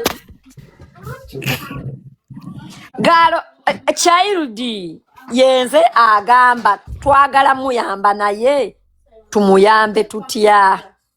Tewali kye tugenda yambamu byo Anyway, yagenda akola eki emboozi ya Hajji tugigaddewo until we are required to respond. twogere ku ya Wini wa mami. Wini wa mami n'atwala agataka aga bbulaaka ku stage eriko kabaka. Bannange leka agawala gawunga kyava. Senga lwaki tetusookedde ku Shani Styles simanyi Shani Styles. Oyo tetuna kyakumwogerako bannange tumwogereko ki. Naye guno ogukazi Wini wa mami gwogutwe gwo gukalu ddala olyawo lizo n'otwala gagatako agaddugala agakusiriirako n'ogatwala mugagundi mugateteeyi. Bino ebiwola by'Uganda bibadde kyennaku. Mulindako katono olaba eno emboozi ya Shani Styles erina weegenda okukwataganirako ne Wini wa mami. Senga walabye omwana bw'atukula amabina. Yabaddaani Wini wa mami. Nedda mutawalabye egishoni. Naye bannange emboozi ya Shani Styles naye naawe Senga zalina nakyo lwaki emboozi ogireese. Nalabye oyo omusajja agabina. Wini wa mami naye Zayina. Bannange Senga omusajja yagize amagundi bw'ati. Bannange eyo tuveeyo tuli mu kwogera bakati balina mabina gaasi gatako ki nawe gali amabina aganyirira nawe gabadde ganyirira ki Zayina gatako gali amagundi ga Shani Styles waliwo agabadde agakaluba nga galinga buloka gego no gayita mugabadde ganyirira ebitako byabadde biringa ejjo Zayina alina kyozi mu kwano ga mirundi oba ebiri oba esatu. Nzo mwana nalabye yo omwa agatako ke gonna gali awo galimu ebinnyanya gonna gakaluba kalu. Omumuddugavu omulala mweru omweru actually abawala abo baba mirundi esatu. Wini mizi Wini wa mami mizi nawe njagala onsuwinge njagala nga wasuwinze pulima olwokuba twogedde ku mizenje emibi. Azina Wini wa mami. Nawe Wini wa mami nga yatukudde ddi amabina. Bannange ekikazi kyaddugala ebitako oba kyesuubiranga ku mapaapaali oba kyakolanga bibuloka. Biringa bibuloka kyokka byonna byabinyenyeza iba abantu alowooza nze nina kyembuuza bannange Wini wa mami Muganda. Fete tumanyi twolabirawo malaya naawe abeera okwo ng'agaba manambu ayimba. Omuganda bannange teri kintu kinnumanga ssanga lya mbogo ne Semakookiro baana bali decent bambala bulungi Namakookiro ani namaki munnange ate Wini mizi teyakula oguma nalooza buli wamu ekimana kye kyekikolawo ali decent bannange Wini kambuze Wini alina management. Byebyo Senga bye nagamba nti abawala b'e